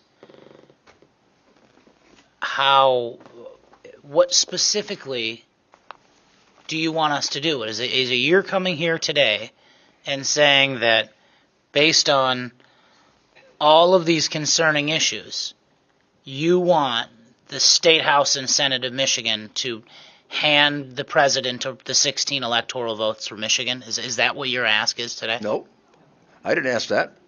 I asked that you hold, that you take back your power under Article 2, Section 1, Clause 2 of the Constitution, that you take back that power and that you spend the time, not just to listen to, I gave you you shouldn't decide anything based on what I gave you. It's just a sample. It's just a sample of things. There's a plethora of evidence that you can go through that will convince you that this election was stolen. I would ask you to go through that. Don't let it just get taken from us, and then we'll find out a year from now what the real plot was. And take a look, to some extent, at what happened in other states. Because the fact that it's so similar in other states gives you a sense that what we're dealing with here was a plan, not just an accidental, oh gosh, Detroit stole an election, or Chicago stole an election, or New York stole an election. But I think you have a responsibility to go into session, take back your, look, the people who certified your election, what are they worth? Can't trust them. Yeah, I wouldn't have put my name on that piece of paper. Not worth anything. The piece of paper's a lie. We all know it's a lie. We know the figures there aren't correct. They're such wonderful public servants, they put their name on a lie. Why don't you spend the time to find out what the right numbers should be? I guess, Mr. Mayor, my problem is we have these certifiers who I think, and maybe I'm wrong, but at least in one particular example, they didn't feel confident. They certified the vote. And now you're asked, the legislature is to take, and if I'm wrong again, tell me, to take evidence that, and put my name to it, and say that this is definitely what happened. This is somebody won. I assume it wasn't Kanye West. I don't know. But to figure it out, and you want us to make the decision, and then put our stamp of approval on it. No, I don't want you to do it. The Constitution of the United States says you should do it. We want All right. I don't want you to do it. Please, read the Federalist stop. Papers. It was given to you as the ultimate plenary power because you're the body closest to the people, and therefore the body that they believe could be most trusted to protect the people. Thank you, Mr. Not the bureaucrats who made that decision. Thank you. Representative C.A. Johnson, are you willing to make a question? Quick question. Sure. Very quick. Mr. Giuliani. Hi again. Hello. Do you think that both you and the president are honest men? Do I really have to answer that question? Yes. Representative C.A. Johnson, Representative, answer it. Representative, do you have a point of order? I'm asking the question. Representative, I'm asking the question. We need a question related to the election. Representative, you're out of order. Out of order. Representative, you're out of order. Representative, if you want to ask a question about the election, you can ask the question. But that is not about the election. So, do you have a question about the election, Representative? I can't because this is a show. No, I just can't. Representative, do you have a hold on, Representative? Do you really believe? Representative, do you have a question about the election? Yes. All right, then I'll turn your mic on. Ask the question about the Mr. election. Giuliani. Oh, did you turn it off? If you have a question about the election, ask it. I can hear you. Mr. Giuliani. Do you believe that the citizens of Detroit, those who have voted, feel like what you're doing today is disenfranchising or attempting to disenfranchise the citizens of Detroit? Just the opposite. I would say that trying to separate the honest from the dishonest vote is saving the franchise because every dishonest vote deprives an honest person of their vote. I agree. I absolutely agree. Let's let him, Representative, let's let him answer the question. Yeah, he just did. Okay, then. Yeah, he just did. So I agree with you. Dishonesty is dishonesty, right? Right. Thank you, Representative. All right, Mr. Giuliani, I think that's the question's for you. I know Jenna Ellis asked to say something. I'm not sure what, but what is it you wanted to say? You have some kind of closing statement? Thank you. And I appreciate all of the members of the panel. And typically what I've done before 2 other states is to explain the Constitution and to explain your duty. However, in this particular legislature, it's very apparent that the circus has only been from one side. The witnesses that have appeared before you today have done so as honest, sincere, and forthright citizens bringing concerns to you. And when you are saying that there are concerns, but only looking forward, you're not doing your constitutionally obligated and mandated duty. And what we're here to do today is to present to you the evidence that we've been able to do in the last 4 hours. Mayor Giuliani is very correct that this is only a sample. But no honest person can hear these citizens of your own state today look at what happened in Wayne County with the bullying of the 2 GOP Board of Canvassers when they didn't want to certify the election, and can let this proceed.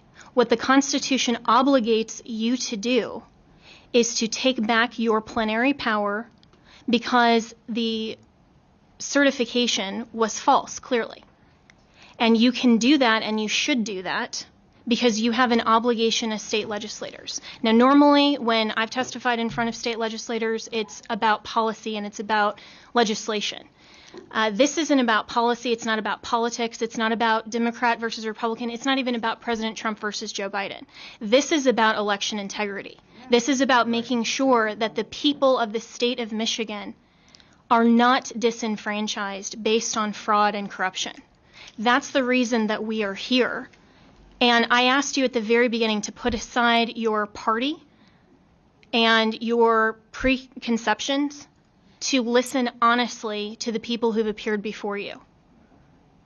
Now, I've been a part of many court trials, and you as the fact finders, of course, can determine and assess their credibility. They have sworn affidavits that they all indicated to you they swore under penalty of perjury. That's actually a very big deal for a citizen to come forward and do that. They're doing this because they're patriots and because America cannot function and exist without free and fair elections. Our founders understood that, and that's why they obligated you to be the last guardians of that process. What we're asking you to do is not something that is unheard of. It's not even something that hasn't been contemplated by our United States Supreme Court, which held in that 1892 case that was then cited favorably in Bush v. Gore, that this is your plenary, meaning absolute power. And if you, after an investigation, find that you want to certify the results, that is your prerogative. What we asked initially in the filing of our lawsuits, which, Representative, there were only 3 initially. It's not true that there were 39, and we would appreciate the facts being straight. There are 39. We have not from the Trump Representative, let's continue. not from the Trump campaign. And other concerned parties have certainly brought forward lawsuits for election integrity on their own. And we may have similar interests, but the campaign doesn't represent their lawsuits. But what we asked initially was to simply stop the certification because we had significant, not just concern, but actual evidence. And what you've heard today is not just a speculation, it's not just concern, it's not a conspiracy theory. It's people who were there, who were eyewitnesses, who were telling you what they saw.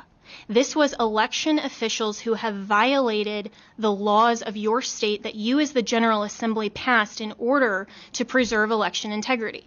There are 2 different tracks. You have the laws of the state that election officials on the ground are supposed to adhere to, and then you have the issue with dominion. Now, absolutely, the mayor is right that you need to audit those machines, but you have more than enough just based on the election official absolute fraud, absolutely ignoring the laws of this General Assembly, the laws of your state, to reclaim your authority. That is your duty. It's your constitutional obligation. And that's why we are in front of you. So I'm happy to answer any questions on the constitutionality, on anything, but I would simply urge you that this is not about policy, it's not about politics, it's not about Democrats versus Republicans. This is about making sure that we are not the generation that is the weakest link in America that does not preserve and protect our free and fair elections and our right to select our commander-in-chief into the next generation. That's what this is about. Thank you. All right, thank you. Any questions? Questions down here for Representative C.A. Johnson. Thank you, Mr. Chair. And thank you so much for being here. And I agree with you, too. It should be about us electing our own elected officials. And wouldn't you agree that we have elected our own elected official? And are you saying that some of us should not, our votes don't count? Not at all, Madam Representative. The point is that when so much fraud dilutes the vote of the people that you serve and your constituents, then it's irredeemably compromised. And you may like the outcome of this fraud, but imagine if there were witnesses that were testifying to the exact same thing and the outcome had been for President Trump. The point here is that corruption is corruption and it dilutes the vote, and that cannot stand. And so, no, your state has not actually selected anyone for president. I mean, in fact, the representative said Kanye, maybe. He doesn't know. I think that's where everyone is at, where we don't know. And what we do know is that there has been a massive amount of fraud, irregularities, and Thank you. Well, I'm still finishing. Thank you. There have been massive amount of irregularities. There have been ignorance and complete disregard for the law of the state of Michigan. And so when it is so irredeemably compromised, when you have something like what's happened in Wayne County, you have the intimidation of officials who are trying to do the right thing, intimidation even here in this committee of witnesses. That is unacceptable, and you should reclaim your constitutionally obligated authority so that you can make sure that the person that you send your delegates for genuinely reflects your constituency. And I hope that your constituency would demand and require that of you. All right, thank you. I don't see any other questions, so thank you for your testimony. Very much. Thank you, Mr. Mayor, too. And appreciate everyone who testified here today. We're grateful for that. I know a lot of stories were told here today of brave people who came forward about what they experienced. Can we wait until after the hearing's over, please, people? So we've heard a lot of brave people give stories today that, are difficult for them to tell. And so we're grateful for that. And it's important to listen. It's important to listen to these stories. It's important to allow people to present what they've heard and what they've seen. And we've allowed clerks to testify here, and there'll be more people who testify on other days too. But everyone should be heard. And people shouldn't be heard and bullied. There shouldn't be bullying going on. I thought this was important to bring the mayor here to hear his story, to hear the story of all these people across Michigan who have these stories of fraud, and we had to cut some of them off because it went long. But I'll also say I did think it was important to have a hearing with Republicans and Democrats where we could have debate and tough questions should be asked and could be asked. I will note, though, that I was disappointed today because I felt that there were opportunities to ask good questions, and those were not taken. Instead, we heard a lot of interjections, a lot of attacks, a lot of just partisan rhetoric, and I was disappointed about that today. And I apologize to those witnesses who had to deal with that. That wasn't fair. But ultimately, I appreciate everyone going through that and telling their story. We wanted both sides to be heard, and I'm disappointed. I feel like we need Dominion to come in and testify in order to know more about this system, and we'll continue to work toward that because we have a lot of questions for them. So with that, Mr. Mayor, thank you. Thank you, Jenna, and thank you to all the witnesses today. So with that, seeing no further business before the committee will stand adjourned. God bless you. God bless you. God bless you. God bless you. Can I get a photo with you?